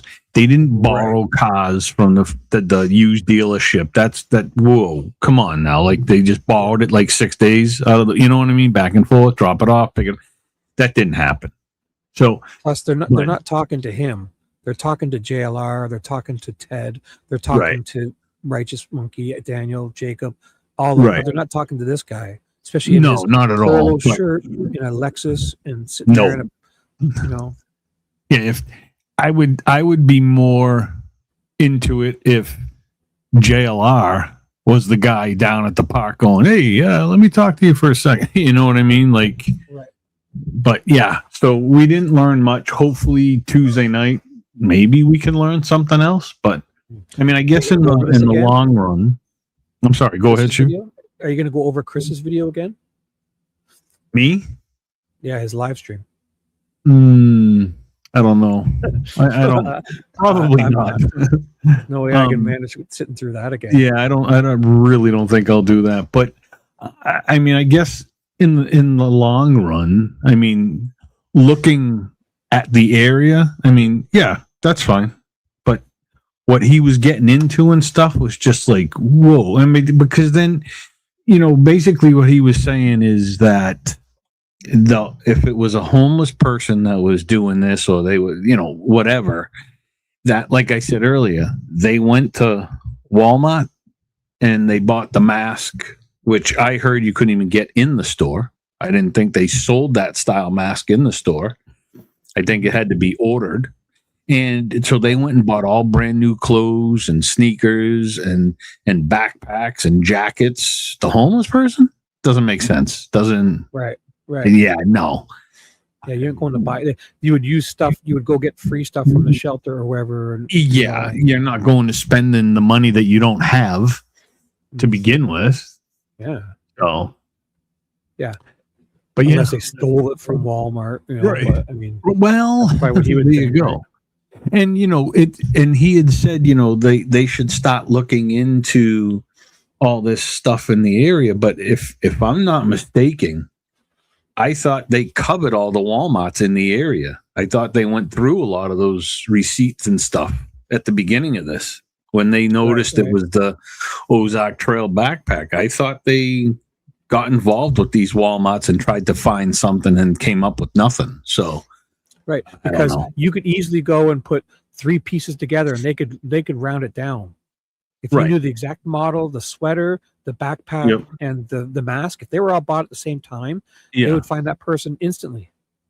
And did you notice what he said about Mr. Porch Guy when he was describing him? And he said toy gun. Right. Yeah. Does he know something? I would believe it's a toy. No, I would, I would because too. I don't think anybody would put a real gun pointing at their crotch like that. Yeah, Who would do that? exactly. I don't wouldn't. know. Just in case. Maybe like a toy gun, even one that's not even an airsoft one, like something that's a complete replica fake, you would put there. I don't know, man. That's crazy. Right. I mean, Even if I it was have an a airsoft beat gun. I wouldn't put it there. Yeah, no, I mean the holster looks subject to me too. It looks fake, I don't right? think it's You a know what holster. I mean? think it's just stuffed in the pants, right? I don't know. I think it's a holster. Is it? I'm not sure. I mean, I could be wrong. I think so, but why would you put it there then if you had a holster? Yeah, I don't know. Like, and then because somebody the other day in one of the chats said maybe the holster was there covering the crotch area so you couldn't determine if it was a guy or a girl. You know what I'm saying? So, who knows? No, it's definitely. But yeah, I don't think so either. But I have all the respect in the world for Chris and his channel and his panels and everything. That one was off. Just this one was off for me. It just didn't fit well. But let's see what Tuesday brings. But I can also prove it because he said 4 things. Remember those? So the guy on the bike, he just made some stereotypes about just some random guy on a bike. There was people sitting at the picnic table. Yeah, could have just been in between playing soccer and meeting, and they could have been there meeting a family, the end of a family gathering, and still sitting there. And then that guy sitting on a blanket because he's got a light. I mean, he's under a tree in the shade. Is he automatically a druggie and all this? And there was one other one he made too. What was it? The bike guy. Oh! Remember? There was the workers that were like under a tree by a truck. Oh yeah. Over by the Toyota 4Runner or whatever it was. Yeah. They couldn't be just some guys who were plumbers sitting there having their lunch on a tree. They had to be criminals. Yeah. And the bike guy. Like, he called what did he call him? What was the thug name he used?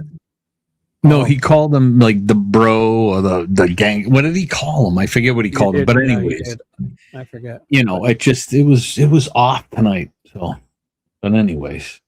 Yeah, those are some big leaps to take. So, do you want to see any more of this, the Daniels thing, or? I'm gonna replay it tomorrow. So I mean, Yeah. I don't. No. Whatever you want to do, I don't care. Personally, No. Yeah, I don't want to. So you guys can go here. I'll put the link in if you guys want to watch this now, and because Chris will go over it on his show tomorrow, and I'll probably come and watch it. Or who knows? I don't know what Ted's doing tomorrow or what we're doing, but Yeah, no, I won't be replaying or watching that video again either. It's it's just a now that we know what it is, it's just a waste of 2 hours of nothing I want to rewatch. if I were to do it, I would just go through it and point out. I would stop at that guy on the bike and just go over his and just be like, hey, generalizations look at and that. This is what he said about this, and So, but remember, they're chefs and stuff. They're all chefs and waiters and whatever the hell else was said. Yeah. But anywho, True. Yep. So, but yeah, no, I mean, I didn't lose any respect. I don't have any issues. I'll watch him every single time he's on, but I'm not going to wait that long. If Tuesday starts to go away, I'll just take off. I mean, it's simple, but I wanted to make sure we weren't going to miss anything tonight. Cause I was really, like a lot of people in the chat said, I was really waiting for, hey, we found out this from this person that they had this other something like, ooh, yeah, but it wasn't. So it was like deflating. So, yeah, I hear but you. I mean, yeah. So, and I'm sure that however many people he had in there, I forget what they said, 22,000 or 25,000. Really, watching him live, 22 grand live. I think that's what somebody put in the chat and said it was like 22,000. I didn't live. even think to check. We should have looked, eh? I forgot. I forgot because, and I bet you, like, if 95% of them weren't taken back by that video, then and maybe it's got to be me because it wasn't anything I thought. I think they're probably doing the same thing we were. Right. I bet you half of them were like doubting, like, what? Like this guy on the bike? And Yeah. how are you coming to this? Like, I mean, I thought those were way off. Right. I mean, just because the guy on the bike, I mean, obviously, if you're looking at a park that's full of homeless people, druggies, alcoholics, whatever, it doesn't mean that one guy that came out of the park on a bike with backpack and a bag hanging from his handlebars is part of that. He could have been cutting through the bag out of the park. That's So, I guarantee you 90%. He was coming from work. He cut through the park. If it's a shortcut, you cut through parks and you Right. Guy's Yeah, coming home from his of shift course. at the Home Depot or something. Or Of course, I know he was just trying to point out, hey, look at this park, and he walked, and there was homeless people. Okay, I see it all the time, but just the names that he threw out, it's just weird. So, anyways, like he's he can tell, like his experience, like he knows the streets. It was his street cred, his street experience got him to where he. And it was just way and I'm beyond. sure he's amazing at what he did. I'm sure he was. And Olivia said yes, 22,000 were in live. Live? Yeah. Wowza. That blows my mind. Like, because then I think back. Remember when JLR was there for the first 2 weeks? Every live was like 35,000. Wow, eh? Yeah, JLR's was kicking. Like, and then it's funny because the most I've seen live at one time, because I don't follow a whole ton of people, right? So the most I've ever seen live is on Max Velocity, the weather guy. The other day during the storms, he had like 375,000 people. Wow. Well, he's got 2 million viewers because the numbers are amazing. But let's see. So is there any storm stuff? Oh yeah, they're out all day yesterday. I think they're still out. Now. He was on because there was a significant threat today. It was. So is there anyone? Is there anyone live now? If we're going to shut her down, we could send our people to hang out there. Or You see anyone live? Let me know. Nikki is on live right now. Is she? Is she really? Yeah. What? Yep. What? Get out. Is she? I didn't. Did I get that notification? She's on because I thought she time was is she having a live? panel today. What time? Or maybe I need to No, refresh this browser. Yeah, you have to. She's on right now. New Yeah, clue. maybe we'll go and chat with her or something. It doesn't Yeah, have I'm to gonna be. Clutch them say goodnight. pearls. Oh, they're breaking down his thing. Wait, what? I must have her on this. Maybe I don't have her on this account. Oh. What? Yeah, the storm people That's are weird. on. I'll Let me find see. it. Let me just make sure she didn't end it. Oh, no, she's on live. Oh yeah. I have it on. Yeah. I'll go there on my Sweet Dude. I must not have followed her on this account. I have it. What is she? So here, I'll show you. Yeah, she's live. Well, remained parked in his I don't know home. what she's. I'll go over there and say hi to Wonder her. how you got She's there. got like 40. Yeah, I don't know what she's talking about though. She's in New Hampshire, my area. Both in Belchertown, New Hampshire. So is she the only and one on? at the racetrack? If we end That's this, I'll all I put this in seen for chat. that's all I seen for our group. Yeah. I'll put her in, and you're gonna end it right when I end this. Yeah. So I'm exhausted. I'm gonna end it. I'm gonna jump over there, say hi to her, chill out for All a few right. minutes, and then I'm going to bed. yeah, I'll go say hi there too, and a good night. Thanks for coming on, Chris. Yeah, Anything you thank want you to end with, for or having me and everybody. How Thank about you this? all for watching, and we'll Yeah, catch you tomorrow. Shibby, I'll be on tomorrow. We're gonna cover some stuff. I don't know what's going on with Ted and stuff, so we'll hook up in the morning. I'm sure at some point. Sure. All right, All right, I'll my be man. live, so come say hi and tell me. I'll come say hi in yours if you're live, and Definitely. I'll play this little ditty called "Oh Shibby, What a Night." And you can, if you want me to, I'll end it right after this in like 4 minutes. Yeah, that's fine. Perfect. Awesome. All right. All right, Thank you thanks, all. man. Have a good Later. night. Thanks for stopping Talk to by, you tomorrow. everybody. Hold on. Everybody, good night. See you tomorrow. Dedicated to Photon. Here is an unmuted version of Shibby What a Night. Later, Chris. Later, everyone. Chris's chat, everyone's chat, my chat. Afterwards, that link, I'm going over to say hi to Nikki in 2 minutes when this is done. So thanks, guys. Love you. And see you tomorrow. Or see you tonight. I'm going to Nikki's chat to say goodnight and talk. Bye, guys. Bye. Wait. Bye. That's it.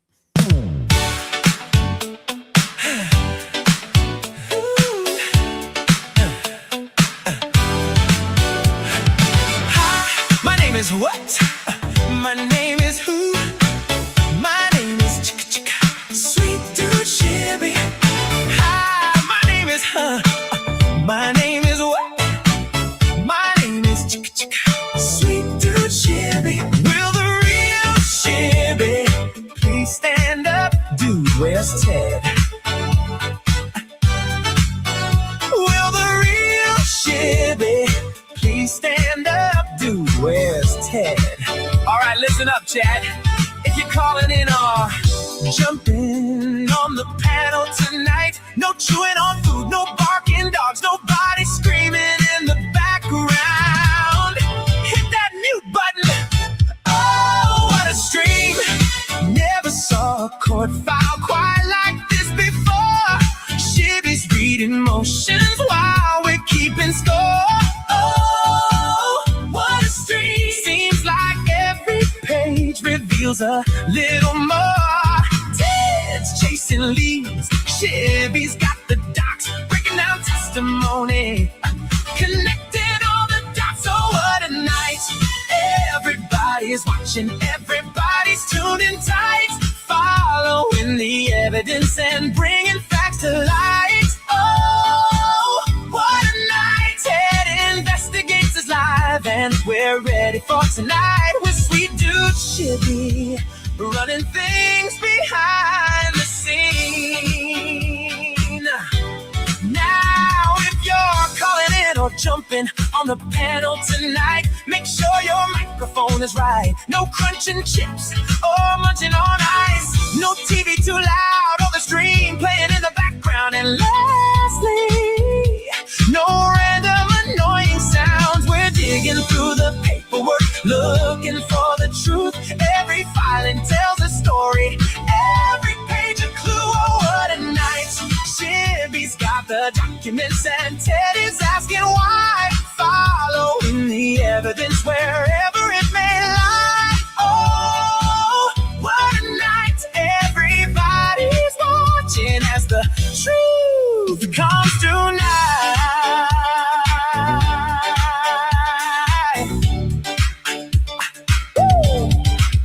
court records, witness statements, motions filed, and debates. We're going page by page, line by line, putting all the pieces together tonight. Oh, what a stream. Every affidavit telling quite a tale. Every court filing helping fill the trail. Oh, what a stream. Ted investigates, is always on the trail with sweet dude Shelby, running things behind the scenes. Oh, what a night. Everybody's watching, everybody's tuned in tight, following the evidence and bringing facts to light. Oh, what a night. My name is what? My name is who? My name is Sweet Dude Shelby. Hi, my name is her. My name is what? My name is Sweet Dude Shelby. Will the real Shelby please stand up? Dude, where's Ted? Will the real Shelby please stand up? Dude, where's Ted? Let's get into it! Dude, you just touched Christy Boner's hoo-hoo. Shippy! Low five. Yeah. Let's get out of here.